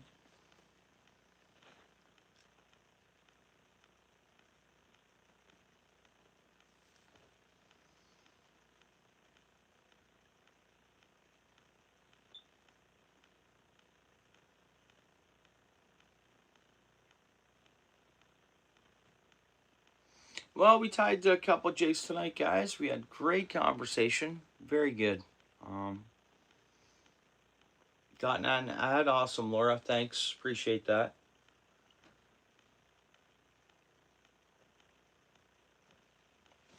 We were going to tie one more. Paul's Way. Paul's Way. I got to get you this little pack of jigs.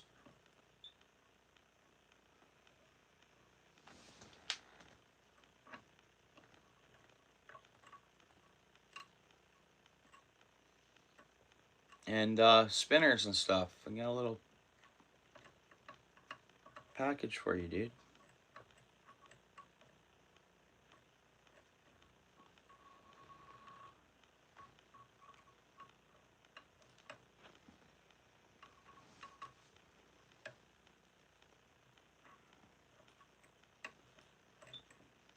Appreciate that, Josie.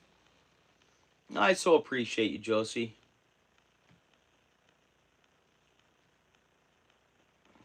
Thank you so much. So appreciate it. I'll try. I'll be fishing in the morning. Feel free to come on by, of course, if you can.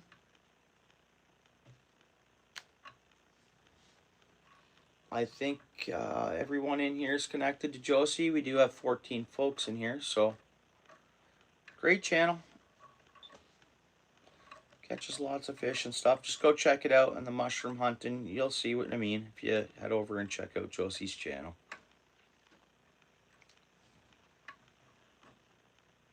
I am Machine Gun. I'm going to go to my little secret spot that I was catching the channel cats the couple streams ago or whatnot. That's last Sunday and Monday.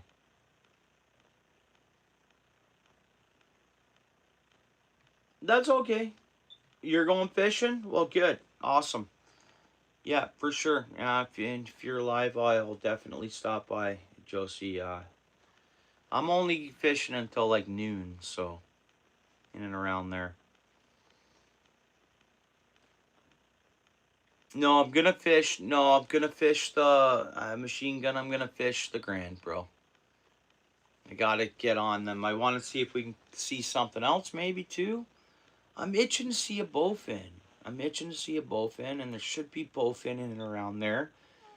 I'm itching to see some other species a bit too, as long as they're open species. But to get on them channel cats, I wanna get on a few more, and I'd love to beat the weight. The largest one was 8 pounds 7 ounces, and I'd love to beat that. Reminds me, I'm gonna throw that scale in there.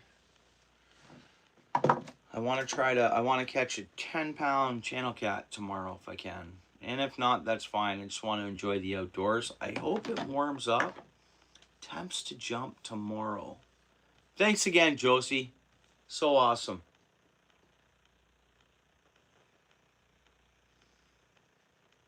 Okay, fair. I'll support you on those, of course. Not much longer, honestly, Laura. I got up at 5 a.m. for work this morning, and I want to get up early, and then I got a busy tomorrow afternoon after fishing. So I'm gonna shut down shortly here.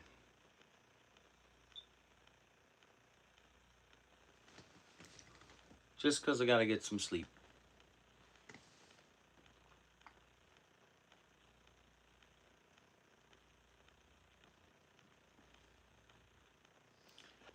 And the earlier I go fishing, or the earlier I get to sleep, is the earlier I'll go fishing, I think. I wouldn't mind treating it like it's a work day. It's a day off from work with pay, so I wouldn't mind. I'm looking at the temperature. I don't want to freeze, and I don't want to have a fire where I'm fishing tomorrow. Not yet. I don't want to have a fire to keep warm. I'm trying to really respect the spot and then cause it no heat at all or whatever. So, channel catfish is the target species, but I'd love to catch a bowfin, accidental catch of a bowfin. And I was noticing we were getting some other smaller bites, so I might change over to a smaller hook just to see what that is out there biting. Liver, I'm gonna use shrimp and worm, dude. I haven't gone. I'd have to go. Stores are still gonna be closed. It's a holiday tomorrow, so I can't. Liver would work great. Yeah, shrimp, nice and clean. Yeah, I think we talked about this Machine Gun the other stream or whatnot. Yeah, at Bill's Bait and Tackle, they're not bad priced but you have to drive there, get the minnows, or get them the day before or whatever. But for channel cats, and they have great cut bait. I get what you're saying. I get what you're saying, but everything can add up in price. But if you're gonna get minnows, Bill's Bait and Tackle, Upper James, man, Hamilton, it's worth the trip out there. They still do it by the scoop, um, for like their regular. But yeah, no. All right. Having said that, I might go to the tackle shop in the morning and get some cut bait. Might fish with cut bait and shrimp and worm tomorrow. I don't know. We'll see, bro. I talked to the tackle shop today from work because my buddy at work, he's like, and I'm like, yeah, they'll be open regular time. They'll be open 6 a.m. And I was like, dude, let me call them because I don't want to tell you that they're open at 6 a.m. tomorrow on the Good Friday holiday, and you go and they're not open. So let me phone them and make sure they're open for 6 a.m.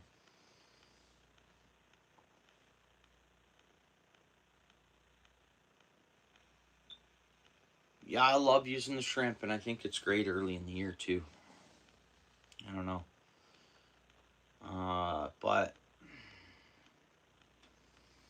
we'll use a shrimp and a piece of cut bait. I'm gonna fish that bottom rig, same style I've been fishing. It's working.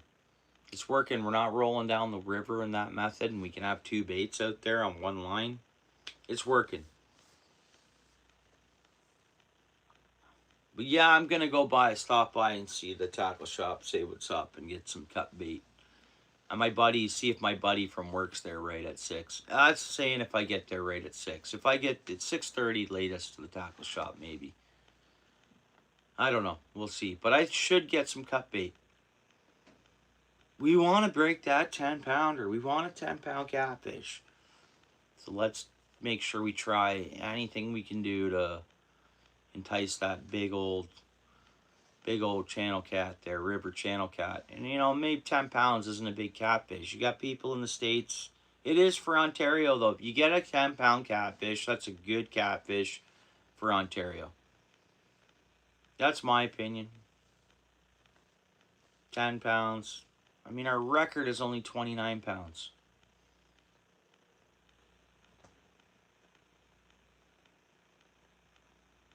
Yeah, for sure. Yeah. Well, let's face it. I think anything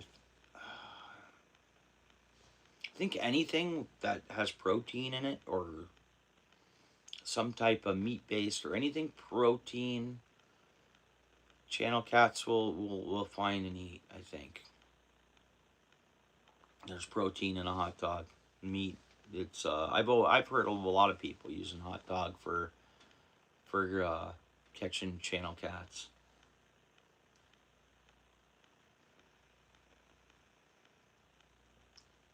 Yeah, channel catfish. Yeah, we have channel cats and bullheads there.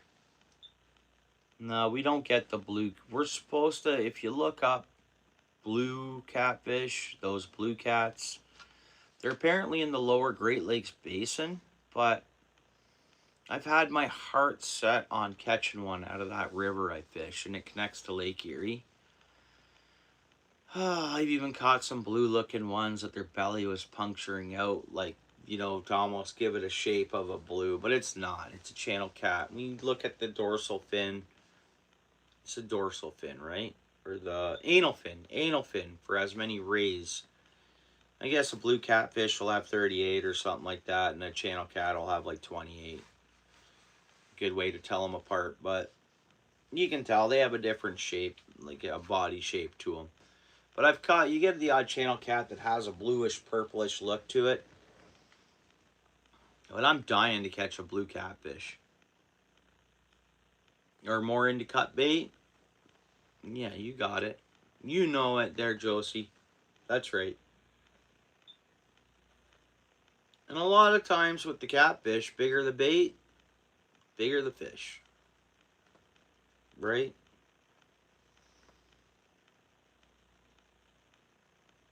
Nice. Good to hear, Laura.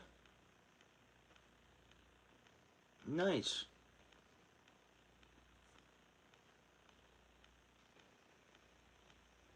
Yeah. Well, guys, we're after midnight. I want to leave the house real early, so like in 5.5 hours or so. So I am gonna shut it down. I so appreciate everybody hanging out. Good luck, Josie. Be safe out there tomorrow. I hope you get on them. I'll check out whatever you upload from it. Laura, thanks for coming in here.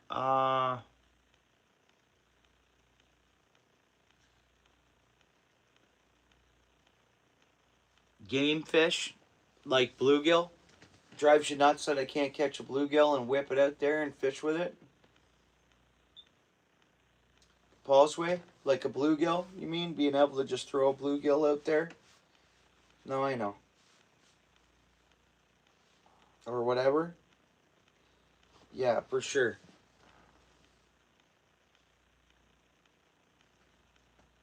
Machine gun. See you in the morning if you come by the stream. If you want some time, we can maybe see about. I hope you do all right at the lip bridge, dude. Machine gun. How many subs do you have? You gonna start going live and stuff like that? Is that your plan, or what's your plan, dude? You got 31. Machine gun has 31 subs, guys. I don't know whether his plan is to start going live or not, but it sounds like he's fishing a pretty cool spot this weekend. All right, guys. You guys know me. I'll say goodbye, and I'll just keep chatting as always. But I gotta shut it down because I gotta get to bed. Yeah, you too, Laura. Thanks. Yeah, you too, Josie. Thanks, Paul's way, bro. Good to see you. I don't know. Are we gonna meet up, or you want me to mail you these, Paul, or you want me to? What do you want me to do there? Are we just gonna meet up? I know you're fish in April, or you want to come down and try that area there? I'll come down there and we'll soak some baits, and I give you the little bait. I'll talk to you. I'll give you a text or whatever. Guys, thanks so much for hanging out tonight. I appreciate the friendship and the socialization and all that stuff. Or give him to Steel City. Yeah, okay. I don't see him a lot neither. Paul's way. Like you guys know that I pretty much get off, or I'm but yeah, I know I want to get a couple of them inline weights he's poured off them. So yeah, we can work that out. I'll figure that out for sure. Yeah, okay. I'll give him to Steel City maybe or whatnot. Or whatever. Whatever works, Paul. I just want to put them together and you have them. I'm going to throw you a spinner and different things like that too. So just a little gift pack, Okay, guys. Good night. Appreciate you hanging out, guys. Come by tomorrow morning for the fish-a-thon if you want. Peace, guys. I appreciate hanging out. Oh, that's okay, Machine Gun. I was just over checking out your channel there. I subbed to it there. Just in case your plan is to get 50 subs, start going live, start uploading content or whatever.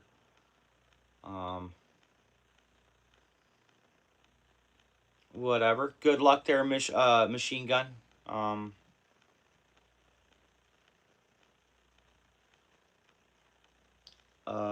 Fishing that thing, and if not, good luck at 50 point if you decide to go down there. But good luck there. I hope you catch something cool.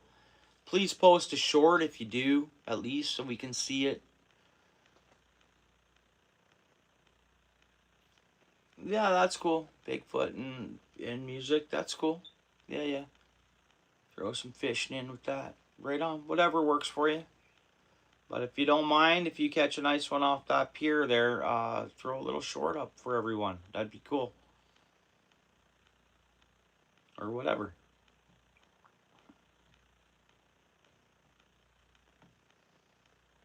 We had 10 people and that was 67 likes. Has everyone hit the like? Reminder to hit the like. Great stream. Shout out to the super chatters tonight and the folks that dropped the jewels. Thank you so much. You know who you are. I know Josie sent the super chat as well as ATC, and I know a few folks sent some of the jewels. Thank you so much. Everything helps. It goes into the channel and us hanging out and you know, helping me out with a little bit of costs of getting out there. Walleye Whispers, brother. Thanks for connecting to the channel. I connected to yours. As I'm putting my feet up, actually, Walleye, I'm heading to your channel right now to watch it a little more there for you, of course, and for me to check it out, for myself to check it out. So not only for you, I'm checking it out for me. Yeah, good night, bro. And thank you very much for the gifts, Walleye. Thank you, brother. He was, thank you so much, bro. You're welcome, dude. You're welcome. Anytime. Yeah. I appreciate meeting you here tonight and stuff. And I might have met you here before. John C., thank you so much, brother. Thanks, John.